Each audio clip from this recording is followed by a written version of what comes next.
We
straight killers, yo.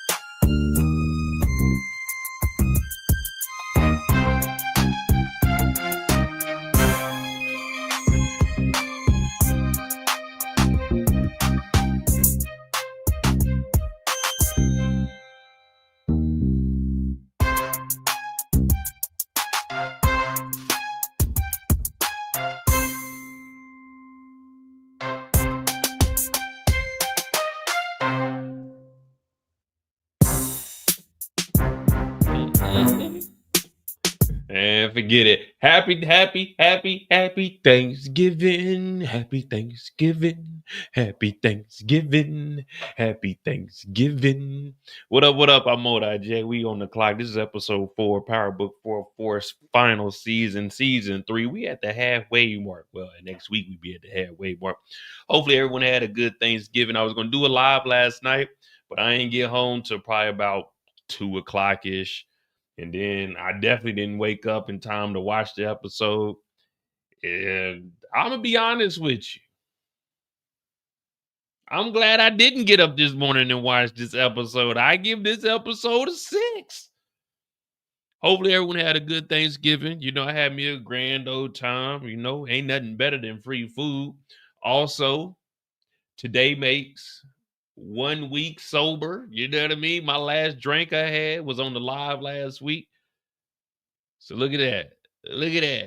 We done made a change. We took one step back and we looked at the brighter picture and said, well, we don't need no more drink. We don't need no more drink. Now, the macaroni wasn't as good as it should have been, but I ain't make it. So that's where the problem lies. Now, I went over there. I showed up. Me and Kayla went over there. It was good. They had some good food. I ain't gonna lie. But I love cheese. And I ain't Claudia or Vic. I ain't no snitch or no rat, nothing like that. But I like macaroni and cheese. The macaroni and cheese is like macaroni and cheese. You gotta put a little more cheese in that thing. You know what I mean? It was a little bit too crispy on the top too. You know what I'm saying? We burnt tips a little bit. It's all right, but come on, man. You got it. Hey, I'm gonna put you through a crash course. You know what I mean? None of that pre-grated cheese. You gotta get the blocks. You gotta grate it on your own. You gotta grate it on. You gotta let the cheese sit out for a little bit, get the room temperature before you start grating. Can't take it straight out the refrigerator, straight cold block going to grate. No. No. Turkey was good. You know, I don't really eat pork like that, so I ain't tried a ham. The greens didn't look green enough. You know what I mean? The greens weren't greening. They were, I don't know what they were doing, but I stayed away from the greens. They had dogs over there. I'm looking around like, hey, don't be in the kitchen with that dog. Like, put that dog down. They walking around with the dog. I'm looking like, hey, you know, it ain't my house. So, you know, common courtesy, I just go there, hey, if you don't mind, can you like put that dog down or like step out of the kitchen with it? You know what I mean? They in there vaping and stuff. I'm like, hey, can you vape away from the food? I felt like an old nigga. I'm like, hey, y'all gotta chill. You know what I mean? Like, there's other people in here. You know what I mean? There's other people in here. They vaping and shit. I'm like, all right, well, y'all go do that over by the table or something. Y'all get from around here. Then I started going to watch football. I'm watching football. Motherfuckers don't even watch football. They start sitting on the couch. They talking loud about stuff that I don't give a damn about. People talking about work. I'm like, man, it's like 4 of us watching football. Y'all take that shit to the other table. Go sit out on the balcony. It's on the patio. It's cold outside, but I'm trying to watch some football. I ain't trying to hear that bullshit. They talking about, oh, yeah, you know, he's at work the other day, man. Fuck that job. I ain't come here for all of that. I came to watch some football. You know what I mean? Eat a little bit of food and mingle. Eat a little food and mingle. But hopefully everyone had a good Thanksgiving. Other than that, we good. I got the I don't know if you can see it or not, but we got the new internet box. It's behind the TV. The only problem is I gotta have someone come over and open up my cable lines. Because right now, I mean, it's connected to the Wi-Fi and everything. It's just the internet ain't flowing. I went up there today because I just got the router in yesterday. So I had to go up there. I'm gonna go back up there in the morning. Like, hey man, y'all told me to let that mug sit. It still ain't connected. I need it prorated. I need 2 days off the internet bill. I need 2 days off the internet bill. Friday and gonna be Saturday. But we do got the new internet in. We still on the old box. I give this episode a 6. There was a few things that I was noticing. I was like, it really ain't making a lot of sense. I mean, it made sense, but it doesn't make sense. And then also, I don't know if they know that we know where technology is at this point. Like, the first thing I want to point out is, like, Tommy, remember, Elise was recording on the phone. Tommy didn't stop the recording. Tommy didn't delete the recording. Tommy didn't break the phone. Tommy put the phone in water.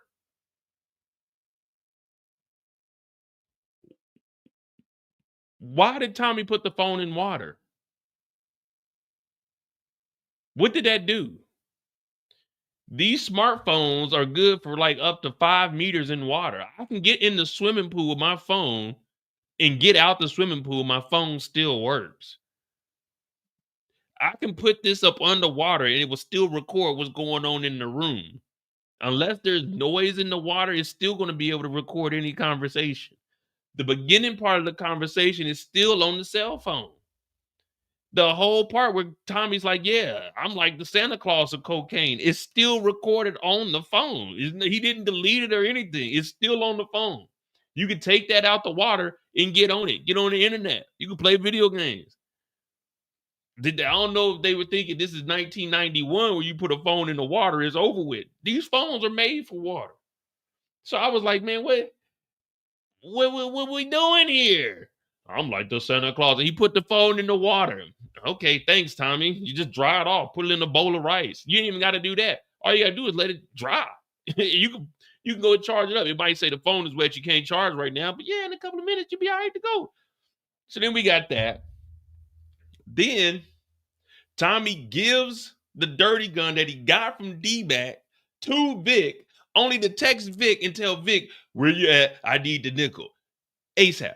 But we never see Vic go back to Tommy and give him the gun. We just got to assume that he went back, gave Tommy the gun for Tommy to go and talk to Rashawn, hit him with an engine block, and put the phone there, record it on Diamond's regular phone, take the video, send it to Jenard, have Jenard go into the jail in the visitation room with a dead body on the screen and a video and talk about a dead body in the visitation room. It's not like what Claudia is behind the walls. It's King Kylo and Jenard sitting right here with a cell phone.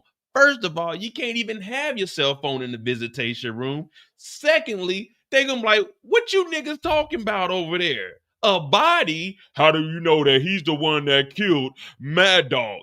Well, because the guys that said it, he was scared of Mad Dog and Rashawn, so he took him out because Rashawn got robbed. I need some insurance about that. Like, nigga, the guard should have came over there, slapped the hell out of King Kylo, locked his ass up, took the phone, put the murder on Jenard, and locked both of them niggas up. These niggas is just doing whatever the fuck they want. Not only that, we got Claudia on the phone that's being recorded because she's in the visitation room with the guard right there. At least I need you to get Tommy on the phone talking about a murder. I'm like, all right, I get it. It's TV, but we got to draw the line at some point. This is just getting too fucking far fetched. How'd we go from raising Kanan in the OG power to this shit? To this. Then we got Stacy Marks.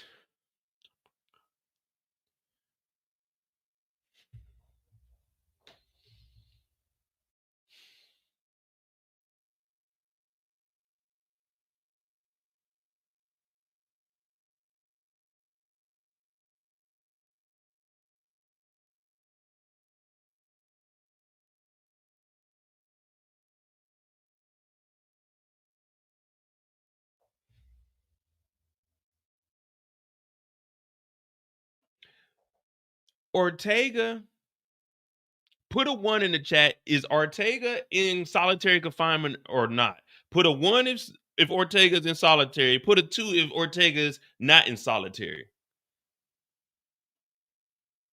Put a 1 if Ortega is in solitary confinement. Put a 2 if he's not.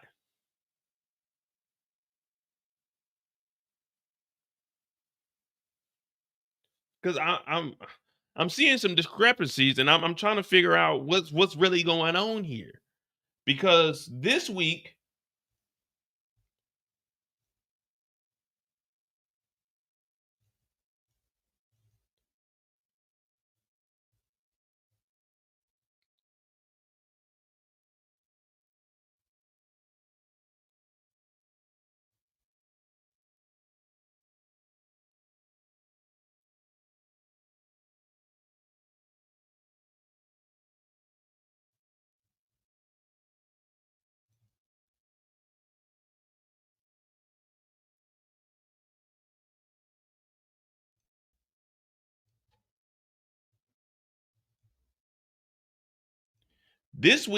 this is Ortega's jail cell. Ortega has a bunk bed. If you're in solitary confinement, why the fuck would they give you a bunk bed? It's called solitary. That means one person. That means no one but your ass. How the fuck is he in a room with a bunk bed and a guard? After Stacy Marks said they got to go ahead and run a sweep on his cell because they know that someone's bringing them phones in here. He's on the phone with Miguel with a female guard in here. But this ain't the same cell he was in last week. And it's only been 1 day. They didn't transfer him. The only thing that happened from last week and this week is that he's potentially about to get out because the judge is talking about dismissing the case. But he's not out. He's still in jail. So what room is he in now? This isn't solitary. This isn't what we seen him in last week.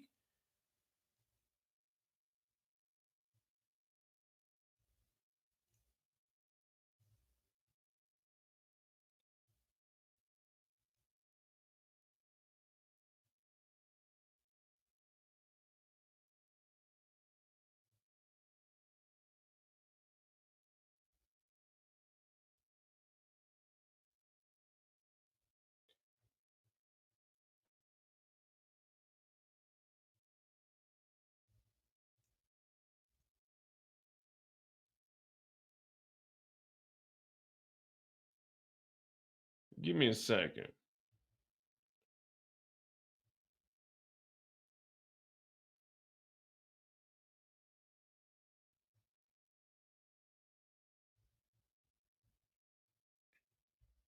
What up, B Hayes? What up, Detroit? DeMarcus? We just gotta piece some stuff together before we get to where we need to be. We gotta make sure we all on the same page. Make sure that I ain't tripping. Sometimes I be tripping. Most of the time I don't be tripping. But sometimes I be tripping.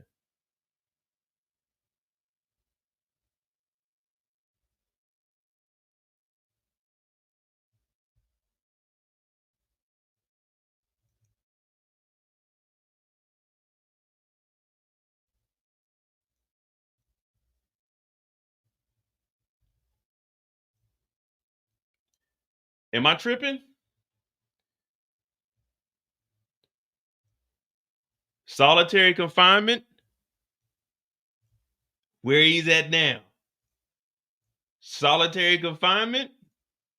Where he at now? When did he get out of solitary? Stacy Marks told us this episode, this nigga's in solitary confinement. How did he get this luxurious bedroom with a bunk bed? When did they transfer him into a nice clean cell when we knew that he was in this bullshit just 2 weeks ago, which was only 2 episodes ago? Remember, he's sitting in solitary right now. What the fuck is going on? How did he get out of solitary? And Stacy Marks and I know that he's out of solitary. When Stacy Marks is saying that Claudia got to testify against him while he's still in prison. So what is going on?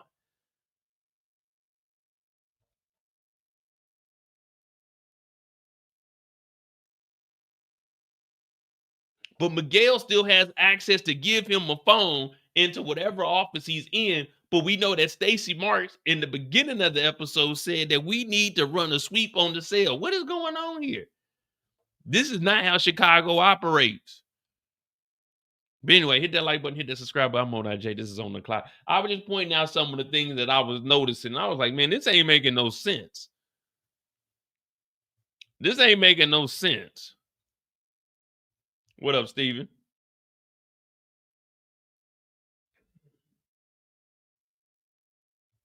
So we got that. Let me see.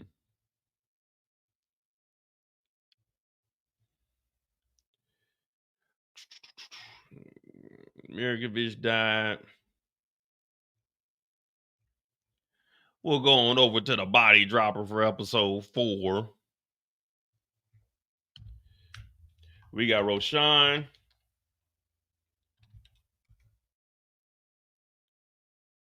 I guess it's the motorcycle.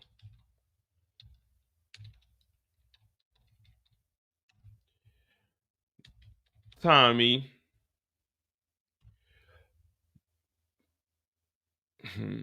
Who else died this episode? Roshan got popped.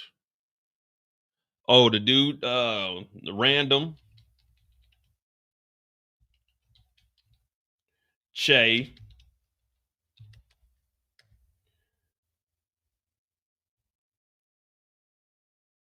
Who else got hit this week? Who else got hit this week? We got Roshan or Rashawn. I don't know what is it, Roshan or Rashawn? We'll just say Rashawn. Rashawn got hit by the motorcycle engine. Got the random on the boat. Oh, we got the junkie.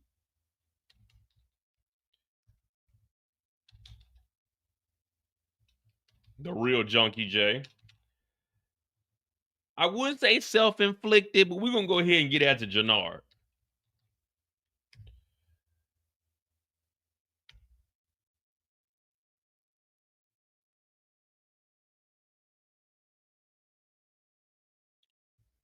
And was there anybody else? Let me see.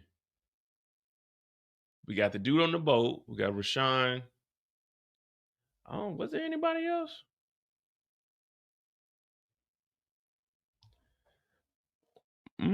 I don't know. Was there anybody else? I don't remember nobody.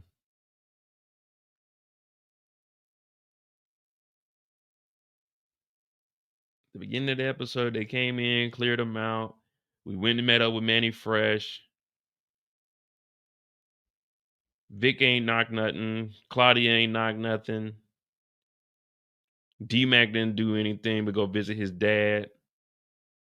Shanti, she ain't put in no work. Yeah, I think that's it, ain't it? Wasn't it just 3?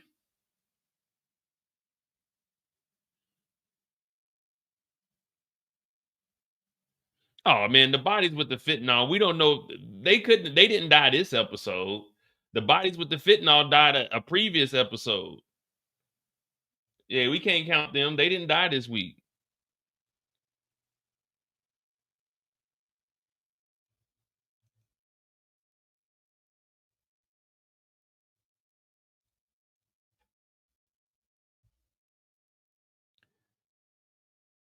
These photos are from August 16th, 2024.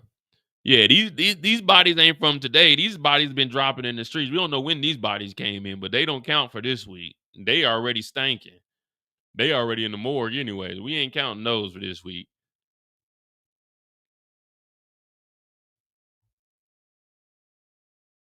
Yeah, we not counting those. Those are pre-deposited bodies.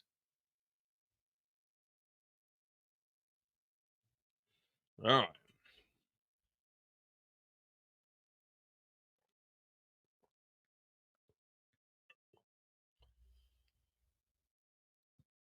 Yeah, I'm just gonna leave it at 3, man. We got 3 this week. So that puts us 1, 2, 3, 4, 5, 6, 7, 8, 10, 13 and a half, 14 and a half, 15 and a half, 18 and a half, 19.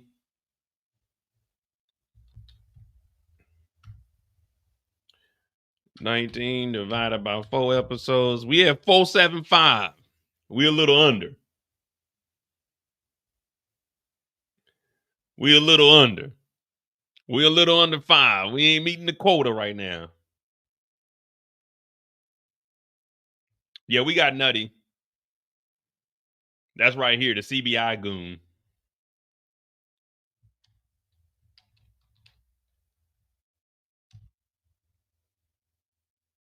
What up, Kendall? What's going on, Erica? All right. So we got 3 bodies this week. So that means next week we got to step it up and at least get 6 to even us back out to 5. All right. That's what we got.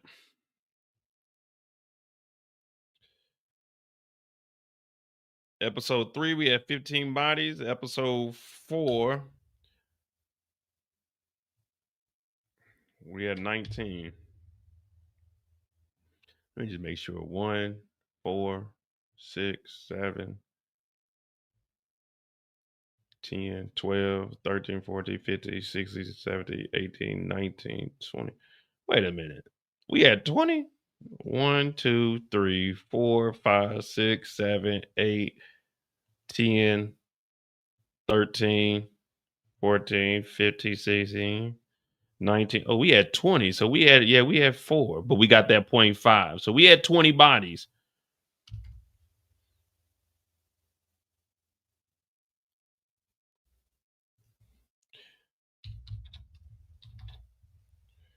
All right, there we go. So this is on the clock. We're going to talk about each individual character. Talk about from their perspective.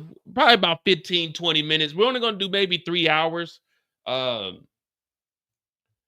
I got some stuff I got to go do in Frankfurt. Again, we 1 week sober, so we got straight water. You know what I mean? I feel like a better man. I feel like I can move a mountain. I feel like if I was in power, I could kill Tommy. Hit that like button, hit that subscribe button. We got about 3.5, maybe 4 hours ahead of us. We'll probably try to get Brillo on the channel, and we'll probably follow up and go on Brillo's channel tonight also. I don't know if I'm gonna do a whole hour, but we'll see what we got. Let's see. The Flynn family, horrible. Let me tell you something. Walter Flynn was the best Flynn we ever had, and he's rolling in his grave because both of his kids are in the same situation. Both of them are ratting, and neither one of them has any information. Claudia got out of prison, put that YSL on, And they had her walking out of prison with police escorts. Like, come on, man. How was she supposed to get back in the game when people can see her walking out of here with the feds? She hops in the escalator, talking about, come on, move out, move out, move out. What are we doing?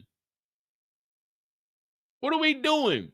We told Claudia, you got to snitch on Ortega. But if you don't snitch on Ortega, we're going to tell Ortega that you're working with the feds, but then they proceed to escort Claudia out of the federal penitentiary with the feds. We know you're working with the feds if you're hopping in a Fed Escalade. How you hop in an all-black truck escorted by the feds, but you don't want anyone to know you're working with the feds? They could have had Elise come and pick her up, drive her away or something. She went outside with police escort and got into the Federales truck and drove off. They talking about, go, move out, move out. Dude, you gonna get her killed. Now, would we care? No, but still.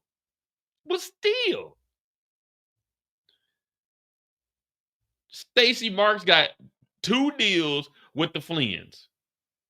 Neither one of them are trustworthy. Neither one of them are going to get the job done. One of them's a junkie. The other one is dependent on Elise. This is the worst group of, I'm going to call them fuckers. This is the worst group of Flynn's we've ever seen. I'd rather get the Horsemen back. At least the Horsemen tried. At least the Horsemen tried. And Tommy just has $1 million. How the fuck does Tommy have a cashier's check for $1 million? What business does Tommy have? I looked at the check and I was wondering what LLC, what incorporation does Tommy have that he deposited $1 million into this account that no one flagged? Where did this money come from? How did Tommy even open up this LLC? Whose name is it in? JP? Because when we ran JP's credit in the first season, we knew that JP was a broke motherfucker. JP can't get a company. JP's the only person in America that is not allowed to register a company in his name because we know he ain't got it. We looked at JP's finances. The club is underwater. He couldn't even afford his father's medical bills. He was on the Affordable Care Act and he was still broke. Where did this money come from? How is Tommy where did Tommy go to write a cashier's check and get it cashed out? Tommy, you still got to show ID. They not about to just let you come in the bank. Let me get $1 million. Nigga, let me see you got $1 million in your account. Who the fuck are you? And they just $1 million cashier's check. Not a $10,000 donation like here, like little lump sums or anything. A fucking $1 million cashier check. I said, wait a minute. What are we doing here? I understand it's TV, but come on. They could have did a wire transfer or something. Make it believable. A cashier's check for $1 million fucking dollars. No one's writing $1 million check. You're gonna have to wire that. This is not 1991 or 1987. You got to wire $1 million. You're not writing a fucking $1 million check. All right, you're just not. For a donation, no, you're gonna wire that. I'm like, so Tommy got $1 million. Tommy has a company with $1 million in it. That means he has to at least have $2 to $3 million in that account to be able to even transfer $1 million. Why is Tommy still selling drugs? You can live the rest of your life off of that. Oh, Mo, that ain't a lot of money. Leave the country. You a dead man anyway. Leave the country. Go down to Mexico. Get you some land because they don't give a fuck. Get you some land and just chill. He could spend $100,000. Let's just say he got $3 million. You go and take $500K. You go down there, buy you some land, a compound. You can buy security, and you can live the rest of your life off of $500,000. But this nigga still in Chicago. This nigga ain't moved JP and D-Mac. You want D-Mac out the game, but you got $1 million to give to Stacy Marks? Buy a house and get these niggas out the city. JP's sitting in there struggling. You seen that nigga JP was making noodles on the stove? Your brother is starving. Your mama in New York handling business, and you here with $1 million check to give the fucking Stacy Marks, nigga? What the fuck are we watching?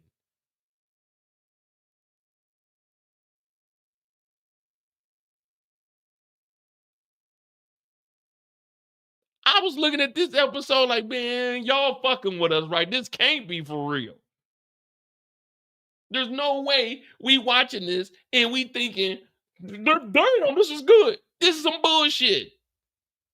And normally I'm always good with power, but this right here was really just making the blood boil. I'm watching this. What the fuck is this shit, man? Maybe not everyone turned on us. Look what he left in here. A note. Meet me at my spot, 8 p.m.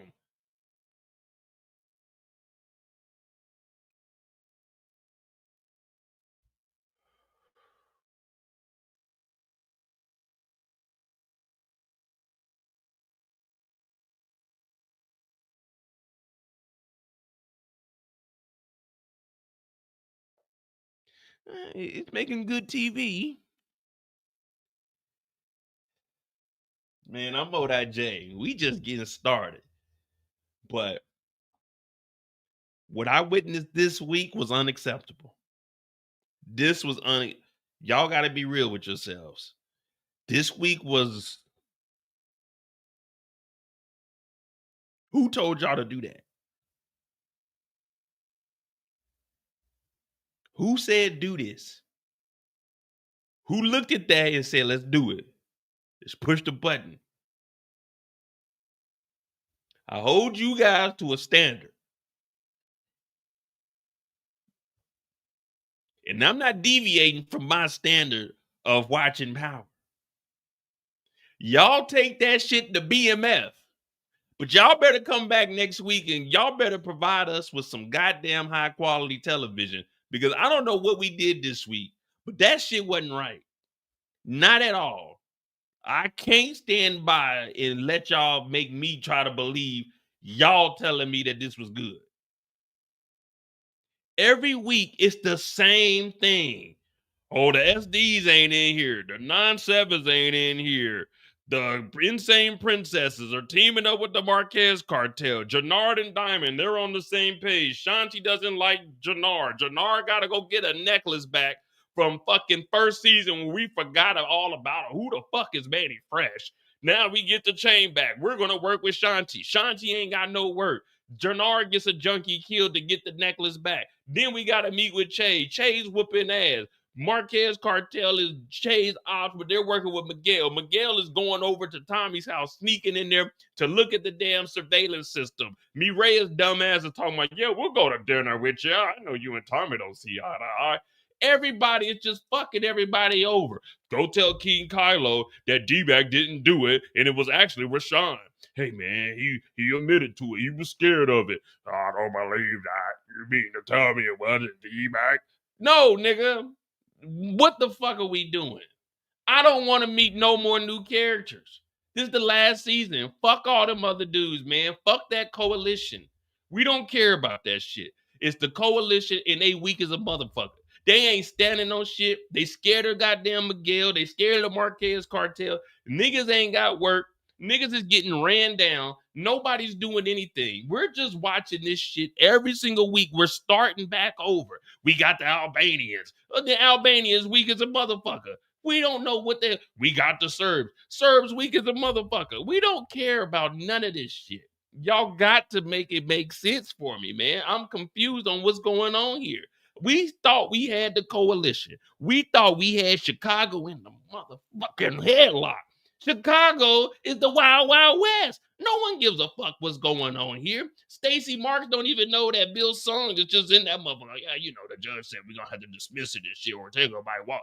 God, if I got Claudia, I'm going to run for governor. You barely going to make mayor talking about run for governor. They already trying to fire your ass as the state attorney. And now you talking about running for governor. You better get that motherfucking divorce together.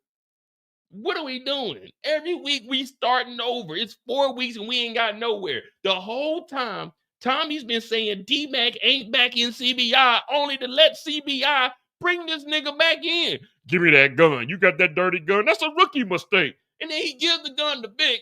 Text Vic, give me the gun back. They record the shit, take it. I'm like, wait a minute. Y'all can't let this slide. Someone's got to call it out. I like Power. I do. And y'all ain't never heard me go in on a Power episode, but I don't know what the fuck we watching anymore. This is getting ridiculous. Both of the Flynn's are in the same position. So both of these niggas are just talking to Stacy Marks, talking about, yeah, we're going to tell on Tommy. No one got any information on Tommy. They supposed to be getting Ortega. Ortega's getting out. But I can give you Tommy. We don't give a fuck about Tommy, Stacy Marks. Fuck Tommy, get Ortega. All you got to do is get Ortega, become the mayor. Who gives a shit what Tommy's doing? Leave that to the next state attorney. It's just all over the place. It's just, they said, you know what? Get the pot out and just go into the, get the pot out. Put the water on it, just let that shit boil. And whatever ingredients you find in the goddamn cupboard, put that shit in there. We got some canned greens. You put that in there. We got some old potatoes. Chop them up, throw them in there. What we making? We making goulash. We got some expired tomato sauce. Put that in there. What about some milk? When is it? Oh, shit about to expire. Man, pour it in there anyway. I don't even know where we at in the storyline. Let me just put it out there. I don't even know where we at anymore. I really don't. I don't have a clue where we're at. I don't have a clue what we're trying to do. What is the end game here? Telling Che we're going to take over Chicago? What is the storyline? Where are we at? The coalition, again, is weak as hell. What are we doing? Where are we at? What is the objective of this show? We don't even want legacy now because this shit, we know Tommy got millions of dollars. What are we even doing? Tommy is 45 years old with $1 million that he could just give to Stacy Marks, and we're still trying to sell drugs and we don't have a connect. I'd be like, look, Diamond, you and your goofy ass brother Jenard, this is Che. Y'all talk to Che, nigga. I got $1 million fucking dollars cash, nigga. I'm not doing this shit no more. I'm not dealing with none of this. I'm not getting the Albanians. I'm not getting the Serbs. I'm not talking to Roshan and what's the nigga name, Malik, promoting them. I'm not scared of King Kylo. I got more money than every nigga in Chicago. Why am I worried about selling a couple of bricks? What are we doing? Nigga, I got $1 million fucking dollars, nigga. I'm so legit that I can go to the bank and get $1 million cashier's check to give to Stacy Marks, nigga. I'm like that. Why am I worried about selling drugs with Jenard? Why am I worried about Shanti the showstopper? Why do I give a fuck what Diamond is doing? Nigga, I'm rich than a motherfucker. Nigga, I could go back to New York right now and slap Blanca, nigga. I'm like that, nigga. I can go buy Club Truth because I got it like that, nigga. All I gotta go is tell Tariq, you graduated from college yet? Bet. We gonna open up motherfucking Club Truth. We gonna put you in charge of it. I'm gonna put an M in that bitch and we gonna live, nigga. Fuck Tasha. What are we doing? This nigga is 45. We still worried about 3 or 4 bricks. We added some extra money in there for you. It's like $10,000. Nigga, what are we doing? What are we doing, really? What are we doing?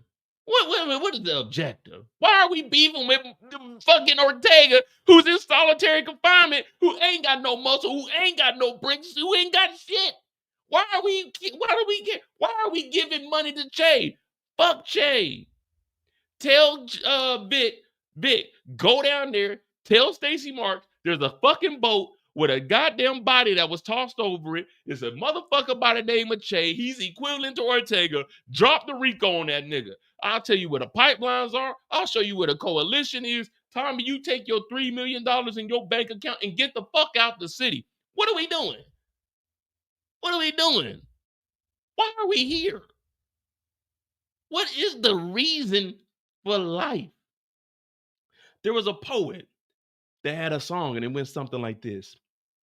Why are we dying to live if I'm just living to die. That's all we doing. I grew up a fucking screw up. Got introduced to the game, got an ounce, and then blew up. What are we doing? Why? What is the objective? There's got to be a better way. You know what they said? Want to be a baller, shot caller, 20-inch blades on an Impala. Caller getting laid tonight. Swisher roll tight. Yeah. Now hit the highway, making money the flyway. But there's got to be a better way. A better way, better way. Yeah. Big balling, smashing, making my ends. There's got to be a better way, Tommy. If you have $1 million that you can give to Stacy Marks, who may not win mayor, then nigga, that means you got at least 2 to 3 to 4 more M's in that bank account. Why are we here? That's the question of the evening. Why are we here? I want everyone to think about it. Ask yourself, why are we here? When we get that answer, maybe, just maybe, I can calm down. But until we figure out those 4 words and make it make sense, we're never going to know why we are here. We don't know. We have no clue. We are just here. And in life, you're supposed to find your purpose. I watched this episode. I got up, I went in the bathroom, I turned the lights off, I turned the water on, made sure it was as cold as possible. I looked at myself in the mirror, shook my head 3 times, splashed that cold water on my face, and I realized I don't know what my purpose is anymore. I watched this episode and I was so damn confused on what the fuck we're watching. I really had no idea why we are here. I'm sorry, guys, but I was disappointed by this episode. If you haven't noticed by now, but we're gonna still talk about it. I'm just telling you, I was truly hurt watching this episode because I have no idea what we're doing. I really don't. Hit that like button, hit that subscribe button. And let me go back and see what y'all talking about. Read Danny's comment.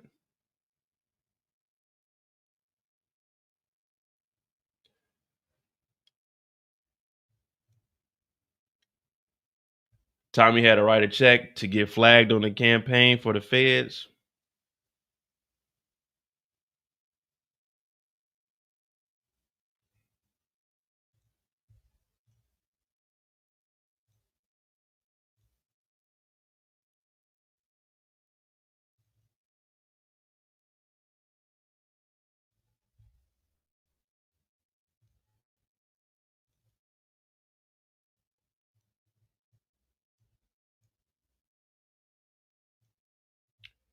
Can we trust this guy to prosecute anybody? Can we trust this guy to prosecute anybody?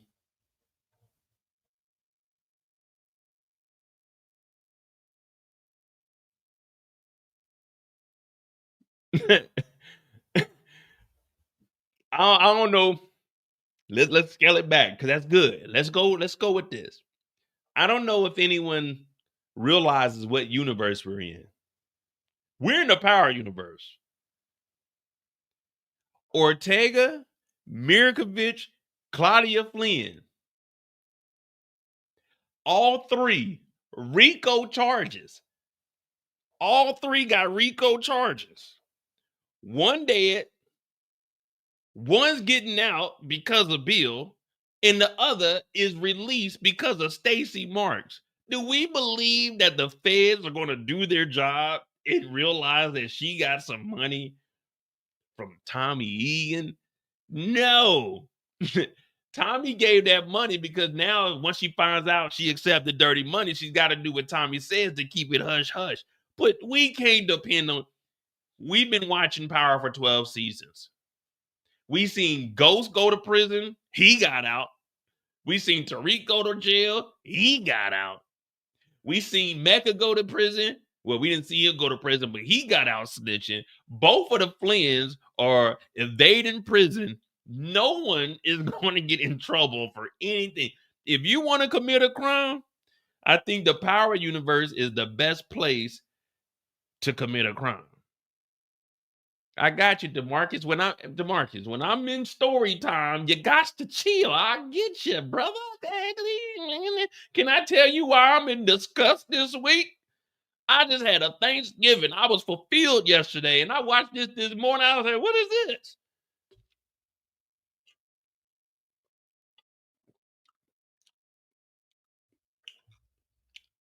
Hit that like button, hit the subscribe button. Thank you, DeMarcus, for that $5. Tommy will have Claudia eliminate Miguel because Miguel will not see it coming from Claudia. This will be a solid for Claudia unaliving Liliana.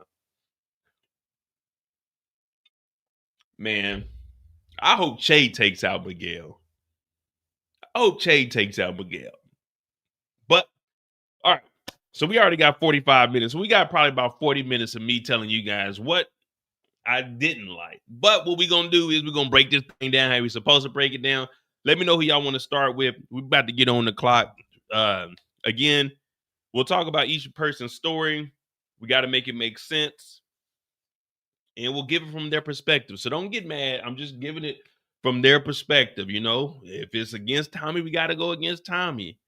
If it's against Claudia, we got to go against Claudia. If it's for Junkie J, then we got to go with Junkie J. You know what I mean? I will say this, though. Whatever they did during the Shanti and I ain't gonna lie. This had to be this right here. I ain't gonna lie. This was like the cleanest scene to me. I ain't gonna lie. I like this scene. This whole thing, like it looked good. I don't know whatever they did here. They need to bring more light to the series, man. I thought this was a dope scene. I mean, I didn't care that Manny Fresh came back. I forgot all about Manny until we got here doing the trailer. I thought that was D-Mac, but I ain't gonna lie. I like this whole thing. This shit look good. Like, it's like they said, you know what? We're gonna bring out the best cameras for this. So I ain't gonna lie. I did like this whole scenario here. I mean, as far as like the quality of recording and stuff, I thought this was cool. They need to bring some light out here. I like how this looked, man. This should look good. This was clean. But all right. Talk about Jenard. Oh, Jenard. All right. So we do. All right. So we'll do Jenard.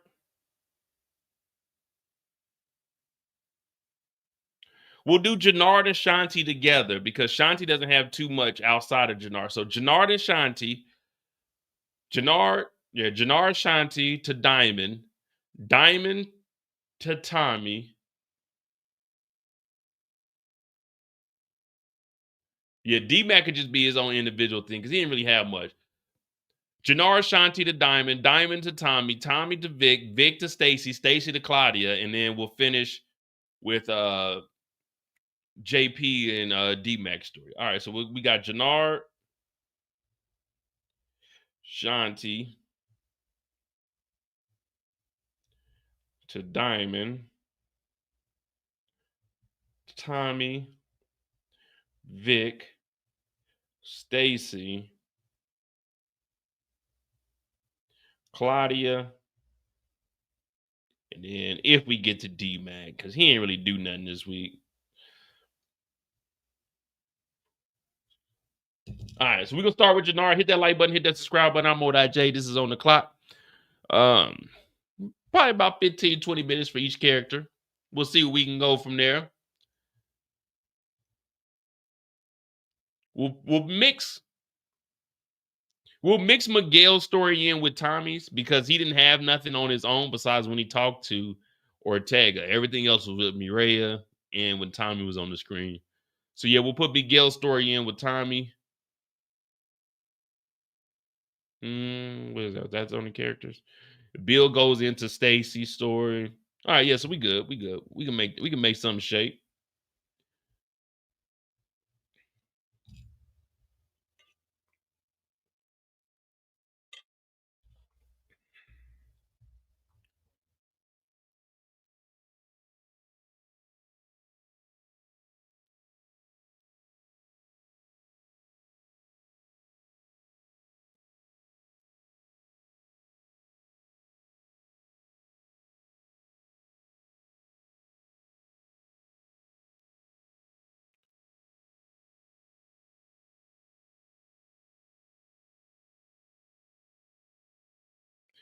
Give me a second.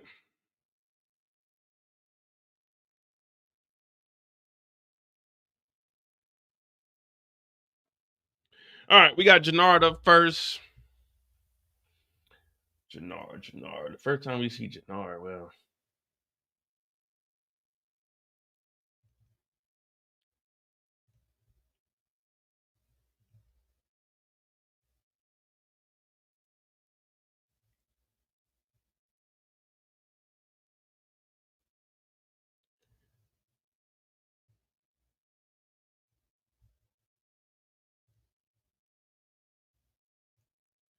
All right, so we got Jenard 52.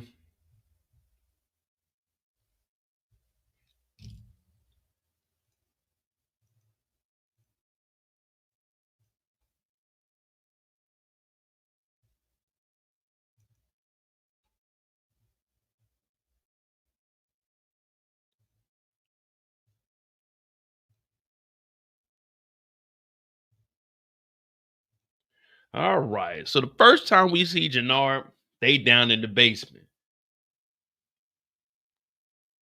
D-Mac back in CBI. Can you believe it? D-Mac is back in CBI, but D-Mac ain't supposed to be in CBI. D-Mac's supposed to be in a box.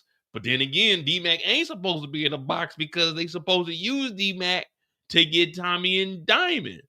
So Jenard's sitting here like, yeah, man, he's back in CBI. But Jenard is already losing it because when D-Mac survived, he's like, man, we ain't heard from him.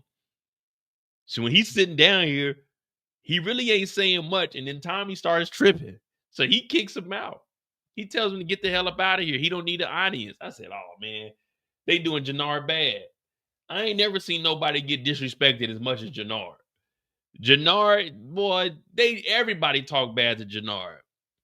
Look at him. That Gucci clean as hell, but everybody talk bad to Jenard. Even looking at his brother Diamond, like, Diamond, you ain't gonna help. You ain't gonna stall me out. They tell Jenard, get your ass out of here. We don't need an audience. They make Jenard leave. I said, damn, why they do my boy like that? Shout out to Jenard.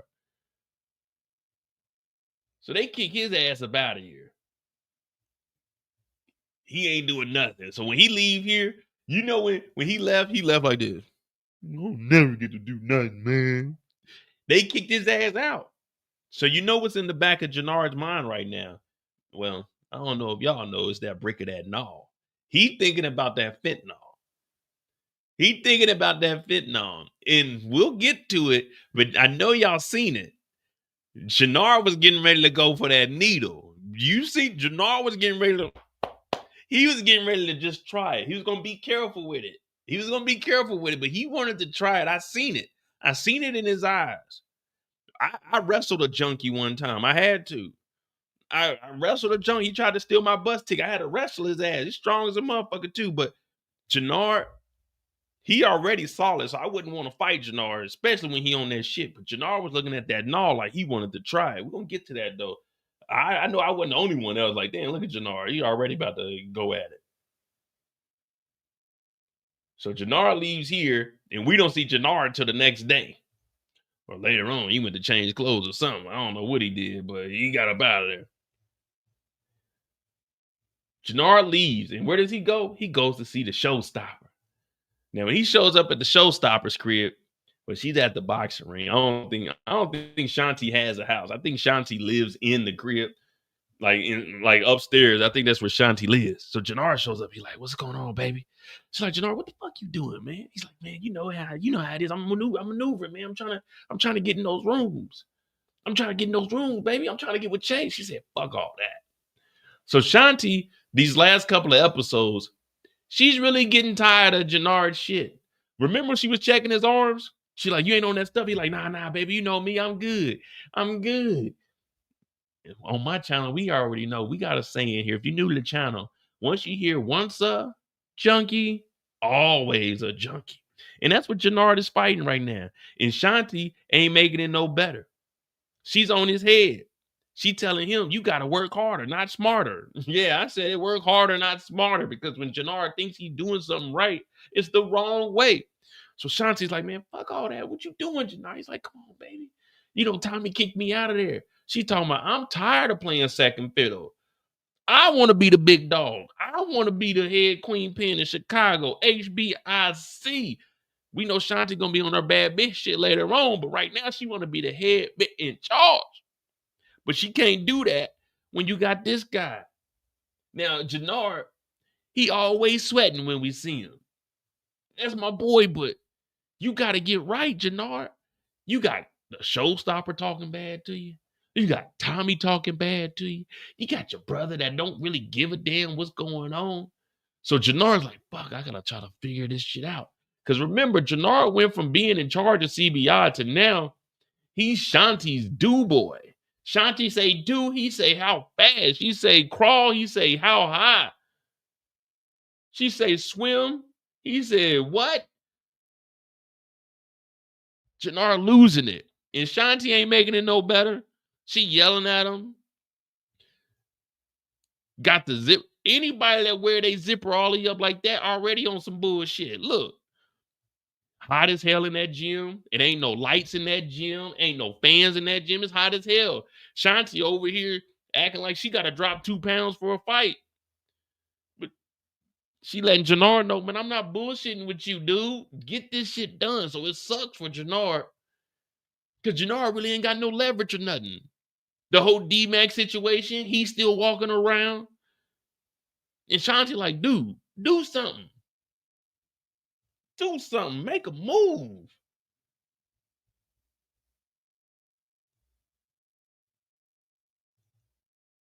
What up, Nakima? What up, Javon?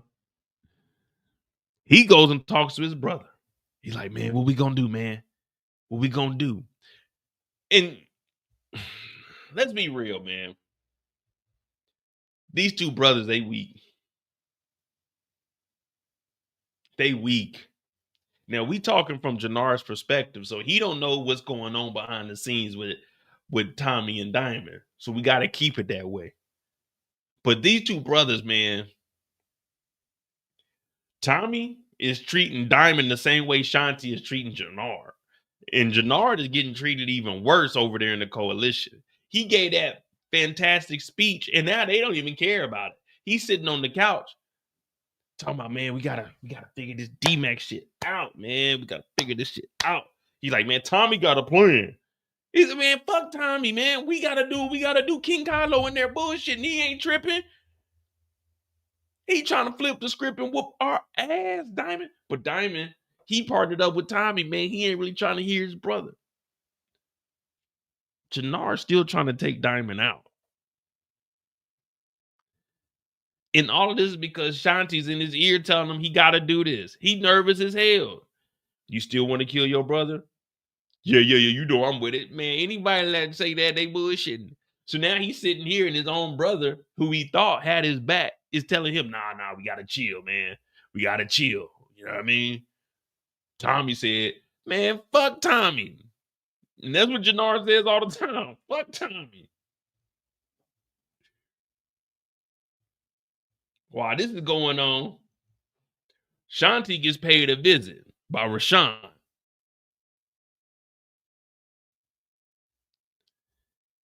And he said that he want out the game. He want out the game. He trying to partner up with Shanti. Shanti ain't got no work. Shanti talking about whoever's with me is with me. If they not, they're gonna be against me. I want a regime change.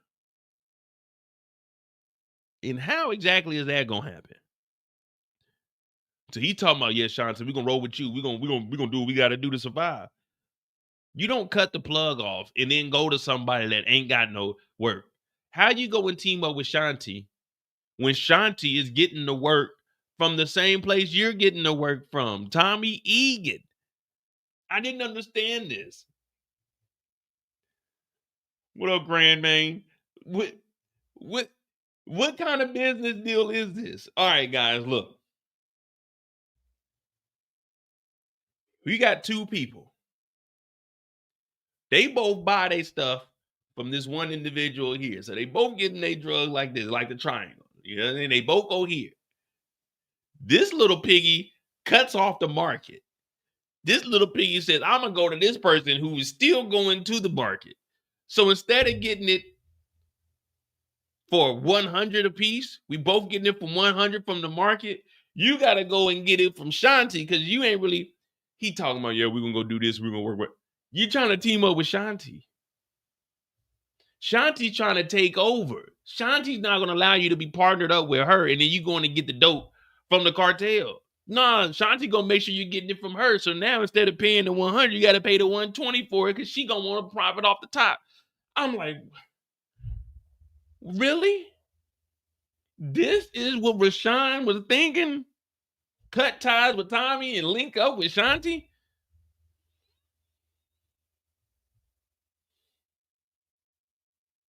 Hey, what I know, man, I ain't been in the dope game. I don't know what's going on here. But he comes over there and she talking about, yeah, man, we're going to put some change out here. He talking about, yeah, let's get it. We're going to do it. We're going to do our thing.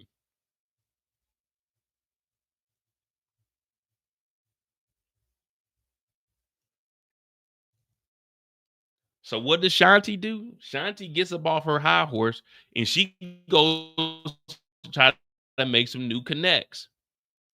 She goes out here, little street wars. You know, y'all ever seen that movie Biker Boys with Lawrence Fishburne?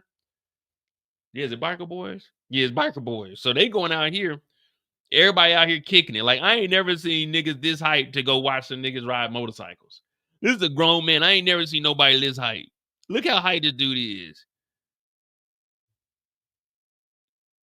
Everybody else is just having a regular time. This dude jumping up and down like they recording like, okay, cool, man. That's my dog on that bike over there, man. He turning out.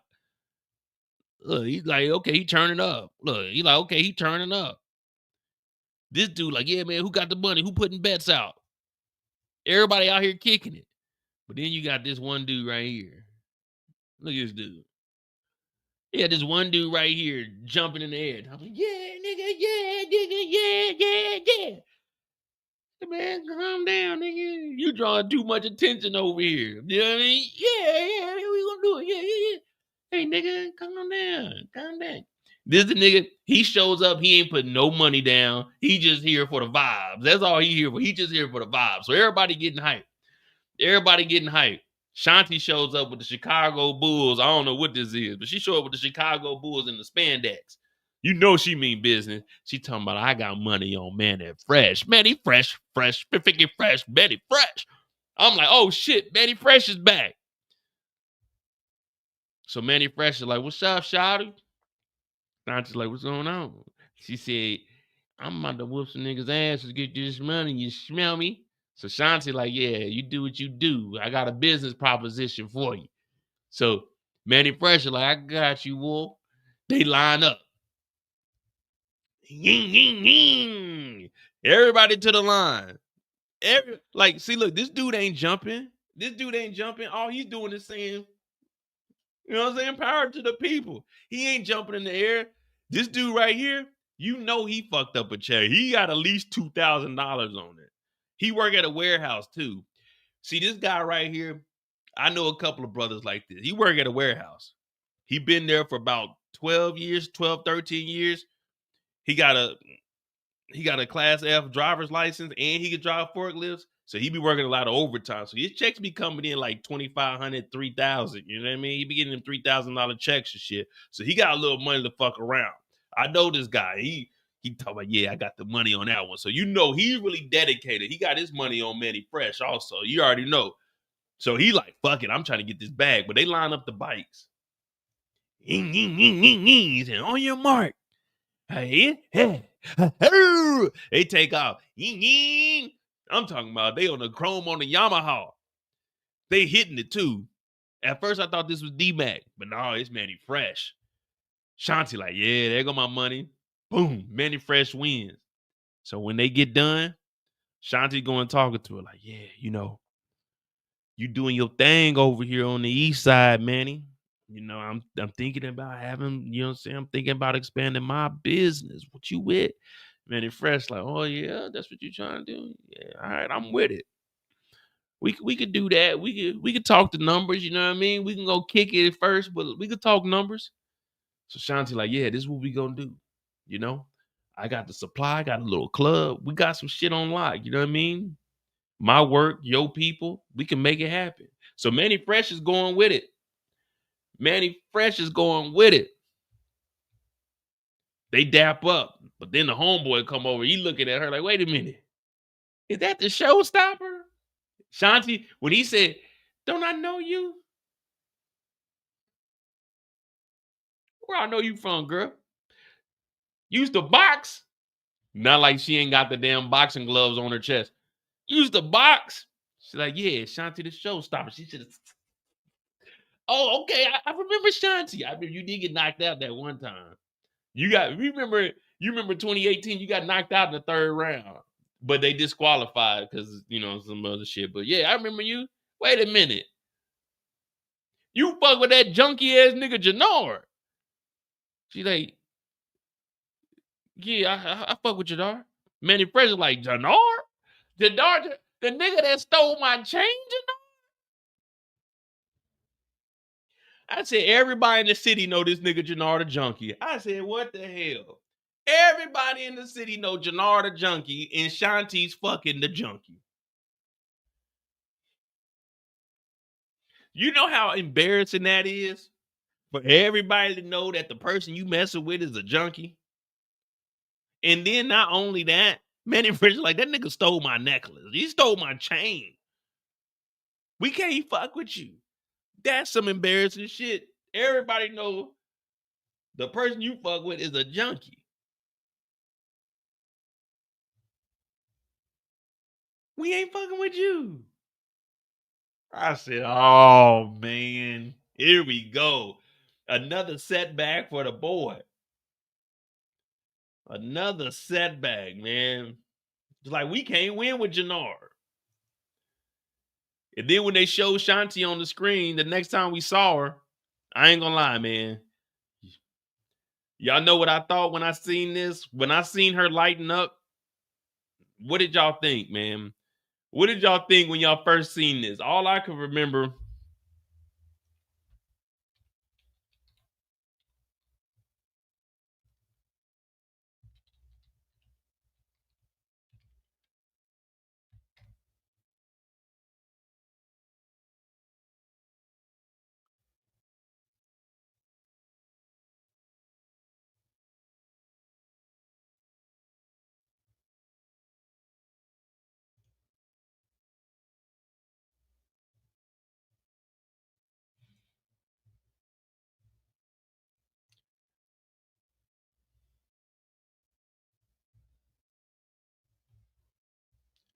That's all I was picturing, man. I said, nah, man. Not Shanti. Not Shanti then got a hit of the goody good. Goody. I said, no. I was watching it on my laptop. I'm laying in the bed watching it on my laptop. As soon as I seen her, like I said, oh, Shanti on that shit. I said, no. Tell me why. I thought Shanti was on that shit. I was like, geez Louise. No, not the showstopper. I thought Shanti was gone. I said, damn, beam me up, Scotty. But then I looked and I said, oh, whew, whew. It's just a little bit of weed. But then I started thinking,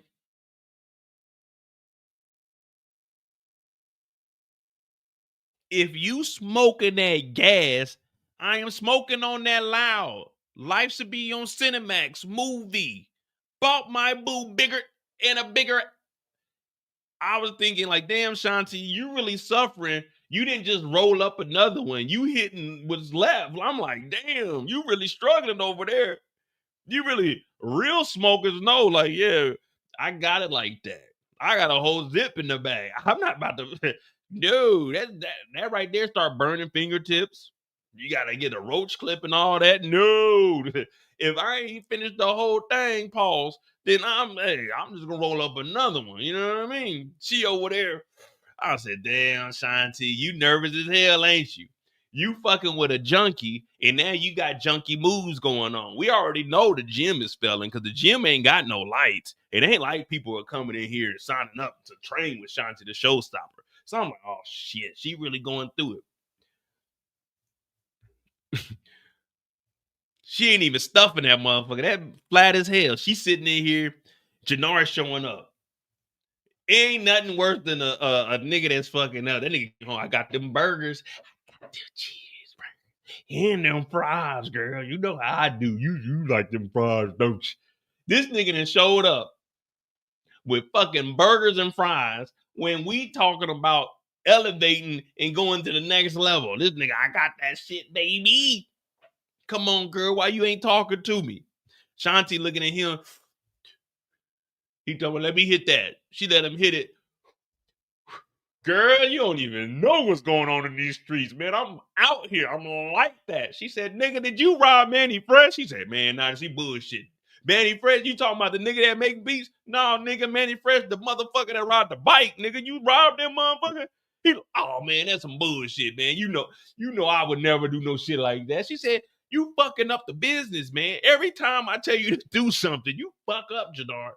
So Jenard over there like, nah, baby, I'm good for it. I'll make shit straight. She said, make shit straight, nigga. We trying to expand the business, nigga. Man, I ain't still that change, man. Manny Fresh a fucking liar anyway. Manny Fresh a liar. Man, you gonna believe Manny Fresh over me? Man, I bet Manny Fresh don't even be winning none of them damn races. Shanti talking about she do be winning them races. I just made $1,500 off her ass today. Oh man, they probably cheating and shit. They probably cheating. Shanti like, nigga, shut the fuck up. That nigga said, I'm gonna fix it. I'm gonna fix it. Shanti then walked off and shit. Shanti then walked off. He upstairs thought, my baby, come on, man. You know me, I'm gonna get it right. We looking at Jenard like, this nigga, bro. Oh my God. Hey, we can't do nothing with Jenard, man. I don't know, man. You know what? I'd rather depend on Vic than Jenard at this point. Every time we look at Jenard, we just disappoint. I say, God damn, Jenard. Shit that then came back. He gonna put some money down on the table. Like that's just gonna fix it. You got what? $2,000? Thinking we trying to move product, Jenard. Come on, baby. I'm gonna fix it. What up, OT? The realest is in the chat, man. Jeez Louise, man. What's wrong with this nigga Jenard, man?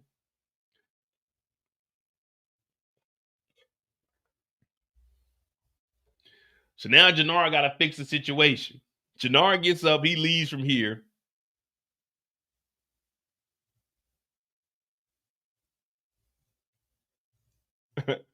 He goes down to the trap. He gets down to the trap.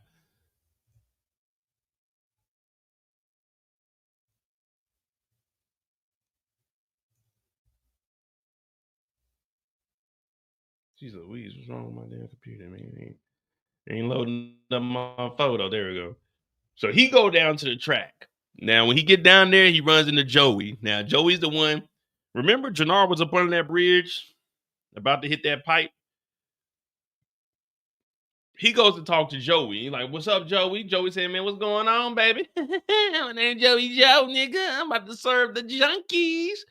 Jenard like, nah. Oh, man, you got that necklace still? He said, man, I wear that motherfucker every day, nigga. Real gold right here, 18K. 18K with the lion on it. You know what I'm saying? 18K with the moissanite. Or there might be lab diamonds. I ain't for sure. But either way, this shining.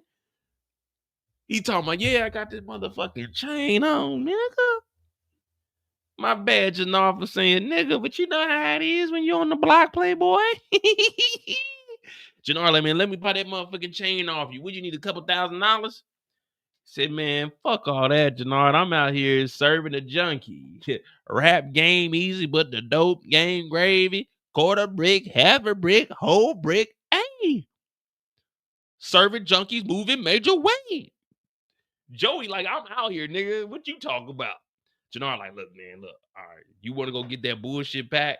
Or you want some of this, oh, hell no, from the Asians? You know what I'm saying? From the triads. You know what I'm saying? What you want? You want some of this hell no, or you want to keep selling that bullshit stepped on? Because I got this shit straight from the boat. Joey like, man, you know what? You might be on to something. Let me see what that no talking about. Jenard talking about, man, be careful with that shit. You said, nigga, I'm careful my middle name. He started lighting it up.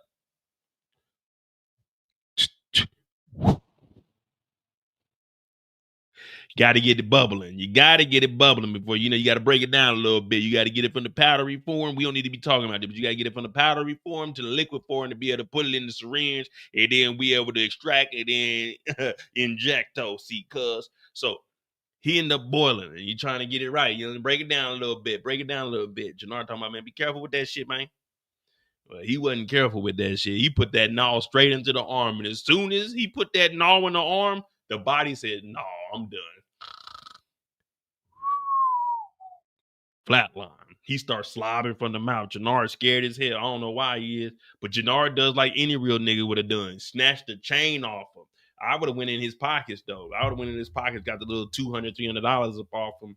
Whatever little, bags of the little, I would have been all up in them pockets, especially at this point. But then, something sticks out to us. All pun intended. Jenard looking over at that.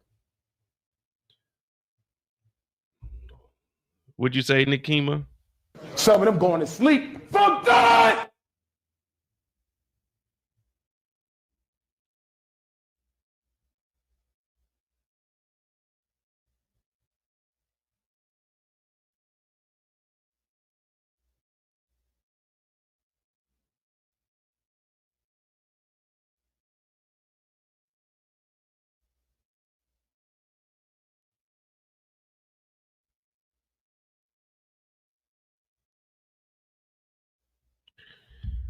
Jenard look over at that. He about to take it, man. He was about to take that damn needle and just get a little lick. Just see what it's hitting on.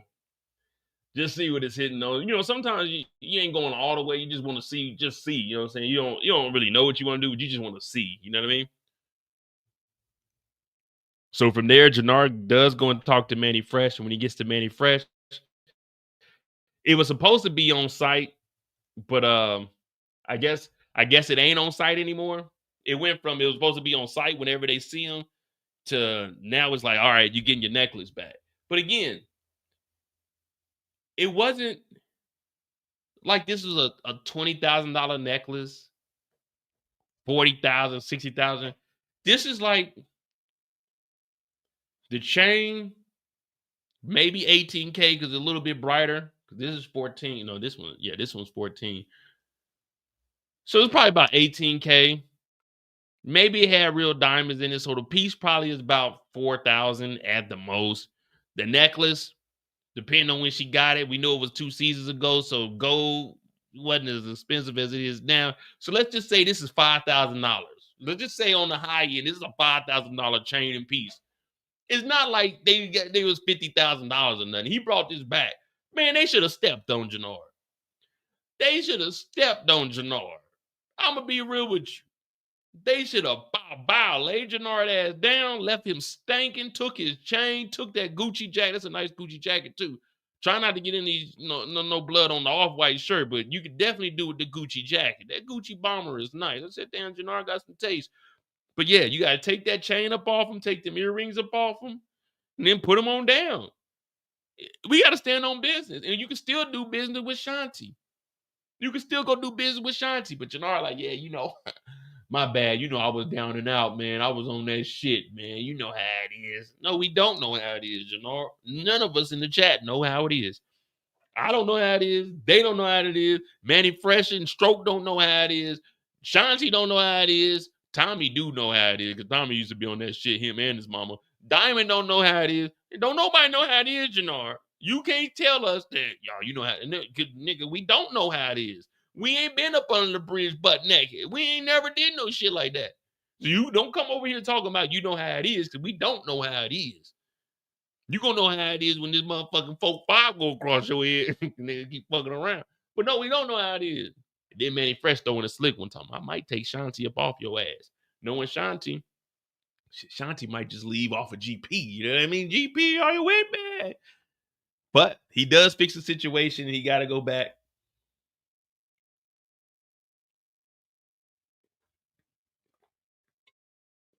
And tell Shanti that. Now, also, we know that Diamond has gave him a plan. Like, we got to switch it up.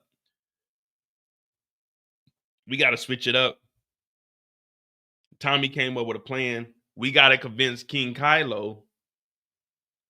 Yeah, y'all know King Kylo locked up. We got to convince him that D-Mac ain't do it. So Jenard ends up leaving Shanti when he's supposed to get some loving for fixing the situation. And he goes to visit King Kylo because he got to make King Kylo believe that D-Mac ain't the one that did it. I said, oh, man, and this is a lot of work, dude. So he goes and shows him in jail, in the visitation room, Rashawn up under an engine block.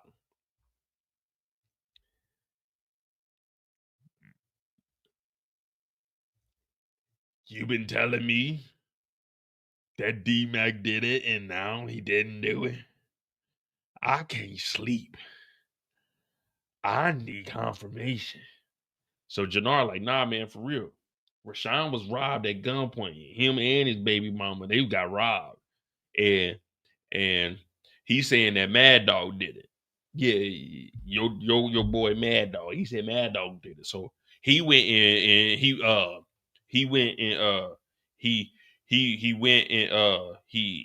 went to go get back. Rashawn said he got robbed in front of his baby mama. So he went and got get back. I thought you said D-Mac did it. No. The dude that said was D-Mac. He said he was scared of Rashawn. So he just said it was D-Mac because just like when Rashawn did the Mad Dog, he laid him down. He said he didn't want to tell him Rashawn because Rashawn would come and get him just like Rashawn did the Mad Dog when as the Mad Dog robbed him. King Kylo said, I thought you said it was D-Mac. He said, no, look. He got the same gun, the caliber. Did you watch the news? Because they said it was a black gun. This black gun right there. He said, that's the same caliber. That gun right there. You see this? He did that. Because Rashawn, he didn't even say he didn't do it. He confessed to it. He said, I did that. I killed Mad Dog. So when he said that, we like, man, we got to get him then. And that's why the engine's on him because D-Mac ain't do it. I'm telling you, D-Mac ain't do it. Man, I'm telling you.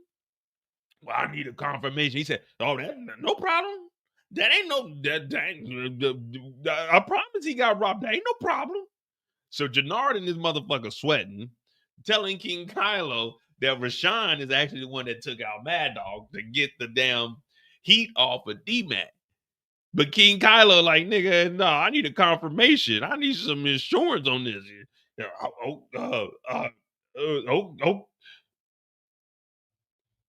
Okay, Mose, I'll get the information for you.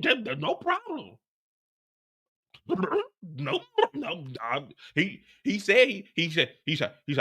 Well, I went in there. I was talking to him, King Kylo. When I talked to him, I said, you killed Mad Dog? He said, hell yeah, I killed Mad Dog. I said, why'd you kill Mad Dog for? He said, because Mad Dog robbed me. Everybody in SD say, he robbed Mad Dog robbed him. He got robbed, so the Mad Dog, he went go get that get back. Dude, that Mad Dog, look, that's the same gun right there. I promise you, that black gun right there, that's the black gun right there. You look at the video. Look at the video. You see the engine just drop and splatter open. And all the blood everywhere. That's him right there. You see the gun. That's the same gun right there. He had long. He got the same gun right there, King Carlo. King Carlo. It's right there, that gun right there, that black one. I promise I wouldn't lie. Look, my fingers ain't even crossed. I ain't lying. He did that. Rashawn did that. He said he did it. Just right there. You see that gun right there? He said he did. He said that gun right there.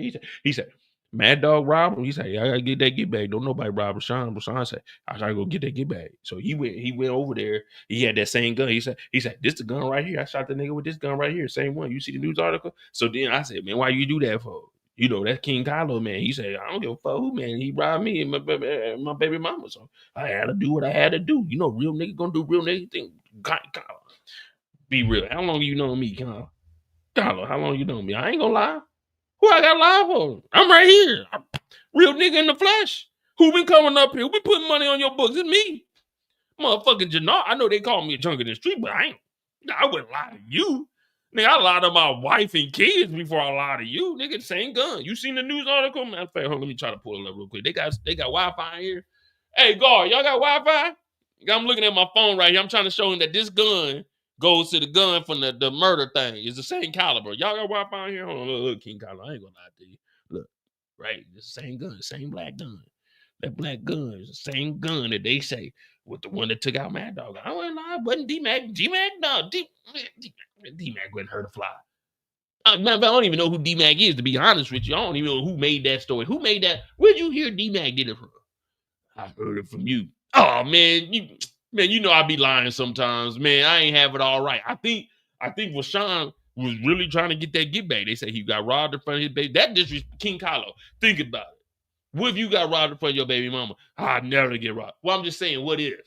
I know you wouldn't get robbed because you're a real nigga. But let's just say, what if it was you and your baby mama? And let's just say, I came up on y'all. You know what I mean? You didn't know I had a mask on. You didn't know it was me. I'll whoop your ass. No, I'm just saying, like, let's say, what's that word? Hypothetically? Hippopotamus? Yeah, let's just say hippopotamously that I come up to y'all as you and your baby mama. I'm like, give me all your money, nigga. And you put your hands up and I rob you. Like, would you go get back? Because that's what they saying what happened. They say Mad Dog went over to Rashawn. That's disrespectful already. But then to get robbed in front of your baby mama, that's like super crazy. So just a picture. What would you do, King Carlo, if I came up on y'all, you and your baby mama, and I say, hey, give me all your money, nigga. And I take all that. You gonna come and get me, right? That's what happened. They saying Rashawn got robbed by Mad Dog. Now, Mad Dog robbed him. They say Mad Dog came up big too. You know, Mad Dog was in all kinds of shit. I don't know if you really know what Mad Dog was doing. They saying Mad Dog was wild. I'm saying in the streets. They say Mad Dog was out there wilding out. He robbed it. He say he robbed Rashawn. Look, if I'm gonna be real with you, you know, normally I don't be telling no street shit, but to be real, King Carlo, man, you know Ethel in the church ladies over on their 63rd, not from 64th, they on 63rd, they be going to that church. Man, you wouldn't believe me if I told you this. I ain't trying to disrespect you and your kin or nothing, but they saying Mad Dog robbed them too. You know, when I heard that, I'm like, damn, man, you know, maybe he going through something, but they saying that's that gun, that black gun right there in that photo right there. That gun right there, that's the same gun they say. They say he got the same gun, the same caliber. I before I came up here, I looked at the news again, and they said it was the caliber. They said it was the caliber the black gun had, that black gun right there, and that's pretty much the same one. I'm pretty sure, because I can turn it into the police and get the ballistics. What is it, ballistics or ballistic? I could do that, but you know we don't fuck with police. But I'm telling you, it wasn't D-Mac. You gotta trust it wasn't D-Mac. I'll get you. I'll get some confirmation, but it wasn't D-Mac. Guard, I'm telling y'all, it wasn't no D-Mac. Everybody in here, listen up. It wasn't D-Mac. D-Mac ain't had nothing to do with this. See, King Carlo, I wouldn't say that shit out loud if it wasn't real. It wasn't true. He ain't D-Mac. King Kylo, for real. They saying Rashawn got robbed. I mean, what would you do if a nigga robbed you and your baby mama? That's disrespect. You might as well slap me. I promise you, man. Like they saying Mad Dog robbed Rashawn, and Rashawn went and killed him. I was tripping on D-Mac. The dude lied to me. The nigga that lied to me about it. Because I feel bad for even coming in and saying D-Mac name. Because the dude that lied to me was scared of Rashawn. Because Rashawn was standing on business. And I'm like, man, fuck all that. Do you not know who King Kylo is? Shit. Like, all right, I'm going to go get confirmation. But I'm telling you, that black gun, the same caliber. They say the same caliber from the news article thing. Yep. Fox 5 News. Yeah, I was watching. They say Fox 5 News. Yeah, Mad Dog got killed by a black gun with caliber, same caliber. Yeah. Yeah, pretty much. Same caliber. So I ain't gonna lie to you. Like, D-Mac had nothing to do with it. Yeah, I mean, like, who is D-Mac anyway? Yeah, nigga named D-Mac. It's a whack ass name. You know, Big Mac. I heard of a Big Mac. What the fuck is a D-Mac? Like, D-Mac ain't gonna do no shit. I promise you. Like, man, that's some bullshit. You know what I mean? I'm gonna put some money in your books though, because you know that's what real niggas do, man. I feel bad for Mad Dog, but D-Mac ain't had nothing to do with that. Like, I shouldn't even be hearing me talk about that. I'm certified out here, so you know my word is shit. I ain't from New York, but my word is bond. You know what I mean? So I'm just letting you know. It was Rashawn. He right there, man. You see the gun right there. So I'm gonna head on out of here because visitation run a little short. But I just want to let you know, like Rashawn did that. D-Mac ain't had nothing to do with it. D-Mac, who the fuck is D-Mac anyway? You know what I mean? Like. Don't even worry about it. Don't even stress off that. You know what I mean? The nigga that did this shit, he did. We did what we had to do. You know what I mean? Because when you told me to go get whoever did it, I said I was going to do that. And I did that, right? You see right there. You see the video? Same shit. Same caliber. Black gun. Same caliber. Same caliber, y'all. I don't know. Same caliber. So I'm gonna head up out of here. Hey, guard, I'm gonna go ahead and leave. I got you. Hey, you want that confirmation? I got you. I got you.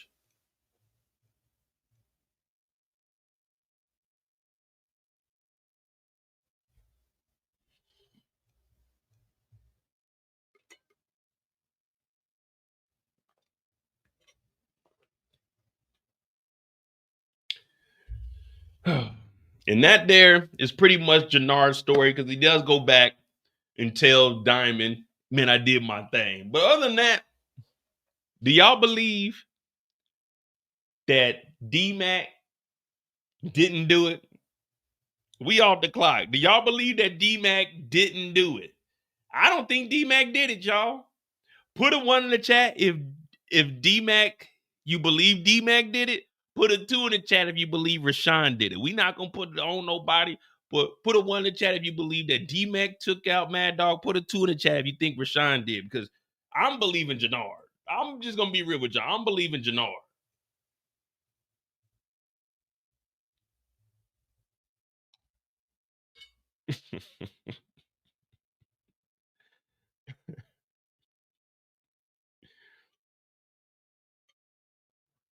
I think I'm gonna be honest with you.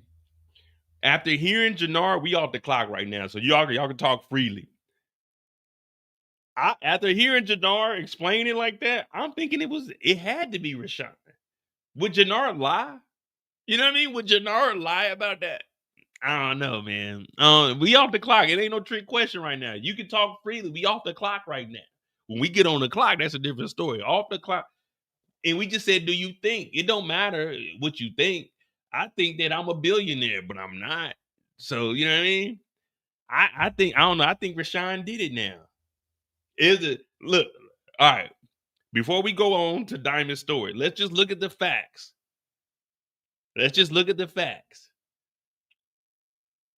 Mad Dog robbed Rashawn and his baby mama at gunpoint in front of his baby mama. Mad Dog gets deleted because Rashawn got back at him because he got robbed. And Rashawn was deleted with the same black gun and caliber that Mad Dog. So I'm looking at it like, damn, maybe Rashawn did take out Mad Dog. Because why would they have a video of Rashawn, who had the gun, Same caliber. So I'm thinking, did Rashawn do it? Rashawn may have done it. Rashawn may have done it. We just listened to Jenard explain for 15 minutes that Rashawn may have been the one to do it because he got robbed. So I'm like, that does make sense. If a nigga robbed me in front of my baby moms, I got to go get some get back. So I don't know. Jenard might be on to something.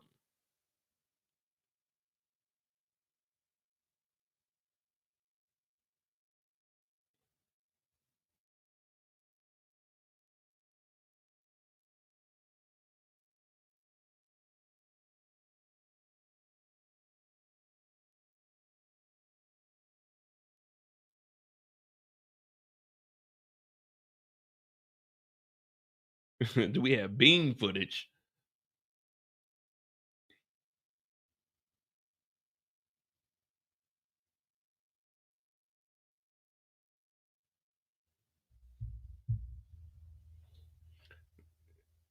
Yeah, but the Sons of Destructions, they just go through. What was the homeboy's name? Malik? I don't know. Where did I get that name Malik from? What was the homeboy's name? But remember, the homeboy is now the big dog. So they can easily just have him say, yeah, Rashawn did that.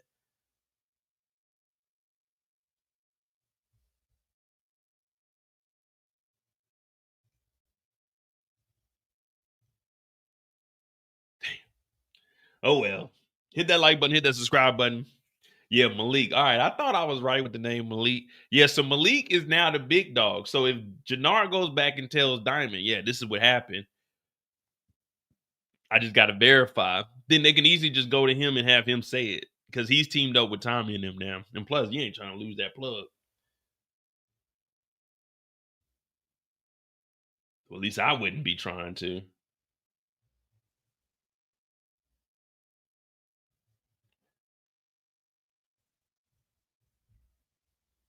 All right, we got Diamond up next, followed by Tommy, Vic, Stacy, Claudia.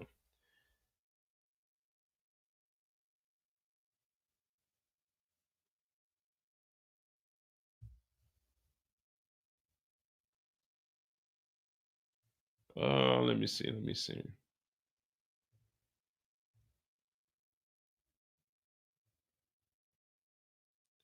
You know, we joke around about it, but this is a terrible way to live, man. This is terrible. I mean, I get it. You know, you gotta do what you gotta do to survive. But geez, Louise, it's every week. You gotta watch your back. You gotta do all kinds of stuff. You make the wrong decision, it's over with.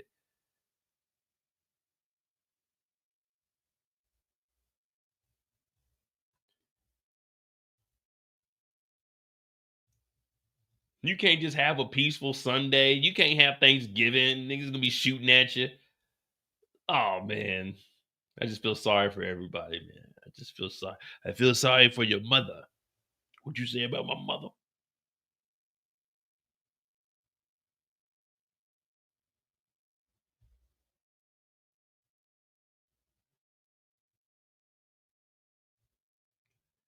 All right. What up, Caleb? Jenard almost relapsed literally after seeing dude. Hey, for real, Jenard seen that needle. He was about to go get that mug, wasn't he? He was about to go get that. I mean, let's be real. I mean, if you see it's three, you're like, well, you know, yeah, no.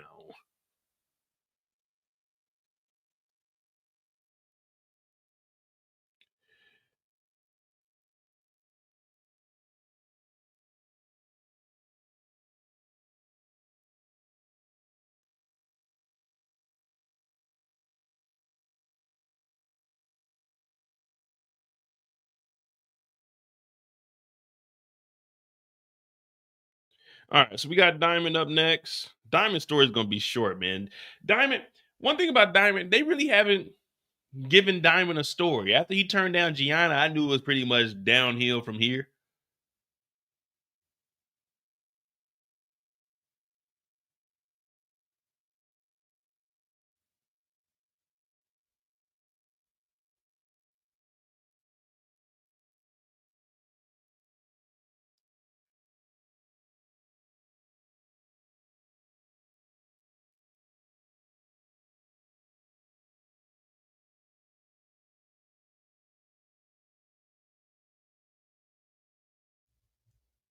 I don't know what Manny Fresh got going on. They don't have any work. They got to get. That's the whole thing. Shanti doesn't have a lot of work to be moving through multiple people. What, they just gonna work through the club?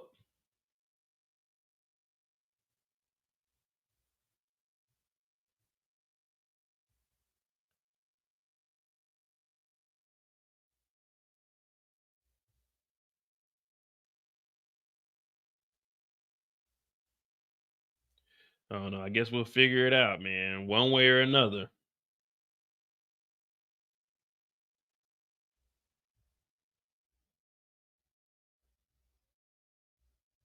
All right. Oh, Diamond. I do want to see more of Diamond's story, but they got Jenard running around acting all wild. Every episode, Diamond is just chilling pretty much, just doing whatever Tommy says, even though it's supposed to be 50-50.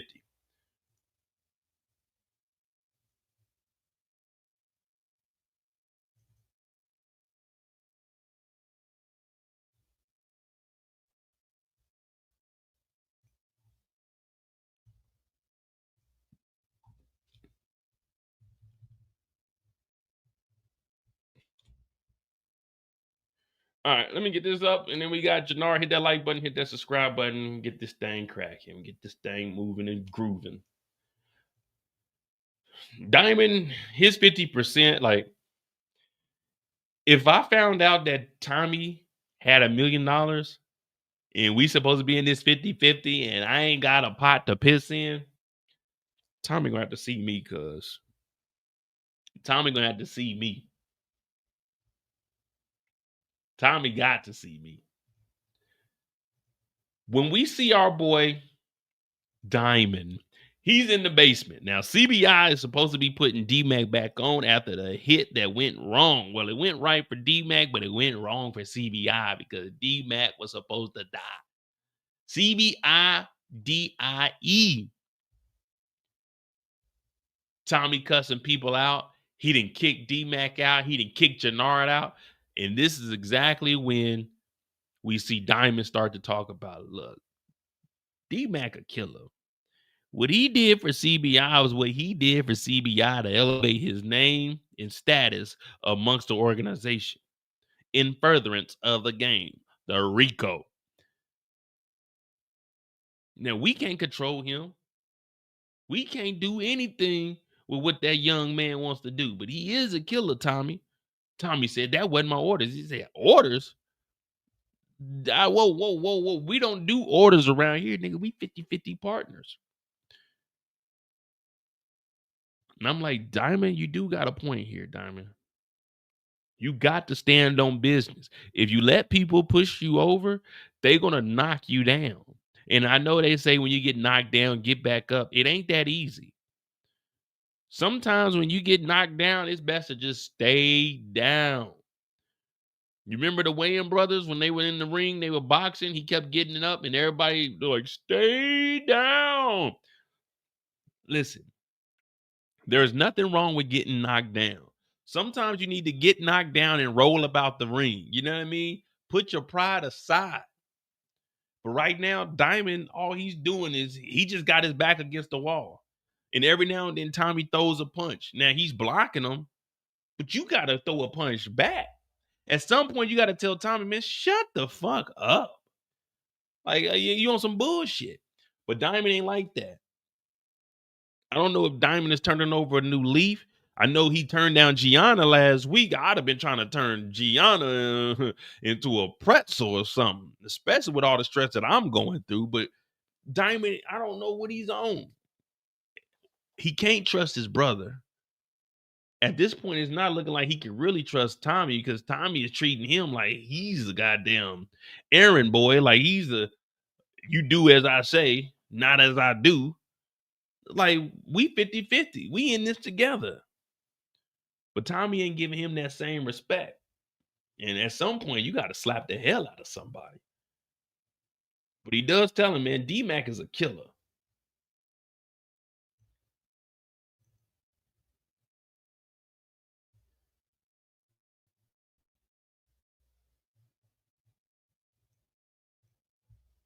Then they have a meeting. They have the meeting that they need. The meeting to get some eating. Oh, man. Shout out to Tamara. You got to roll the R's. Tamara Allen. What's going on? Thank you for joining the membership. Thank you for joining the membership. Once my internet is up and running, there will be, for the members, an hour before the video will air for the members. It's just my internet it's been messing up. And it takes so long to upload. But there will be a members video first, and then the regular video will air for that. And I'm going to start doing some other stuff. I will have members only lives once I get the new internet up and running. You know what I mean? But thank you for joining the membership. You are better than the membership of joining the coalition. If you guys join the Moets in the coalition, you will live better than the actual coalition that we watching in Forest. Because in Forest, you might get shot. Over here, I might take a shot at you, but I ain't trying to take you out. You feel me? So yeah, join the membership. I appreciate that. Thank y'all. Tommy and Diamond, they got the meeting. Now they're supposed to be getting the re-up from Rashawn and from Malik. Now we ain't got the D-Mac yet. No shit, 16 months. I don't go, Moaz. It's your birthday. Go, Moaz. It's your birthday. 16 months. That's a long time. What does that take us back to? 11 to 5, 12, 4, back to July of 24. All right, I like it. So they're meeting up with Rashawn and Malik. Now it looks like they're getting 1, 2, 3, 4. Oh no, 1, 2, 3, 4, 5, 6, 7, 8, 9, 10, 11 bricks. They're supposed to get their re-up. 11 bricks. But when they get there, Rashawn talking about, man, we good. We out the game with y'all. We about to go link up with everybody else. We trying to get some money with everybody else. We know y'all putting money in our pockets. We know y'all been supplying the streets for the last couple of weeks. But we don't give a damn about that. We don't care that y'all got the dope. We don't care that y'all got the infrastructure. We don't care that y'all got the dope. Yeah, I said the dope twice because guess what? We out the game, baby. We out the hood now. So everybody's sitting around. And Diamond hears this. And Diamond's like, wait a minute. You don't want to stop doing business with us? They said, but we do. We gonna go and fuck with the cartel. The cartelly tail. So Diamond is sitting there like, man, come on, man. Nah, man, y'all need us. Y'all need us. Nah, don't nobody need y'all, man. Don't nobody need y'all. And it's getting sickening out here that people believe that Tommy is going to put you in the position to succeed. And even Diamond can't convince him. So Rashawn drops the bag off and then he dips. And what does Diamond say? Man, we losing the clientele. We can't have people just disembarking from our establishment. The coalition is going to collapse and it's just going to be cold. And that's what Santa Claus gives you when you act naughty because he knows who's been naughty. He knows been nice. He's been checking it twice. And right now the coalition is losing the listen and just turning it into cold. What are we going to do, Tommy? What are we going to do? Tommy goes through and he finds a sticky note that says, yo spot at 8 p.m. So I'm looking at it like, whose spot? Tommy spot or Diamond spot? Like, we don't know whose spot these niggas want to meet up at. But Tommy tells Diamond, look, well, it looks like everybody ain't out the game. So now we got us a clue, a blues clue. We got to figure out what spot and who sent this letter. Now, they believe that it is Malik, which it is.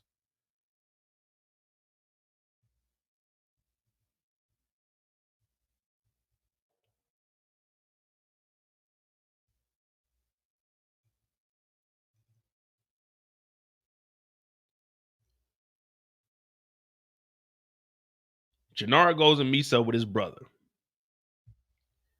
He's like, yeah, man, Rashawn and them, they leaving. They want to meet up. They want to do this extra stuff. Jenard's like, man, fuck Tommy, man. He's like, nah, bruh. Tommy talking about we got to get D-Mac. We got to straighten D-Mac out. We got to make sure that D-Mac's in the situation to win, to succeed, man. He said he got a plan. I'm like, oh man, here we go. Here we go.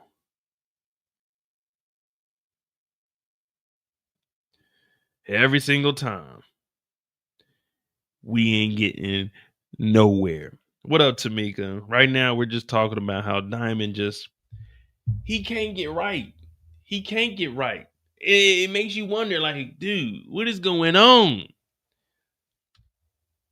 Jenard's like, all right, cool. That's hurting my mind. Now, we know what Jenard got going on. We just covered Jenard.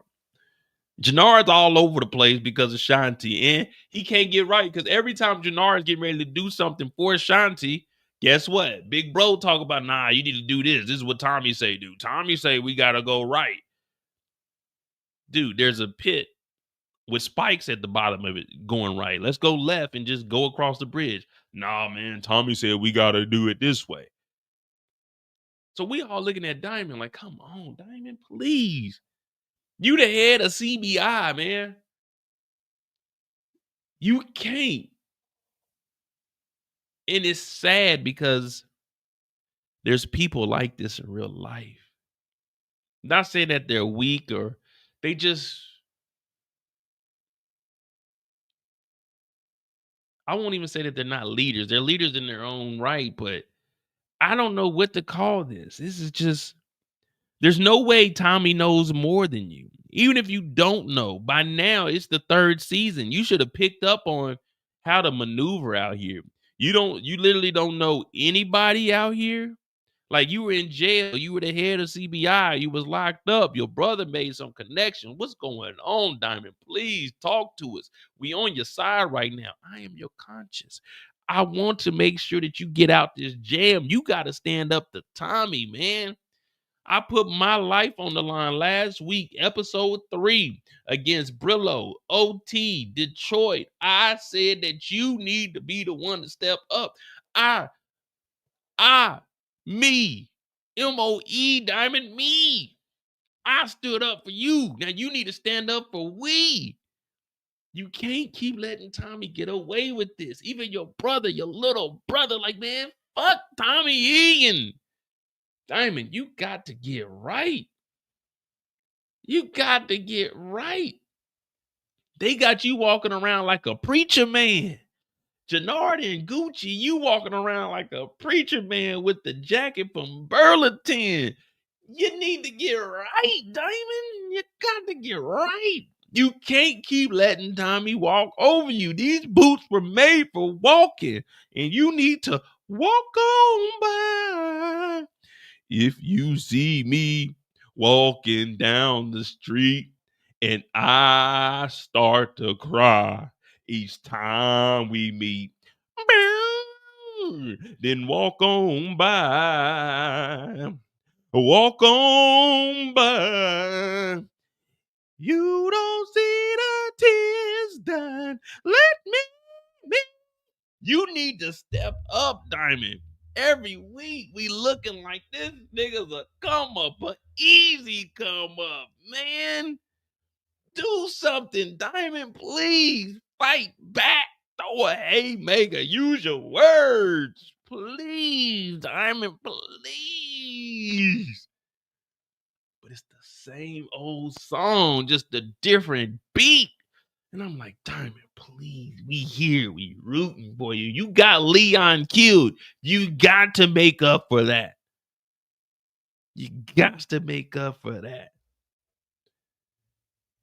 Jeez Louise, we can't get anywhere. Diamond, help us, please. Well, Diamond tells Jenard to fall back, fall in, and listen to what we got to say.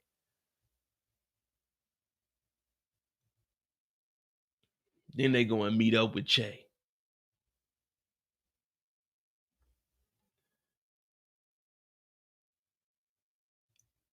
They go and meet up with Che. Che's whooping ass on the damn boat. Everybody going back and forth. Now, in my mind, I'm speaking on Diamond's behalf. I'm sitting here like,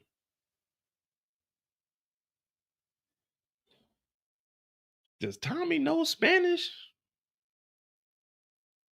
We hear Che we just heard a couple gunshots. Neither one of us speak Spanish. Miguel keeps talking to Che. We ain't really fucking with Miguel. Miguel tried to come at Tommy. They got guns. We ain't got no guns. We owe money to Che. We're supposed to re-up with Che with more bricks than we're prepared for. We're losing people. The coalition is falling apart. I really do wonder, does Tommy understand Espanol? Escucha, por favor. Mi hablo, no, mi hablo, mi name, no. English? Let's only speak English? So Diamond is just sitting here. Chase talking about we don't need no bodies in the street. Miguel's over here talking some shit we don't know, using the lingo from the native land. We don't know what he talk about. And Diamond is just sitting here like, we understand. I'm gonna be real with y'all. I don't understand a motherfucking thing they talking about. Like, I got my phone in the corner on Google Translate. I'm over here like, okay, what the fuck is he saying? I'm trying to look down and make it seem like I ain't recording the No, I'm just getting it. I put it in the Google Translate conversation. Like, you know, when you go to Google Translate,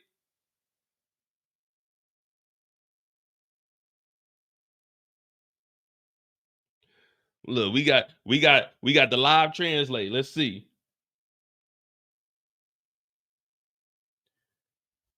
Hola, ¿cómo estás?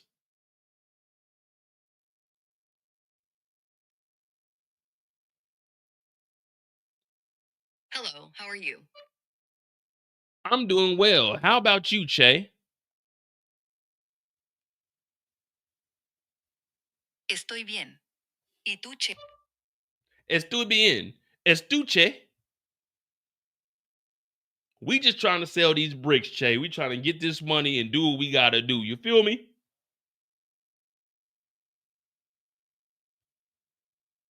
Solo tratamos de vender estos ladrillos, Chai. Tratamos de conseguir este dinero y hacer lo que tenemos que hacer. ¿Me entiendes?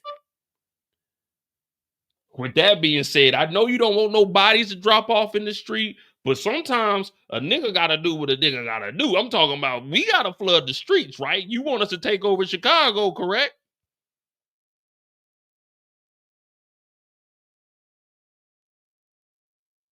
Dicho esto, sé que no quieres que nadie se caiga en la calle, pero a veces un negro tiene que hacer lo que un negro tiene que hacer.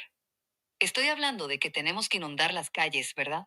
Quieres que nos apoderemos de Chicago, ¿correcto? Correcto? Negro, correcto? What about Tommy? What do you need Tommy to do? Like, make it clear for us so we can understand, because we ain't gonna be able to take orders from you, Che, unless you give it to us, pause, in English. We understand English.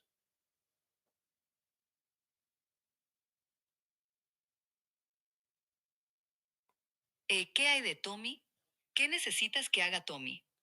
Como, acláranos para que podamos entender porque no vamos a poder tomar órdenes de ti, Jay, a menos que nos lo des. Pausa, en inglés.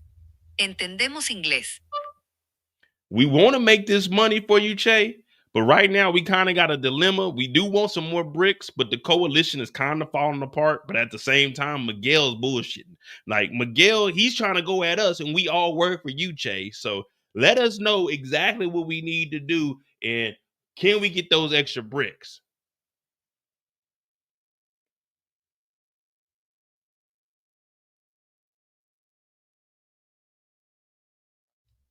Queremos hacerte este dinero, Chai, pero ahora tenemos un dilema. Sí queremos más ladrillos, pero la coalición se está desmoronando, pero al mismo tiempo Miguel está mintiendo. Por ejemplo, Miguel está tratando de ir a por nosotros, y todos trabajamos para ti, Chai. Así que, avísanos exactamente qué tenemos que hacer y podemos conseguir esos ladrillos extra. Comprende?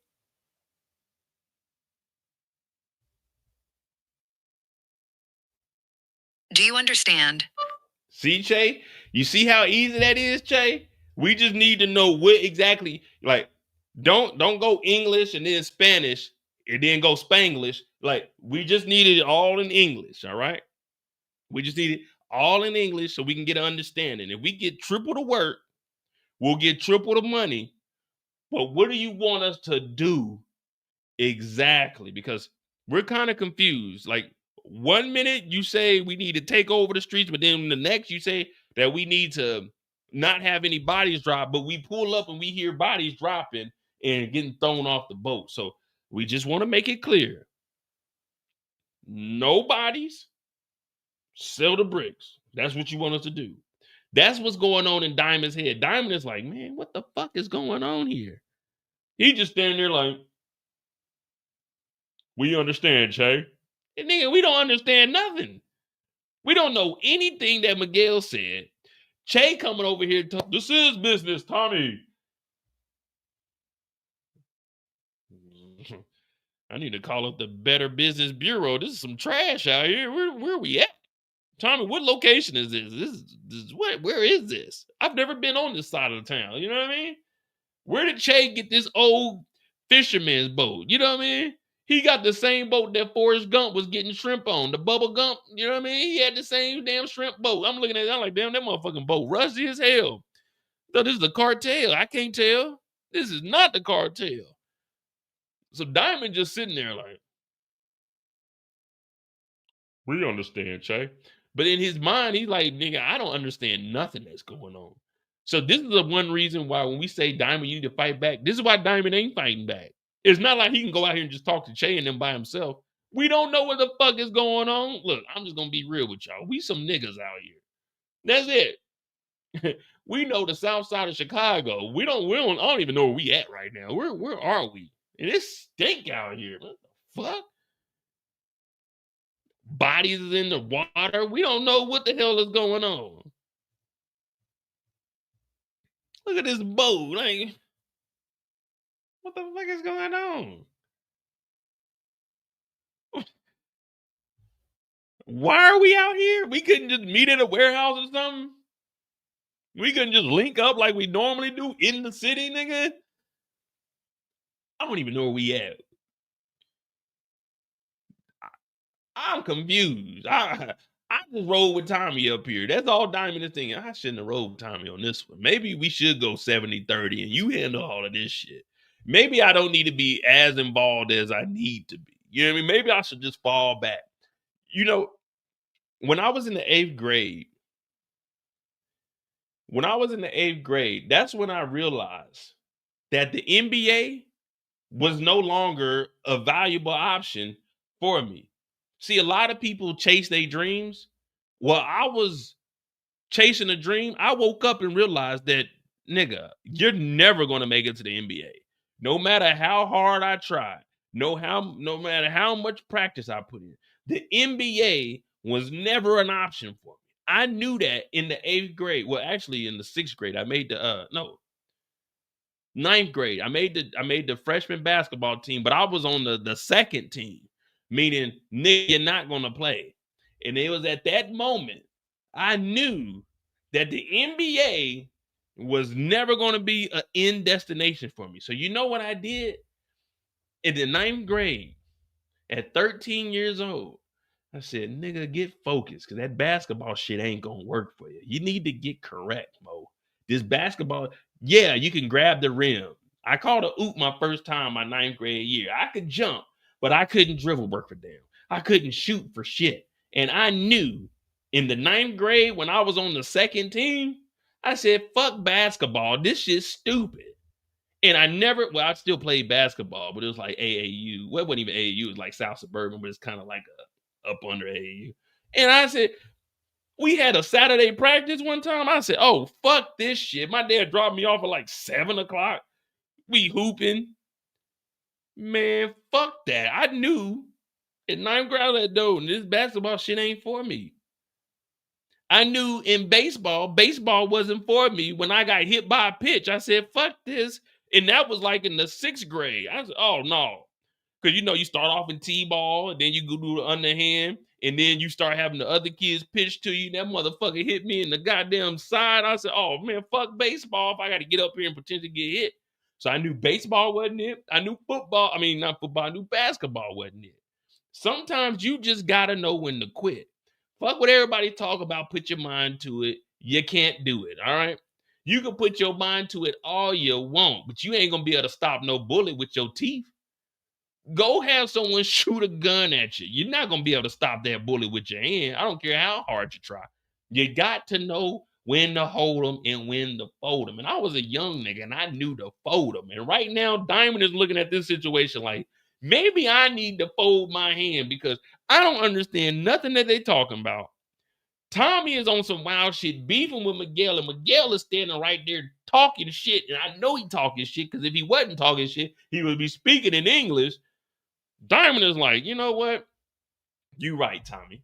You right. You give orders, we receive orders. We're going to break this bitch down 70-30. You get more of the profit because you're going to be dealing with I don't want to go back out there. I just heard niggas get shot. This is the cartel. We ain't really getting money like that. The coalition is crumbling up under our feet. You know, I might just call Gianna up. Gianna's a single woman, no kids. I might just, leave the game, Tommy. You know, I got about $30,000-$40,000 saved up. I might just, sell the shop, open up shop. Me and her, we go down to like Kansas City or something. Not St. Louis, still dangerous. We're just gonna move and relocate. And maybe the dope game ain't for me. Maybe I just get out of town. Probation is up. I settle down with Gianna, me and her, because she really feeling a nigga. And she gonna let a nigga stay at the house without paying rent. Because right now she's lonely. We don't know where the baby daddy nigga is. He gone. Leon, he ran away. So maybe this is the life that Diamond needs to step away from. And step away when you're on top of the game. Like right now, you really ain't got no beef. Everybody's coming after Tommy. Your brother's after you. This is the moment where Diamond was really looking at the situation and assessing it. Like this might not be for me. You know what I mean? Maybe I'm in over my head.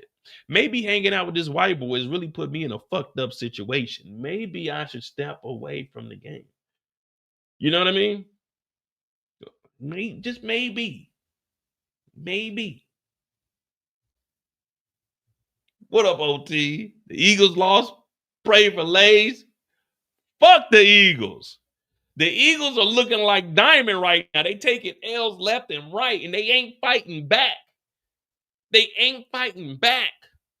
I've been telling y'all Justin Hutz' ass. But we ain't even talking about the Eagles. We talking about Diamond getting up out the game.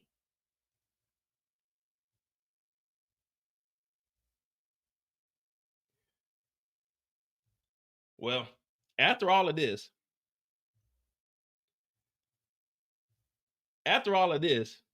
they go and they set up Rashawn.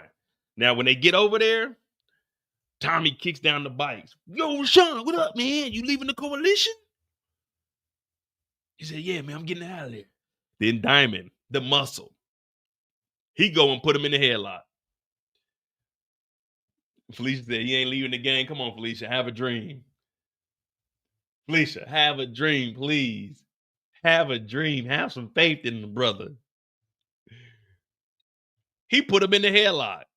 And then this nigga got the biggest tongue pause that I've ever seen. That nigga got a goddamn pliers on him.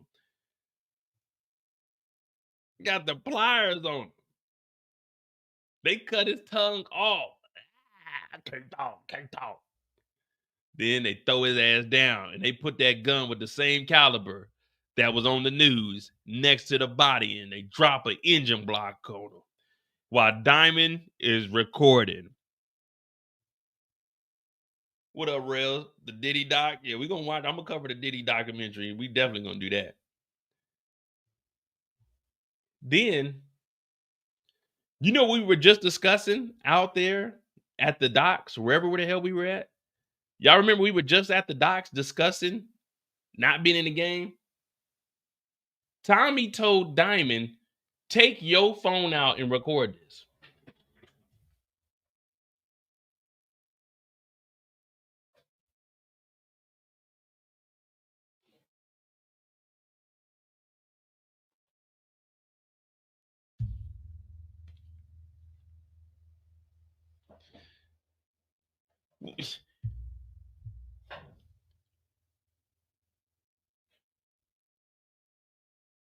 You want me to do what?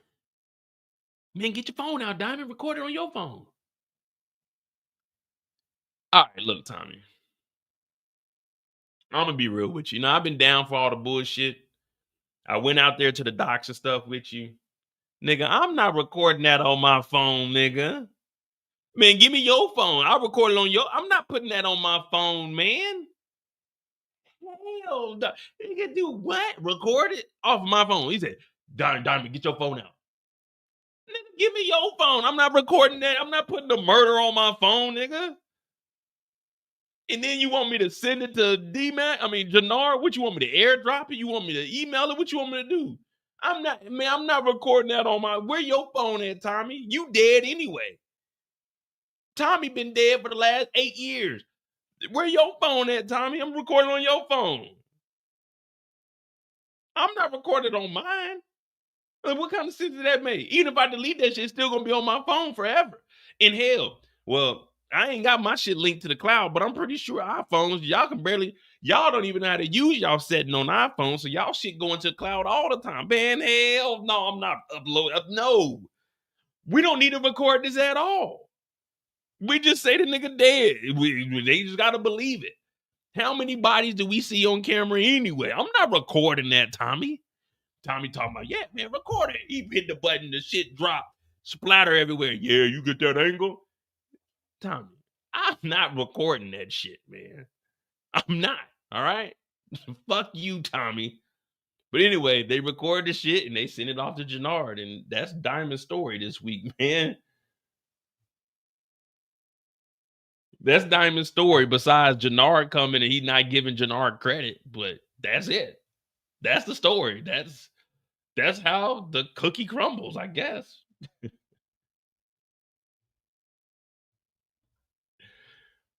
He talking about, yeah, man, just record off your phone.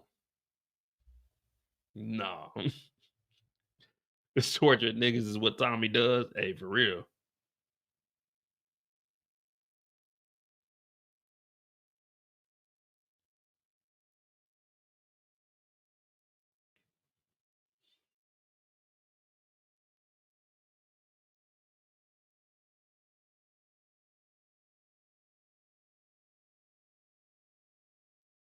All right. Hit that like button, hit that subscribe button.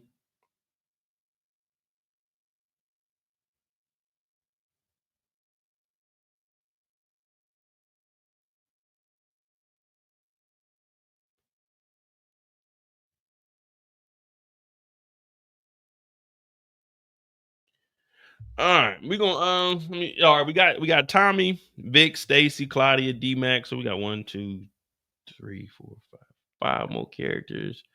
I said I was only gonna be on here till 1 o'clock, but we already at 2 hours, so we'll probably push it to 2. Fuck it, we here. All right, hit that like button, hit that subscribe button. I'm Modi J. We on the clock. We talked about Jenard, we talked about Diamond. We about to talk about Tommy. Tommy's story is gonna have Miguel and Mireya in that story, and then yeah, we'll do that. We'll do that. And yeah, so we'll do Tommy with Miguel and Mireya. Vic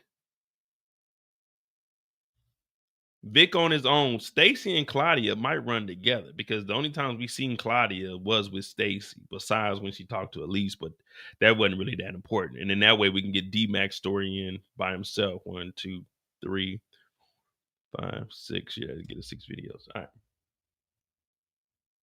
Would y'all record for Tommy, or would you tell Tommy, man, use your phone?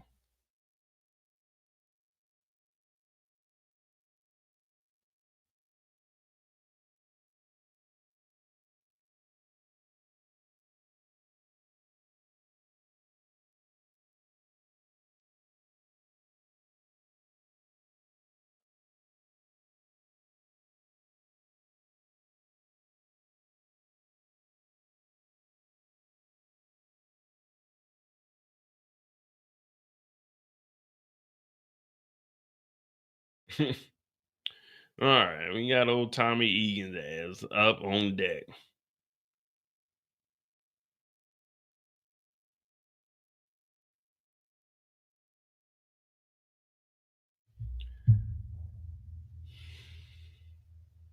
What's the business name? It's like The business name is like Patient or Prominent Inc. You know, I got the footage. You know, because I definitely wanted to see what was on that damn check. So before we talk about Tommy, well, we'll do the investigation when we get to. Well, fuck it, because that's Vic's story. So we wouldn't actually see the check until we got the Vic story. But let me see. Let's pull up the check real quick and see exactly where this check is coming from.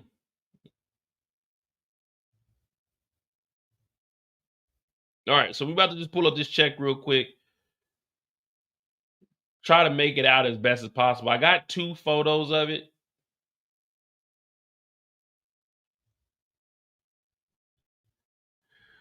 All right, so we got East Shore Bank and Trust cashier's check. Yeah, Pageant. I knew it was like Patient or something like that. Pageant Inc. $1 million. Yeah, it says $1 million, 0 cents.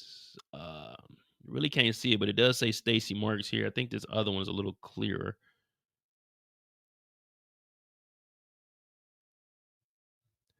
We got the check code RF2141.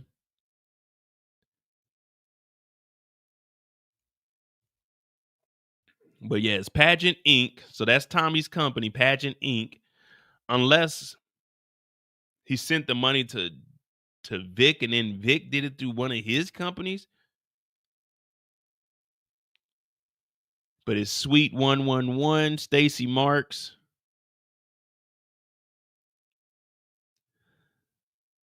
We do got the account number 05147148317 with the routing number 582104553.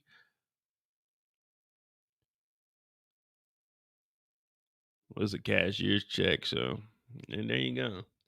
$1 million and 0 cents from East Shore Bank and Trust to Stacy Marks.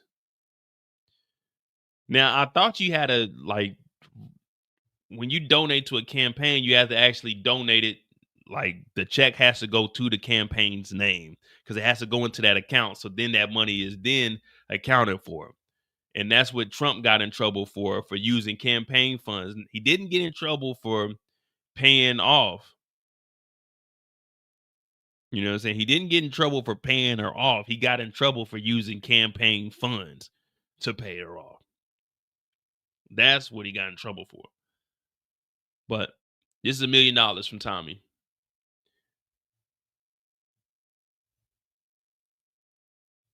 No, but remember, this check isn't technically random. Ray, and we doing Vic's story now, but Ray thinks Vic's name is Jason, and Jason does IT work, like crypto and all of that. So the only way this will be discovered is once the check is given to Stacy Marks, and she says it came from Jason. But once she finds out Jason is actually Vic, then that's when they're going to realize the money came from Tommy, and that's how she's going to be in Tommy's pocket at that point. That Jason is just big into the tech industry, so it's not really like a random check. I mean, we know that they don't know each other like that because she believes this dude's name is Jason. Like, it ain't nothing to verify this nigga's name is Jason or anything like that. You know what I mean? And that just shows us what we're about to get into with Tommy's story. And this is what I was saying from the whole get-go. What are we even doing? What are we even doing? Tommy has $1 million in a random account just sitting around. Why are we here? If I had $1 million in an account that I had access to, I'm not worried about selling drugs. I know people say, well, once you get that first $1 million, you're going to want to get it. No.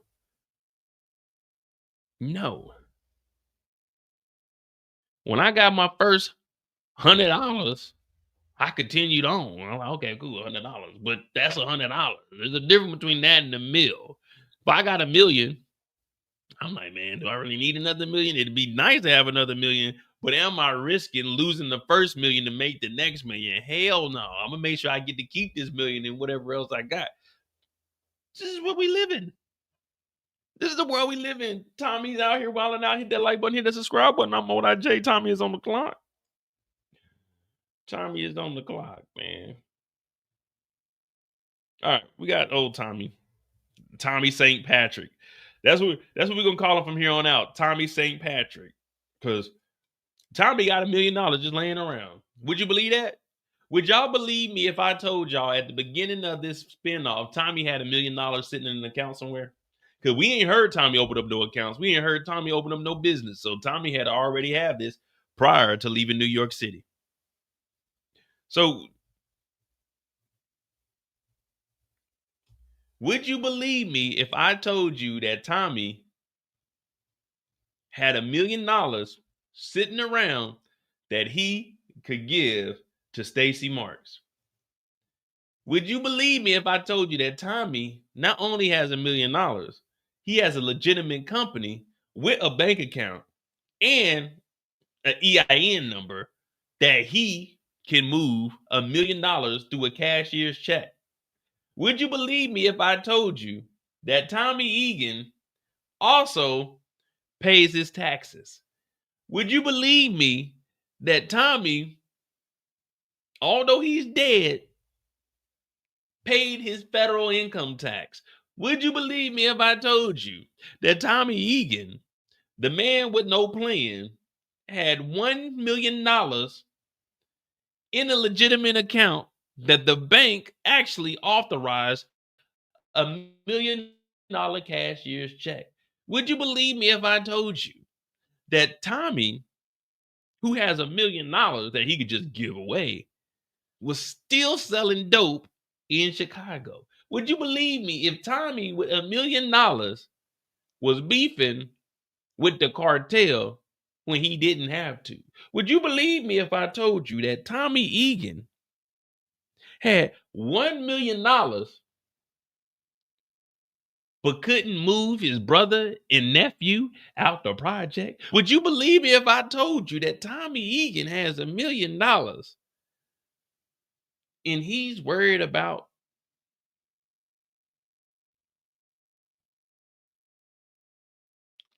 Vic Flynn, who the whole family has crumbled?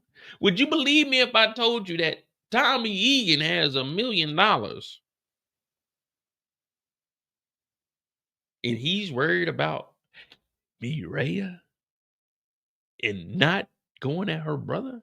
Would you believe me if I told you that Tommy had $1 million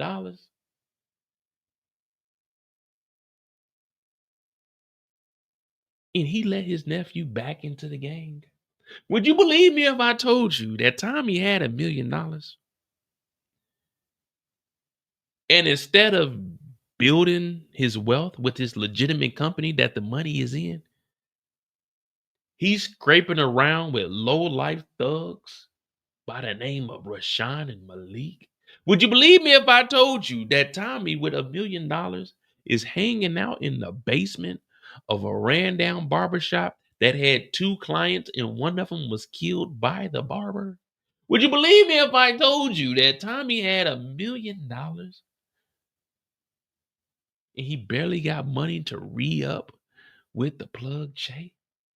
Would you believe me if I told you that Tommy has $1 million in an account that he can go to the bank with an expired ID that shows that he is dead in the system, on the run from New York City for over 3.5 years and is dead legally? Can write a cashier's check and give it to a donation via a nigga that's snitching? Would you believe me if I told you that Tommy Egan has $1 million and he's living in an abandoned firehouse? Would you believe me if I told you that Tommy Egan has $1 million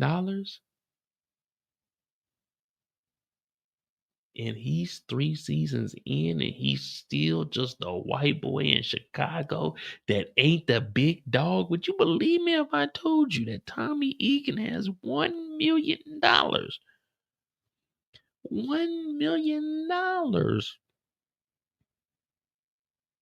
And couldn't figure out last season how to get him and his whole family out the game and keep his mom away from New York City, where we know that she's about to get into it with Diana and potentially set up Monet. Would you believe me if I told you that Tommy Egan has $1 million? $1 million. But can't go to Che as a man and say, listen, let's cut Miguel out of this because I got more money than Che. Have Che work for me, and you just bring me in the product and I make sure Chicago's straight. Would you believe me if I told you that Tommy has $1 million? And Tommy is living worse than each and every one of us that are listening to this live today. Would you believe me if I told you that Tommy Egan has $1 million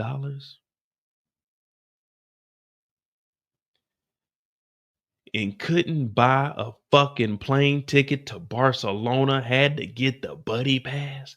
Would you believe me if I told you all of this? You might not believe me, but guess what? Today we're going to talk about Tommy Egan.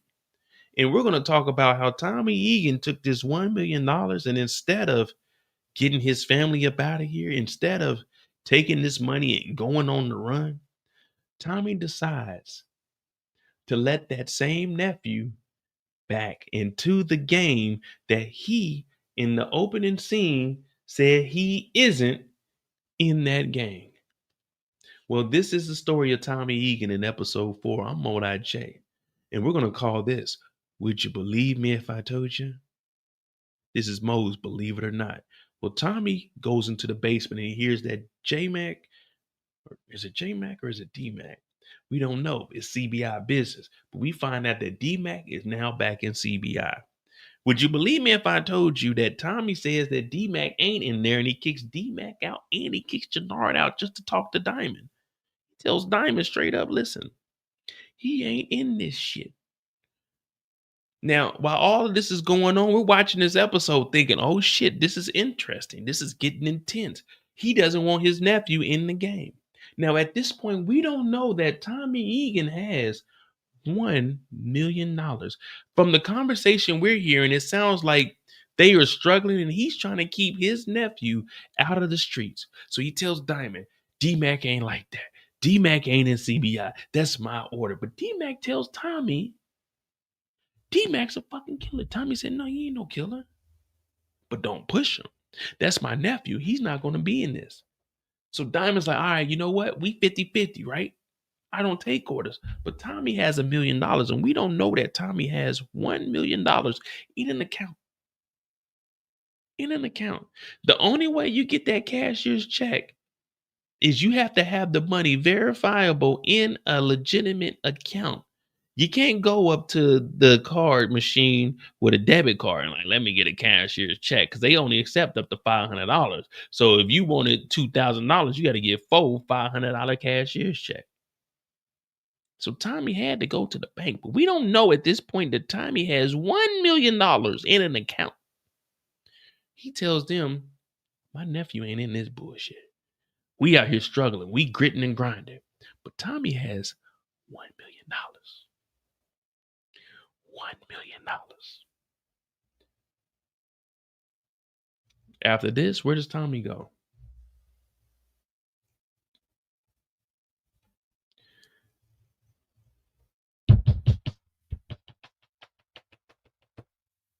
Hey, open up in there. It's your Uncle Tommy. Oh, what's going on, Nah, fuck all that. Who said you was going to be with CBI? Come on, you know me. I'm D-Mac, man. What's this I hear about you catching a body? Come on, I lay man dog down. You know you got a bounty on your head? Come on, I'll take out King Carlo. I don't give a fuck. I stand on business. You got that gun? Do you know what you into, D-Mac? Oh, come on. You swatting me, man. See me out. It's a fucking rookie. You still got that gun, D-Mac? Oh, come on. I got the gun. You was telling me it's a bounty on my head. I need the gun for protection. Give me the gun, D-Mac. Oh, come on. Oh, man, I'm standing on business out here. Give me the gun, D-Mac. D-Mac goes and gets the gun that he killed Mad Dog with. He gives the gun to Tommy. Come on. It's my gun. Tommy tells him, nah, man, I need that gun. We don't know that Tommy has $1 million. Tommy takes this dirty gun from his nephew, who's standing on CBI business, right? Tommy has an account. Oh, wait. Backtrack that. Tommy takes this dirty gun from his nephew that has a body on it. Would you believe me if I told you Tommy's about to be walking around the city with a dirty gun and a body on it, and he has $1 million? Would you believe me if I told you Tommy is taking this dirty gun from his nephew who has a bounty on his head, and Tommy has $1 million? We don't know that Tommy has $1 million right now. But let me tell y'all something. If I know that my nephew has a bounty on his head and I got $1 million, okay, let's do something real quick. I don't want to hold us up here, but we got to do this. We got to look at this rationally. All right. If I have $1 million and my nephew is hungry, what would you do? If you got a nephew that's hungry and you got $1 million, what would you do? Let's just see where everybody's at. Tommy, we don't know he has $1 million. But if I have a nephew that is hungry, what would you do for your nephew? If you got a nephew that is hungry and you have $1 million, what would you do?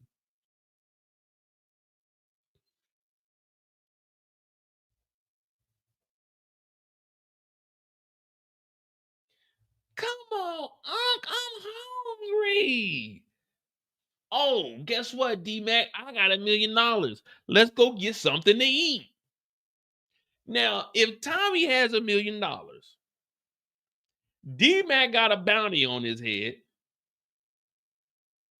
Take the bounty money, whatever it costs, deduct it from that $1 million, and get the bounty off of your nephew's head. You big dog in the street. All Tommy had to do with King Kylo on D-Mac, how much is the bounty? How much they put on him? $10,000? Bet. Let's pay that $10,000 and you just leave him alone. You know, we got that. We got it covered. Whatever you want, you know what I'm saying? We'll squash this. We'll supply y'all some bricks or something. But when I told y'all everybody's in these situations because of Tommy, Tommy can pay King Kylo off right now and there would be no bounty. There will be no issues with King Kylo.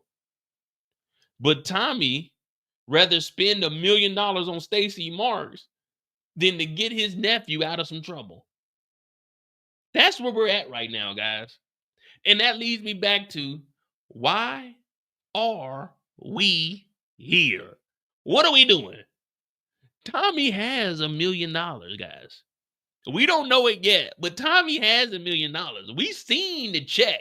The funds are there. Why are we living like we don't have $1 million?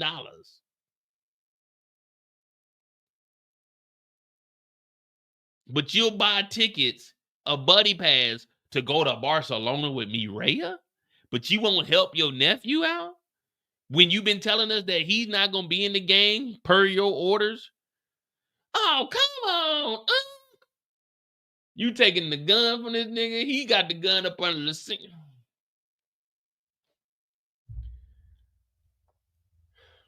See?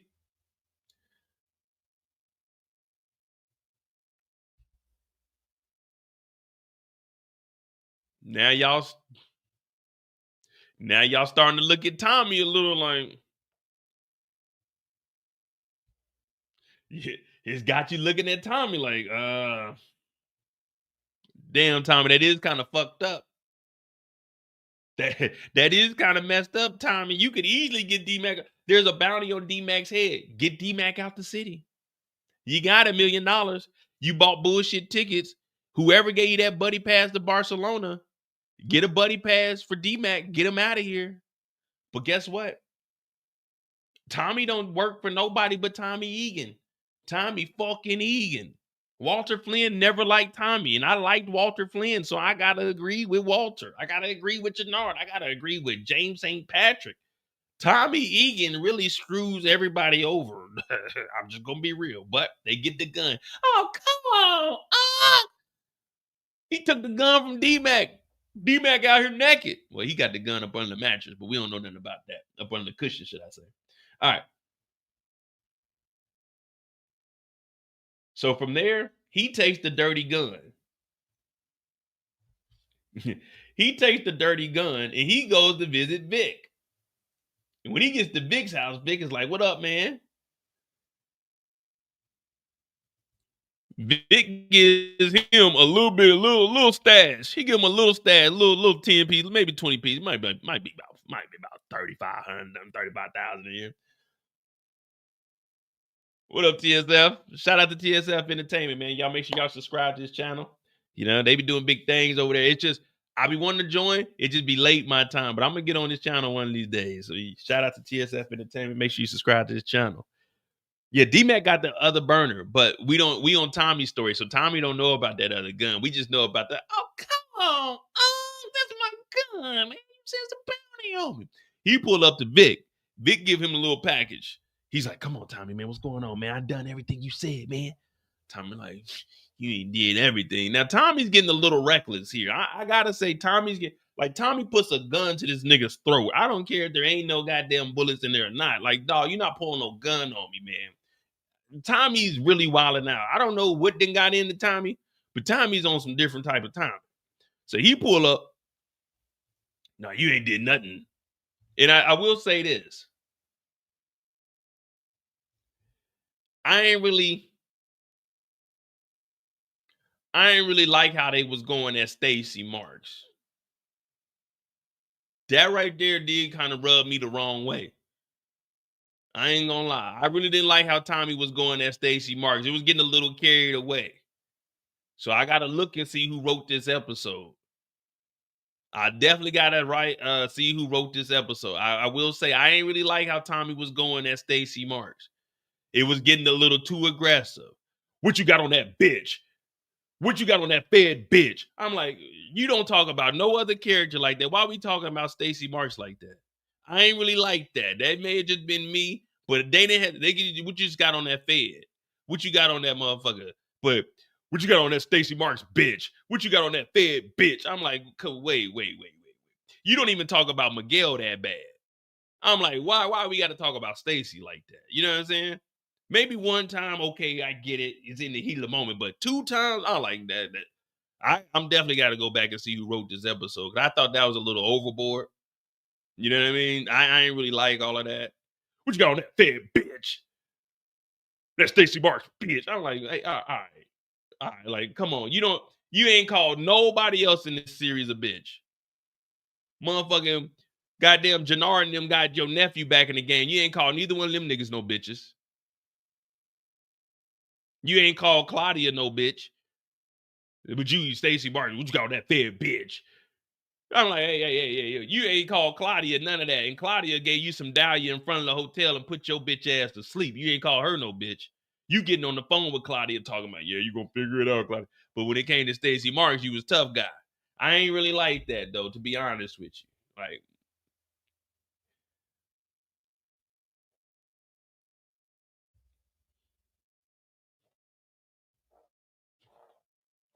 I ain't like that. You're a little too carried away. Now, with the Angela thing, that was different. Angela was trying to lock them niggas up for show, for show. Yeah, we know Stacy Marks is too, but what Angela was doing was way closer to home than this. Tommy has sat down in an interrogation with Stacy Marks. You know what I mean? I ain't like that. That's just me. But anyway, he still got that gun on Vic. What that Stacy Marks bitch got. He's like, man, look, she very vulnerable, man. She got that campaign going on. She got that divorce going on. One thing about Vic, that nigga gonna tell everything. You got that campaign going on. And I know she needs some money for that campaign, Tommy. And you got a lot of money. Tommy said, really? I do got some money laying around. Now, we don't know that Tommy got $1 million. Wouldn't y'all believe me if I told y'all Tommy got $1 million in a bank account? Well, we ain't got there yet, but Tommy has just been told by Vic that if you donate to the campaign to that Stacy Marks mofo, you might have some leverage. And Tommy's like, you know what?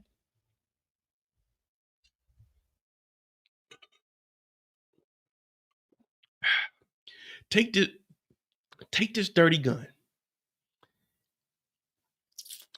And I'm gonna get the money. We're gonna put it on that campaign. And when she finds out that this dirty money came from me, she won't be able to do anything I don't tell her to. Oh yeah, get that money. Now at this point, we don't know that Tommy has $1 million. We don't know. At this point, did y'all know that Tommy had $1 million? Put a one in the chat. Did you know that Tommy had at this point, did you know that Tommy had $1 million in the account? Did anyone know that Tommy had $1 million? When they say donate to the campaign, I'm thinking, okay, 100,000, 50,000.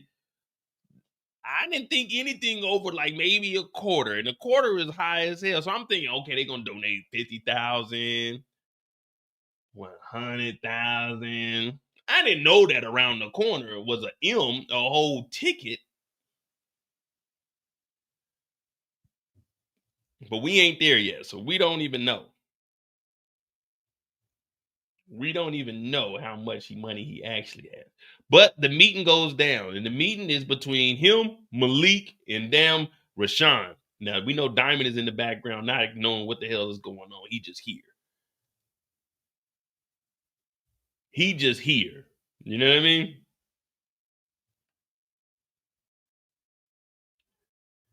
So they show up and they tell Tommy, nah, we good, man. We want out the game. Tommy's like, wait a minute, you want out the game? He said, yeah, we want out the game. What do you mean you want out the game? Nigga, we want out the game. We don't want nothing to do with y'all. We want out the game. Now they get ready to leave and they trying to convince him, nah, don't leave, man. Don't leave, man. Y'all gotta stay with us, man. Y'all gotta get this product, man. We got that work, man. We got that work. They like, nah, we good, man. We out. We don't want nothing to do with you, Tommy. So they leave. Tommy and Diamond, they losing it. They like, damn. But when they check the bag, Malik actually left a note that says your spot, 8 p.m. So Tommy's like, shit, I'm optimistic. This means they might still be trying to fuck with us.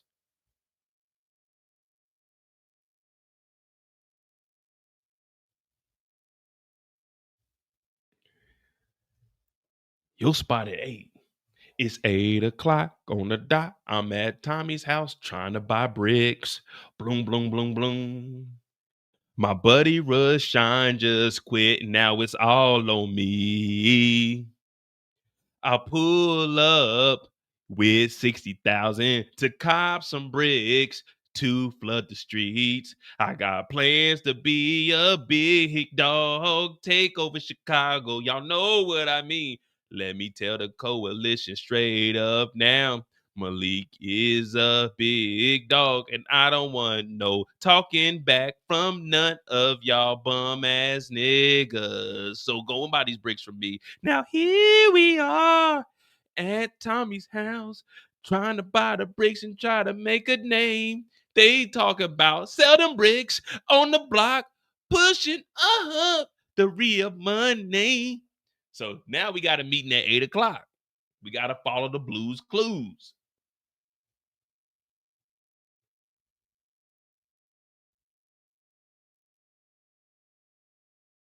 Now, while all of this is going down,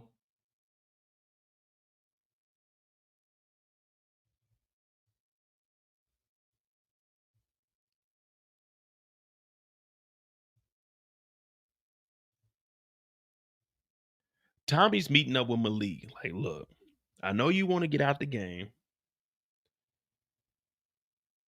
but I want to make you the big dog.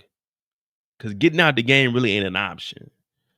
Like right now, Tommy, we know Tommy has $1 million in a bank account. They wrote the cashier's check. Now, Malik comes over here and he's got a chance to get Malik to become a big dog. Or he can tell Malik, look, this dope game ain't nothing you want to play around with. I'm sitting on a couple M. What you can do is you can take that re-up money and get up out the city. But what does Tommy do? He says, fuck all that.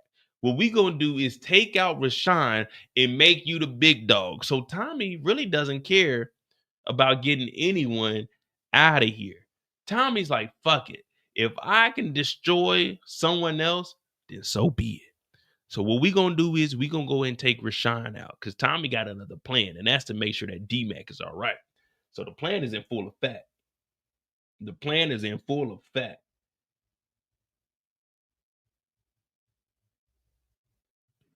But before we can get to the plan,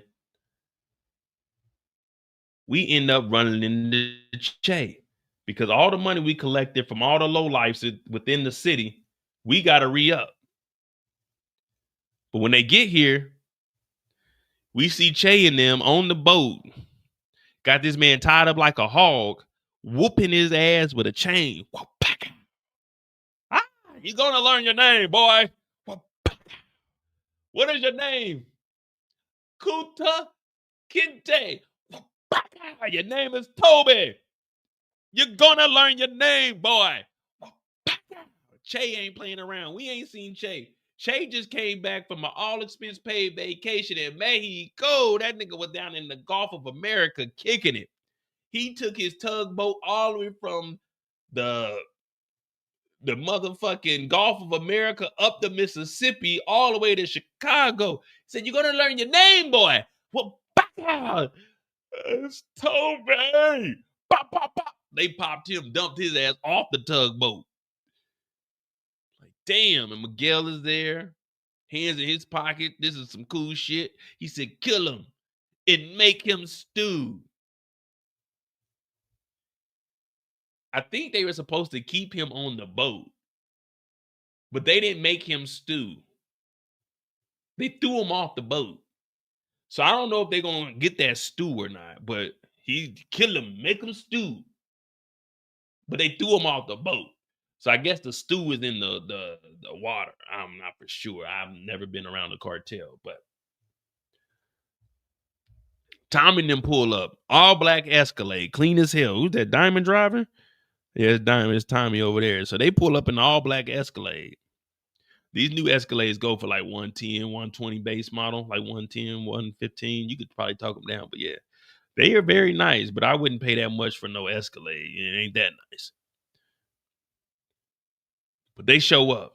Diamond in all black, Tommy in all black, but Tommy's jacket is like a little bit too big. It's like almost hanging off his shoulder.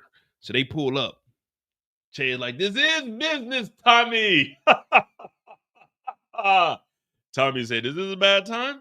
This is never a bad time, Tommy. What do we have here? Well, we got this money, man. You know how it is. We just dropping off these work. You know what I mean? We trying to re-up. We want 3 times the product. 3 times the product, Tommy?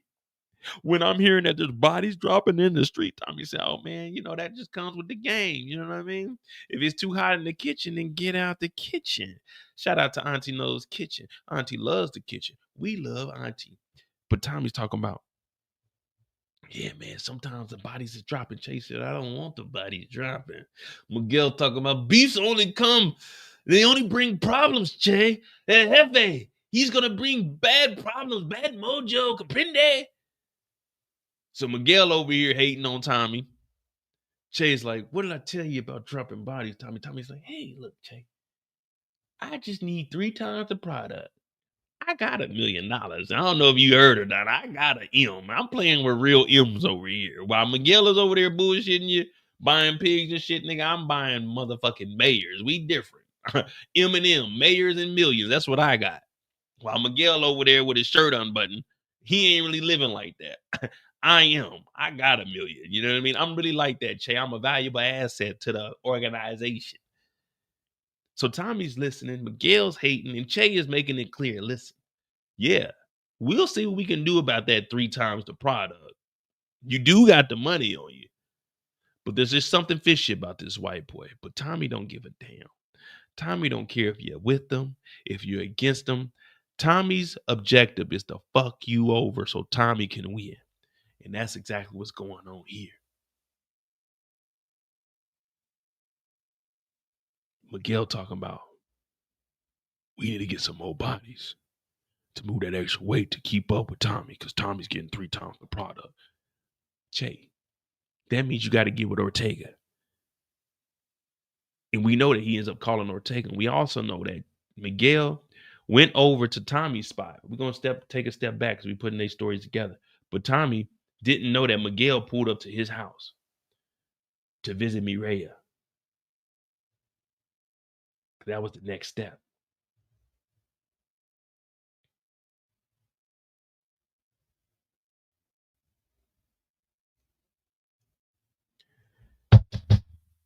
Miguel? Miguel, is that you? Mireya, it's me, your brother. So this is the Egan space. So Mireya just lets him in here. Let's look at the camera feeds real quick. Security alert, security status, camera feeds, archive data, alarm system, gate status, admin panel, system override, lock system. Okay, this is that back corner here.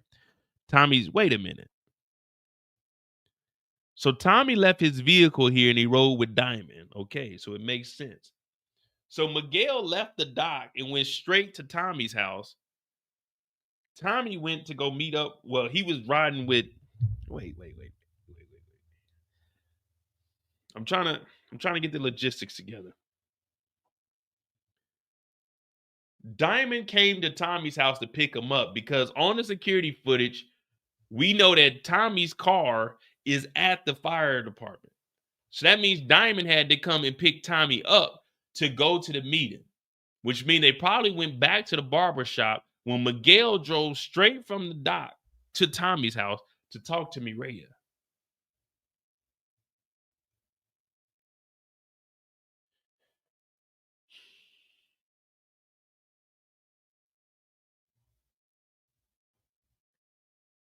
Okay. So now Miguel knows the insides and what the security is looking at. We got 4 cameras up here. You got your main camera, which is the same camera as this one here. So I guess you can just bring that over to the main one. So Miguel is coming over here to snoop around, and he tells Mireya, he brings her flowers, which Tommy's going to see the flowers and say, whose flowers are these? And then Mireya's going to say, oh, Miguel came over. He's like, Mireya, why do you keep bringing them over there? Mireya just don't give a fuck and go get somebody killed. But this is her brother, Hermano. He's like, I got these flowers. I want you and Tommy to have a dinner with me. We can go to whatever restaurant you want to go to.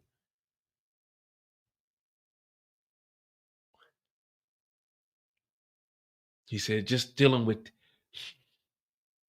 you and Madre not being at the house. We're not having Sunday dinner.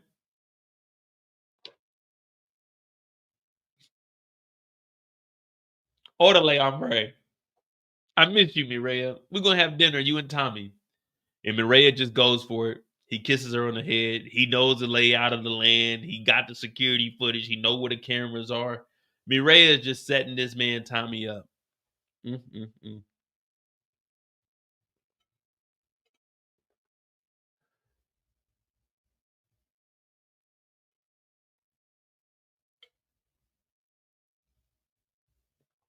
Now, Tommy, what does he do? Well, we got to continue to work because we got to get this money. We got to be able to fund the organization. So he goes and meets up with none other than Elise. Now, Elise is at the club. Elise is sitting around. And she's supposed to be recording Tommy. Now, Tommy don't know this, but Tommy goes get the money. She's like, Tommy, what drugs are you getting? Tommy, how much money are you making? Tommy, do you have enough coke? Can you supply me coke? Tommy's like, yeah, I'm the Santa Claus of the ghetto. You know, I'm supplying the block. You know, if your nose got an itch, Tommy got the fix. Ooh, I like that. If your nose got an itch, Tommy got the fix. If your nose got an itch, Tommy got the fix. I like that. If your nose got the itch, Tommy got the fix. All right. Hey, don't y'all be taking my slogan. But Tommy pushes up on her because she's nervous. She's jittery. And Tommy knows what that cocaine do to you because we seen him and Kate Egan going back to back. I'm talking about slug nose, tail nose. You know what I mean? He gets up on her and he pulls her phone out. Now, the phone is recording. It's got Tommy on the recording. Tommy throws the phone in the water. This is 2024. Any phone that you have that was made after 2012, waterproof. Tommy doesn't delete the recording. It's still recording. Tommy just tosses the phone in the water. Now it's gonna be a little distorted, but it's still recording everything that they talking about. You might not be able to make it out, but it's still recording. Tommy ain't delete the recording of nothing. The phone is waterproof. All she has to do is reach in there and it has Tommy saying, I'm the Santa Claus of cocaine. Tommy didn't delete nothing. Elisa's talking about, Tommy, do you got that dope? He said, I'm the Santa Claus of the ghetto. Santa Claus, go straight to the ghetto. Tommy thought he was doing something. I said, oh, Lord. Tommy made a rookie mistake. He just chastised D-Mac. What up, no label to label? You know what I'm saying? We got a celebrity in the building. We got a celebrity in the build done. But Tommy made a rookie mistake. But he tells her, you a drug dealer, we a drug dealer, we all drug dealers. You know what I'm saying? I'm a dude, you a dude, we a dude. What movie is that from? It was actually a TV show, but they put it into a movie. But what is that from? So he leaves. She's like, fuck. Fucking Claudia done got me screwed over again. Again. So Tommy leaves up out of there with the recording and everything. Miguel does talk to Ortega. Ortega is out of solitary confinement, allegedly. He getting domed up by a guard. So Ortega is supposed to be in solitary confinement because we know Stacy Marks told us that at the beginning of the episode. How is he still making hits and running the streets when he's in solitary confinement? So he's never been released from solitary confinement. He's potentially going to get released from prison, but none of that has went through yet, according to Bill. So I don't know. This is a little discrepancy here, but Miguel's talking about, yeah, man, next time the phone pings, nigga, it's the logistics. We go get some money, that moolah, that mucho dinero, extra grande. I like my pockets extra sloppy. But from here, we go straight into the plan, man. We're going to finish Tommy's story up real quick, blah, blah, blah, blah.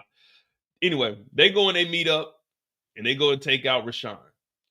Now, when they get there, you already know what's going down, man. Rashawn in there, they talking about knocking over bicycles and shit. Boom, they knock over the bikes. Rashawn like, man, what's going on, man? What you doing to my bikes, man? Come on, cuz, my jaw hurt. But they kick over the bikes. And then they go and do some wild shit, like some more rookie mistakes. They go in here, they end up choking them out. Tommy just can't be regular. Tommy takes everything to the extreme, gets some pliers, pulls this nigga's tongue out, cuts the tongue off. Like, dude, he can't even tell you what his plan was, Tommy. Tommy cut the tongue out. Then they go ahead and knock him on the ground. He kind of out of it. He tells Diamond, hey, Diamond, pull your phone out, Diamond. Oh, he got the wheats on too? I ain't even noticed that at first. He got the wheats on. He tells Diamond, pull your phone out. Tommy's like, all right, I got you. And then they lift up this engine block. And Tommy's like, well, you know, fuck it. Let's make this shit as messy as possible. We don't care about covering our tracks. Tommy's like, I got $1 million and I'm white. So they ain't not even going to be looking for me. They're going to be looking for you Negroes. So Tommy's like, record this. And then, boom. They drop that motherfucker on them, splatter everywhere. I said, oh, Lord. This ain't what we was expecting in Power, but it happens. And then Tommy takes the gun that he got back from Vic because he texts Vic while Vic was in the interrogation room with Stacy Marks and said, I need that nickel.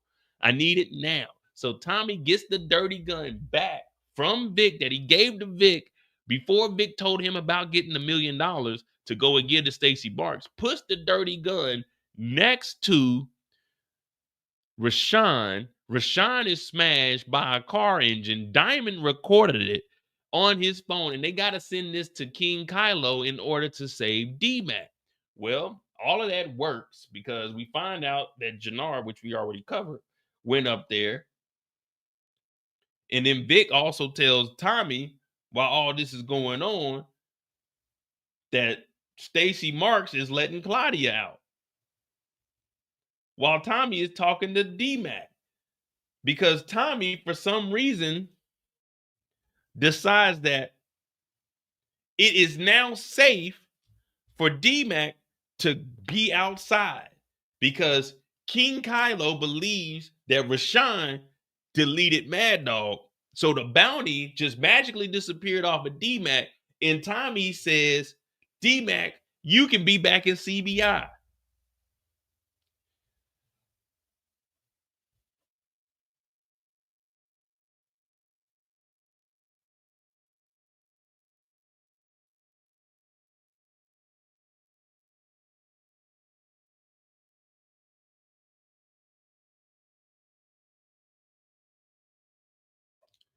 So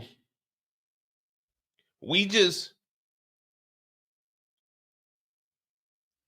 wasted 2 whole seasons of Tommy protecting D-Mac only to let D-Mac back in the gang, knowing that D-Mac is 16, 17 years old, caught a body, 2 of them, but we let D-Mac back in the game when we know for a fact that Tommy had $1 million in an account, a legitimate account, meaning he probably got 2 to 3 more million in other accounts because you're no way pulling out all of your money. And he just let D-Mac, you know what, D-Mac, fuck it, go on, be back outside. So everything that we've been doing the last 2 seasons to keep D-Mac out of this bullshit, we give Stacy Marks $1 million. We don't give D-Mac anything, but now we let D-Mac back in the game to go hustle and kill niggas. Why are we here? What is Tommy doing? What are we watching? We just did all of, he's not back in CBI. Now he's back in CBI and he still has 2 bodies on him. What are we doing? Why are we here? I'm looking at this like, what the fuck is going on this episode? Then he gets a text. What's the text message say? Claudia has wings. Was she drinking Red Bull, nigga? What do you mean she got wings? Elaborate, Vic. What do you mean she got wings? That means Tommy go put all black on and go down to the federal prison, the holding cell downtown. So now Tommy is going downtown where we know is heavy Fed presence. He got on all black. He's been walking around, donated $1 million to Stacy Marks, and now he's just sitting outside while the feds are escorting Claudia, who is supposed to be in witness protection so that the fucking cartel don't know that she's working with the feds. But what's the first thing they do? They come outside with all the feds. I know we ain't talking about Stacy right now, but we got to point this out. Tommy's at the end of the block watching Claudia come out of here because now she got wings. But Stacy Marks said, you going to snitch on Ortega or I'm going to tell Ortega that you working with the feds. Ortega's calling hits from behind bars. Stacy Marks just said, how was he running shit behind bars in solitary confinement? So you think niggas ain't watching Claudia Flynn, who was in prison with Ortega's people, where Bill knows about all this? She's walking out here. She ain't in regular shit. She got YSL on, head to toe. She's walking out here with the fucking feds, hops in goddamn black Escalades with the feds, talking about, we're going to tell Ortega, with Tommy in the middle of the goddamn Chicago with this hood on, hiding behind the motherfucking wall. Hey, who's that white boy over there? Hey, is in the feds? Who is this white boy over there? Tommy over there. Like, we escorting a big time snitch out of the federal prison, and we got Tommy just.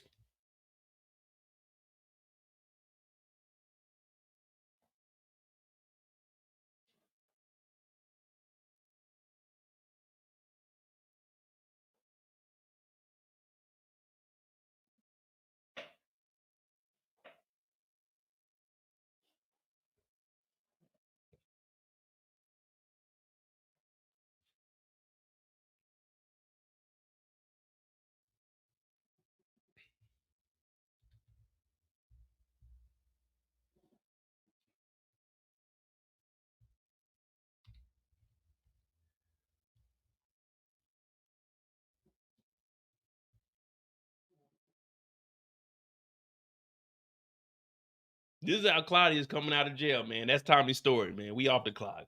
I ain't even got no questions for y'all. We off the clock, man. We off the clock. We ain't even got no questions for Tommy, man. You know what? We just gonna end it there, man. That's Tommy's story. Tommy got $1 million in the bank account, y'all. Believe it or not, you wouldn't believe me if I told you. Tommy has $1 million. Tommy got $1 million, man. Hit that like button, hit that subscribe button, man. Jeez Louise. Tommy was on that corner.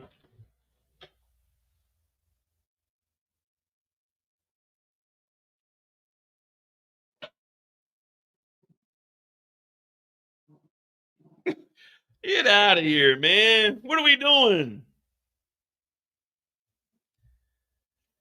Oh, man. All right, man. Hit that like button, man. We at 3 hours. All right, let me see what we got. We got Big Stacy, Claudia. We're gonna kind of speed these up, man. I got shit to do tomorrow, man. We don't even know that, like, there wasn't no name on the account or anything. It just said Pageant Inc. So Pageant Inc. it is.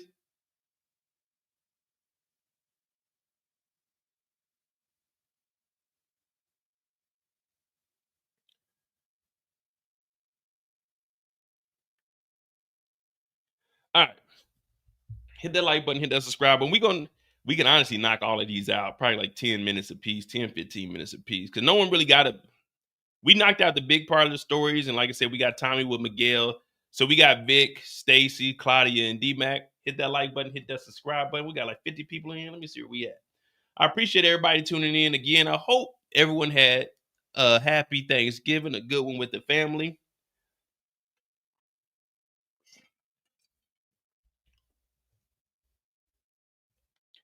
I really do enjoy it. Of course, I have my issues with this episode. I do feel like this is one of the weaker episodes of the season, but it is Power, so I'm going to continue to watch it. But I just got to be honest, you know what I mean? Like,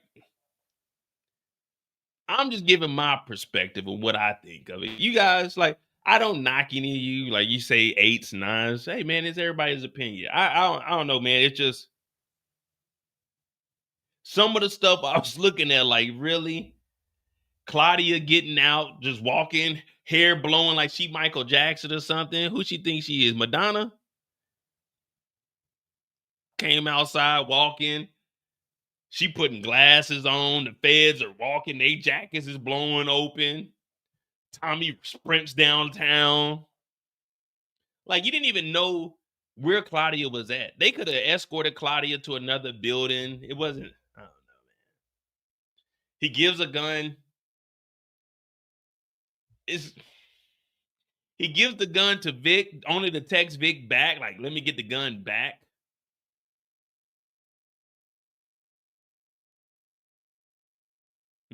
All right, hit that like button. Let's go. We got Vic. We about to get on the clock. Like I said, each one of these are probably going to be like 10 minutes, unless we find some shit and I get to clown around. Are we good? We good? Like, y'all fine with me joking around? Like with I know the Jenard situation, we had the explanation. That was a little extended, but y'all cool with that stuff, man? You know what I mean? I just want to make sure I'm entertaining you guys. That's really, I'm really here for. You know what I mean? Because I can talk this shit to myself, but I just want to entertain you guys. I ain't come here to hurt nobody, do nothing else. But you know, we got to get on the clock. We got Vic. All right, we do 3:11.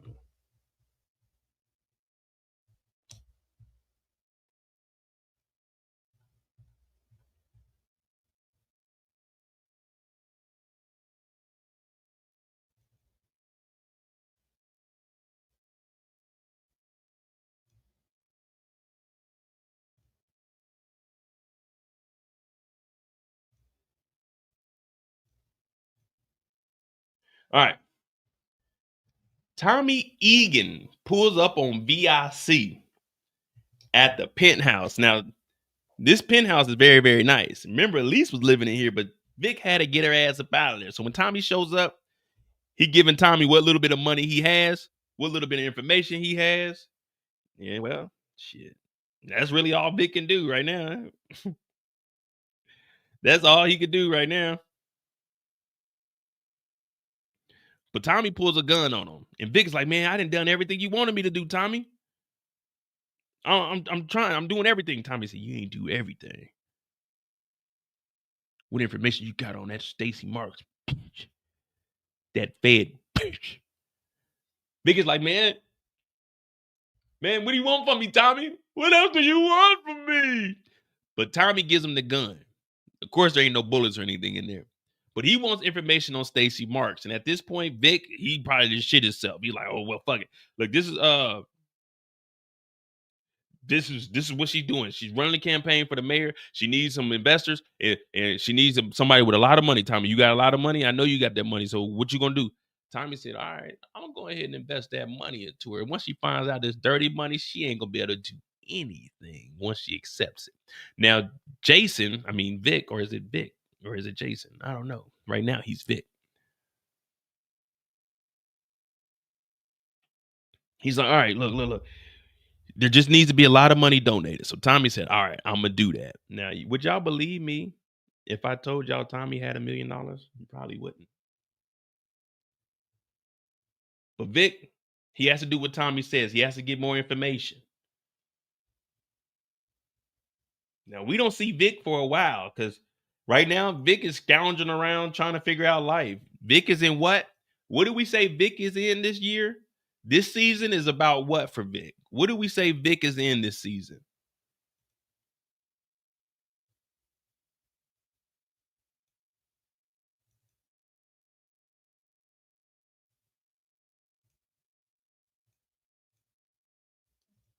Vic is in pure survival mode. Now, I like this bed. This bed is low to the earth. This is like a California king. This is a nice size bed here, too. I like that. It's a little too low because in the morning I got to roll over and have like a bar or something that I can help pull myself up to stand up. But I do like these low beds. Him and Ray, all they've been doing is going at it. But we got the cashier's check from Pageant Inc. $1 million and not a penny more. Now, this check came from Tommy Egan. We don't know how, but Tommy Egan had $1 million. So Ray is like, this is a lot of money, Jason. And Jason is like, yeah, you know how it is. We've been making some money. The ROI is good. You know, I'm looking at the stock market. I got a couple of things in my my IRA. You know, I had to move some money around. It's getting a little more aggressive. I got it in the S fund. I'm trying to make some money.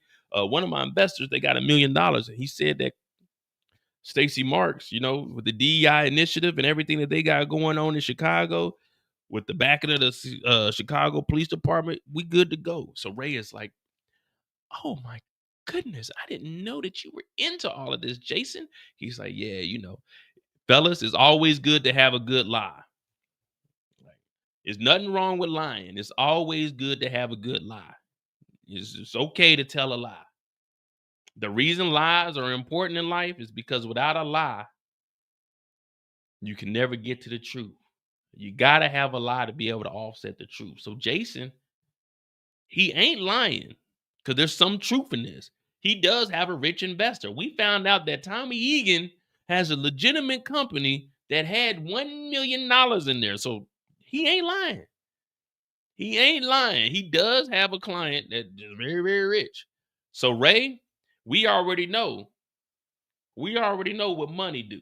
Money made the coochie go woo woo. You know what I mean? So that $1 million check got them drawers wet.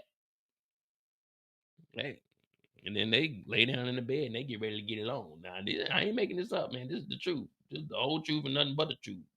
So y'all gotta blame Vic. Vic went and got that money. I ain't do this. This ain't got nothing to do with me. But they got that $1 million check, and Vic is really in there, or should I say Jason?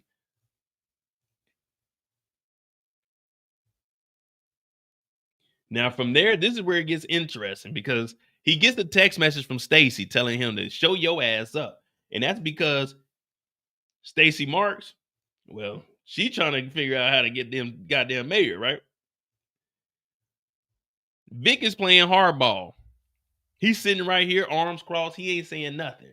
Because that's what real niggas do. We don't say nothing. We don't bend, pause. We don't fold. We don't do none of that. So while he's sitting in there, Stacy Marks is asking all kinds of questions. What about Tommy? What is going on? Who's doing this? Who was doing that? He ain't saying nothing. Now, what gets him to get to talking? I'm gonna tell. Stacy Marks tells him that condo penthouse you living in is gonna be a 5x3 jail cell. As soon as he says that, this nigga Vic went from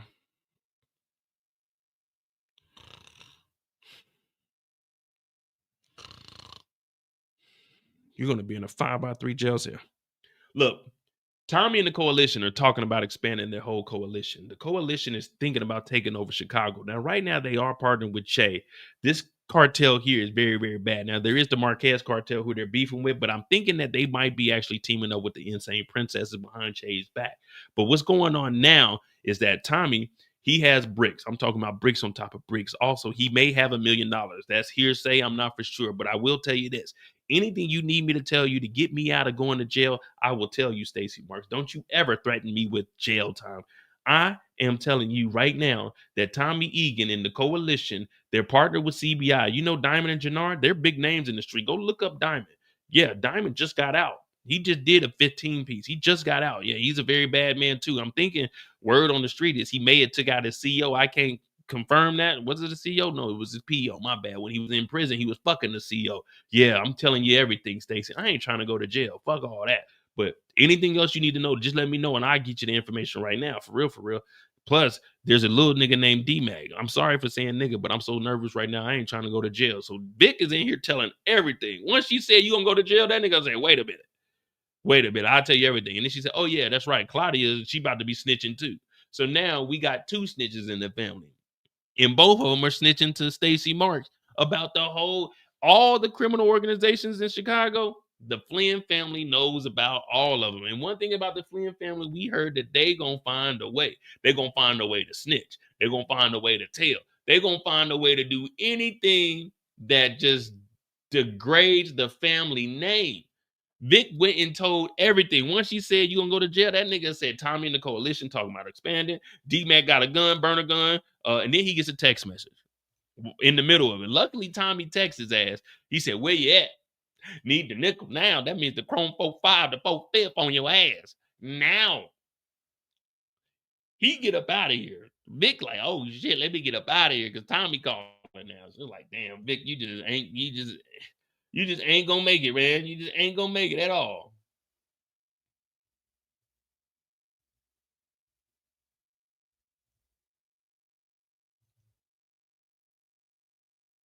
Now we don't see Vic go and give the gun to Tommy. That's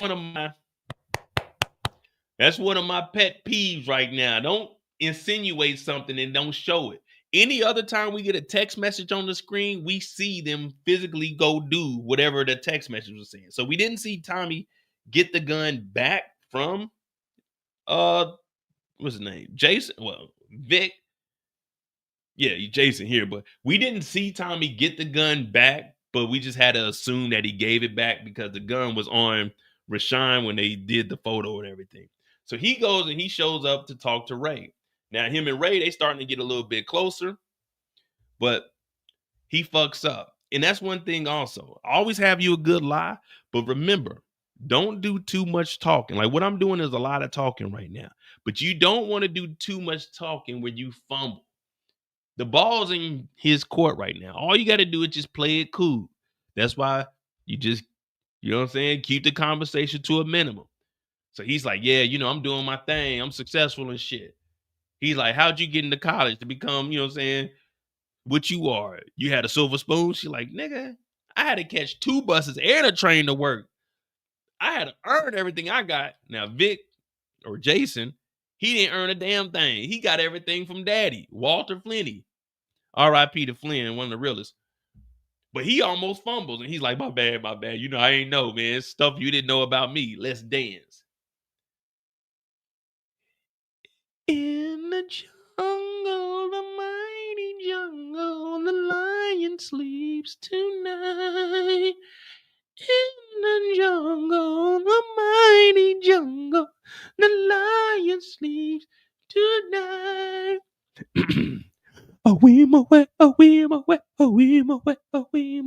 Yeah, so they start dancing.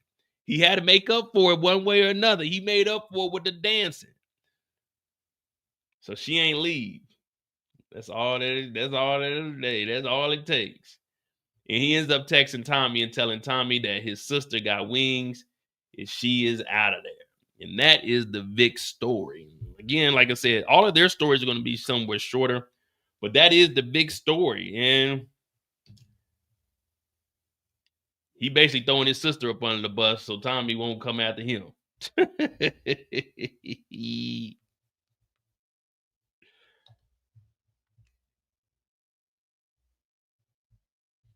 Ray's a sweetheart. You know, she don't mean no harm. All right, we got Stacy Marks up, followed by Claudia. And then we got D-Mac. But D-Mac's stories, all of these stories are kind of weak. The primary focus this week was Tommy, Jenard, and Shanti.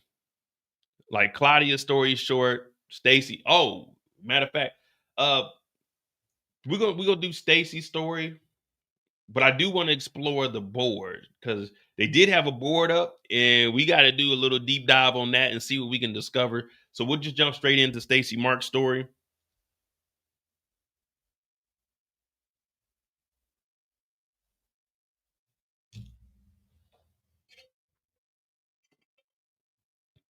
Miles, you caught on to it? Shout out to Miles. Miles caught on to it. Y'all, the reason I was doing in the jungle, the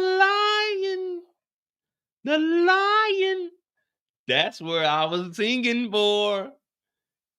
Jason was in that motherfucker lion. That's what I was doing it for. Yeah, Miles caught on to it. See, I do everything for a reason.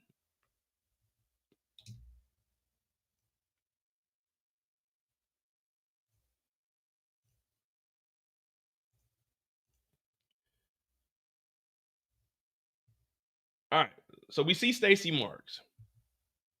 Can I get a bag? I ain't got it right now, brother. I ain't got it right now. Yeah, I just started getting paid again, man. Y'all know the government just opened up. I just got my first check in 6 weeks on Monday. Y'all can give me let me get to the beginning of the year. All right, let me get to the beginning. Let me get some funds in my pocket. Let me get some funds in my pocket before I start donating. You know what I mean? You know, I will put the money back out there, but let me recover. My pockets was on flat. All right. Stacy Marks. How the hell is Ortega running shit in solitary confinement? It's sickening. But we do have the board here. Crime by beat. I don't know what that means. Crime by ward. Violent crimes, aggravated assault, by battery, first degree homicide, second degree, gang related, kidnapping, ex assault, R word. What is this? Rosary? I can't see what that. Robbery and vehicular homicide. We got Claudia Flynn, Roberto Ortega, Mirkovic, Special Agent Agar, and this just looks like some bricks. Oh, this is the fentanyl. So right now they're having a public, or not a public, but a meeting amongst the whole crew. And they're trying to figure out why is all of this coming in. Now, Bill shows up, and we definitely can't trust Bill. We know that Bill is actually working with the attorney and with the cartel. So Bill shows up. He's like, my bad, I'm late, man. Shit's crazy as hell, man. The judge is over there tripping and shit. So Stacy is like, well, we need to figure this out because there's a lot of fentanyl coming in. And well, guess what?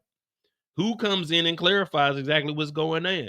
Oh, Bobby DeFranco. Bobby DeFranco come in like, y'all need to sit down. So Stacy's thinking this is about the divorce. He like, man, fuck that divorce. I'm putting my all into this. So we find out that there's multiple bodies dropping throughout the city because this brick of this gnaw is being flooded. We don't know who's doing it, but we thinking maybe it's the Marquez cartel. That is a good option. That's a valuable option. Maybe the fentanyl is coming from the Marquez cartel. Ortega's in prison, so and now there's a lot of, he's in solitary, and we know that he's running shit. So Bobby DeFranco, he's putting his all into the street. Stacy Marks, her head in the, I don't even know what that means. Her head in the clouds. They ain't on the ground. Her head up here. She's supposed to be down here, 2 feet down, but that up there.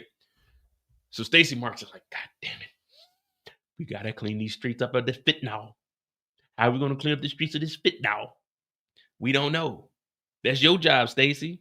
That's the task force job. We don't know. We watching the show. We wondering where the fentanyl came from. The only time we knew that fentanyl was in the city was when D-Mac allegedly robbed the dice game. We don't know where the fentanyl came from. You tell us, Stacy.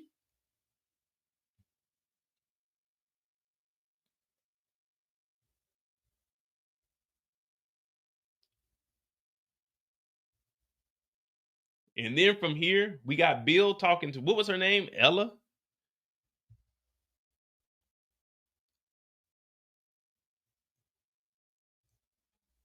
Bill over here pushing up on something too. You know what I'm saying? Bill drinking, talking about, yeah, you know, the cartel ain't gonna fuck with us. Guess what? When Stacy Marks get on out of here, who gonna become the state attorney? Big me? Emma. I knew it was an E. Emma. Thank you, Kendall. He talking to Emma. She talking about, man, we doing it big out here. He said, we gonna be doing it even bigger when I take Stacy Marks' job. She said, the cartel gonna find out about that. He said, listen, Emma, listen. When Stacy get the fuck up out of here and I become the state's attorney, all paperwork goes through me. Remember, he's the one that fucked off the address for Ortega. So he got some, you know what I'm saying? He got some wiggle room. But if the cartel find out about anything that's going on that's incorrect, then yeah, you can go ahead and see him hung up over a bridge or something with no head, decapitated. You know what I'm talking about? That's what they do. I seen it on TV. I said, damn, that crazy as hell. But he pulling up with Emma. He trying to get him some cut, but he keep fucking around. They gonna shoot him in the butt. He telling Emma, look, I'm about to take care of all this shit. I'm about to be the real kingpin. I'm about to be the real kingpin. The hell with all of that. And from here, Stacy Marks just goes on an interrogation frenzy.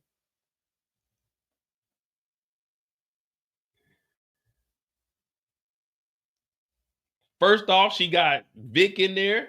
Vic, what you doing? You know, your sister been talking about snitching. He's like, what? And we just talked about Vic's story, but she's talking to Vic, and Vic ain't answering nothing. So she does what any cop would have said. You know what? The hell with all of this. You supposed to be snitching for us. If you ain't gonna snitch, you know what we gonna do? We're gonna lock your ass up. And as soon as she said he's gonna lose the condo, the penthouse, the on top of the world, the overlooking everything where Ray wanna throw that thing on you every single day, she said, you're gonna lose all of that. Big said, I'll tell you everything I know. The coalition is talking about expanding. I'm talking about the tri-state. They talking about going up to Flint, Michigan. They talking about going over to Gary, Indiana. They talking about going to the Twin Cities, Minneapolis, and St. Paul. They talk about flooding it over to the Des Moines. They trying to take it down to St. Louis. You could find me in St. Louis, down to Jefferson City, over to Kansas City. They talking about flooding the whole Midwest. Let me tell you something. Tommy Egan ain't playing around, Stacy Barks. I promise you. So now Stacy is getting all the information, and she says, good, because your sister, she is about to snitch anyway. So it's best you tell me everything. So he's like, fuck. Damn. Shit. I'm in a predicament. I'm in a predicament. So she tells Vic, get the hell out of here. Keep snitching. Then what does she do? Well, she ain't giving up. So she goes on to the next one. Bill shows up, and Bill's talking about, man, crazy shit, man. They talking about letting Ortega out of prison. She talking about letting Ortega out of prison. Yeah, man, the judge is on some bullshit. I'm trying everything. I'm taking every single angle.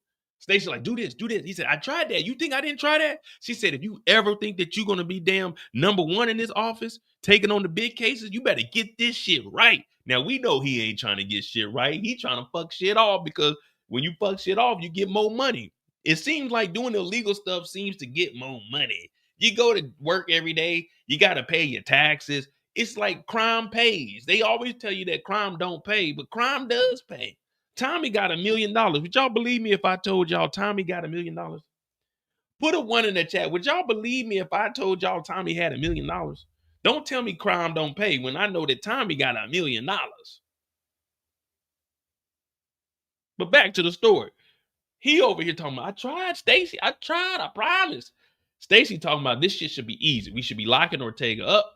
We got Claudia about to snitch. She's turning on the cartel. She's telling on Roberto Ortega. He said, Roberto? She said, hell yeah, Roberto. Roberto Ortega? Roberto Ortega. Wait, she can't tell on him? She said, she's telling, and I'm letting her out of jail. He said, no, you can't do that. She said, I can do whatever I want.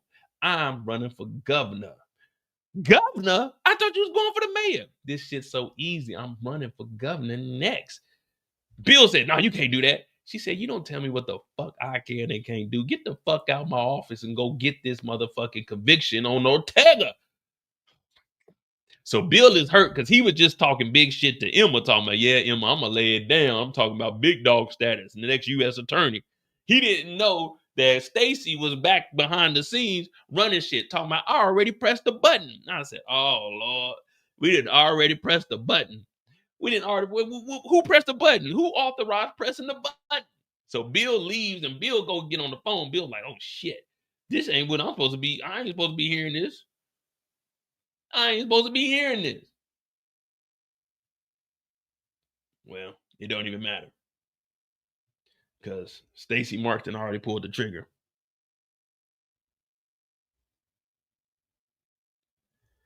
So she goes and talks to Claudia. So in one day, she didn't already question both Flynn's and got both of them to start telling. Claudia talking about, I can give you Tommy Egan.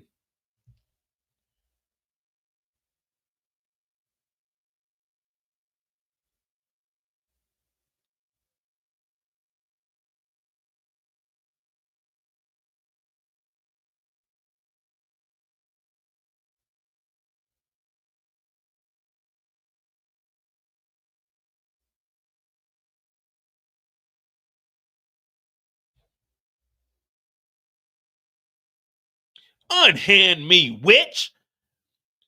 Claudia grabbed her hand. Stacy said, you better unhand me, motherfucker.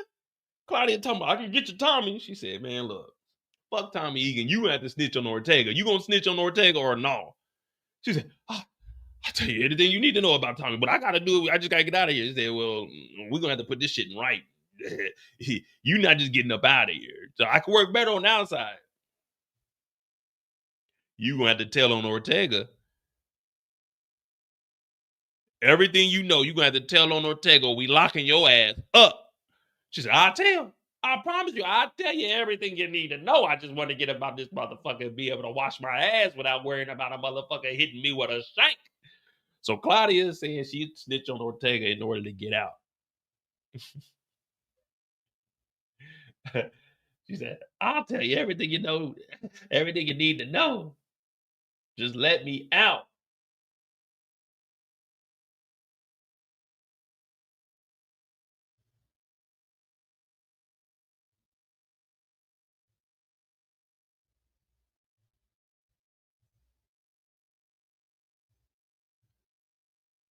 And the last thing we see is Bill putting that call in. Bill like, look, man, they letting Stacy do whatever she wants. She wilding out. They talking about letting Claudia free, man. I don't know what we gonna do. How we gonna eat? Stacy Marks are back in town.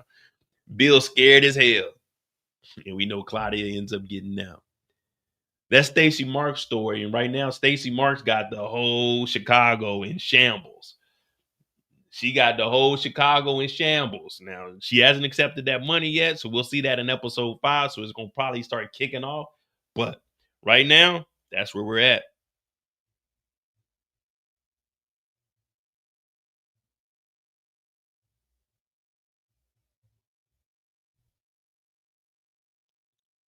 Now, at first I was thinking that too, Kendall, was Bill going to get caught on the phone? But then I was like, wait a minute. Stacy Marks let's be real. Stacy Marks don't give a fuck.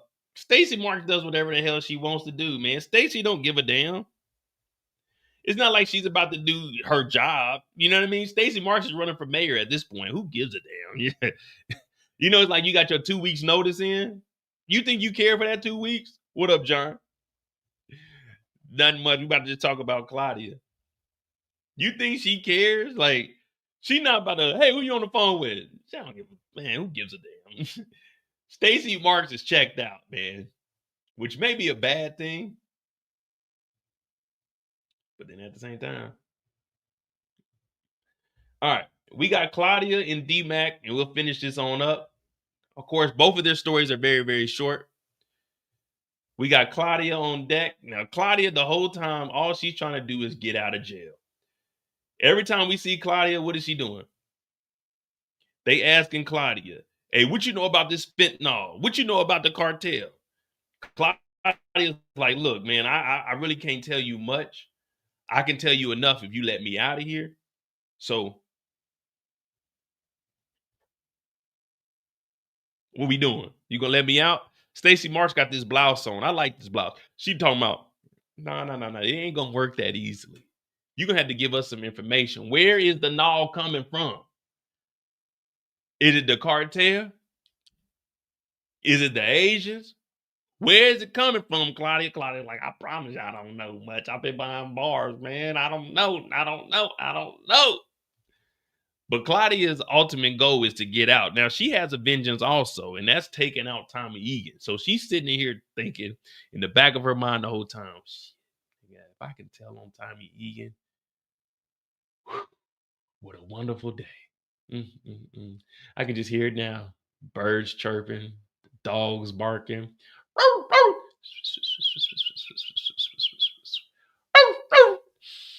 Smelling the roses. Ah, man, life is so sweet. I just got to tell on this motherfucker Tommy Egan. Stacy, let me out. Please, let me out, Stacy. I could give you information on Tommy Egan. More information than my brother could. More information than the feds could. You just got to let me out. Stacy like, nah. You're going to have to give me some answers, some information, some something. What about Ortega? What you got? I can't tell on Ortega because then I'll get stabbed up. She like, well, shit. And what we talking for? So Claudia goes back to her cell because she knows she needs some leverage. She needs to figure out how to get Tommy Egan on something. So what does she do?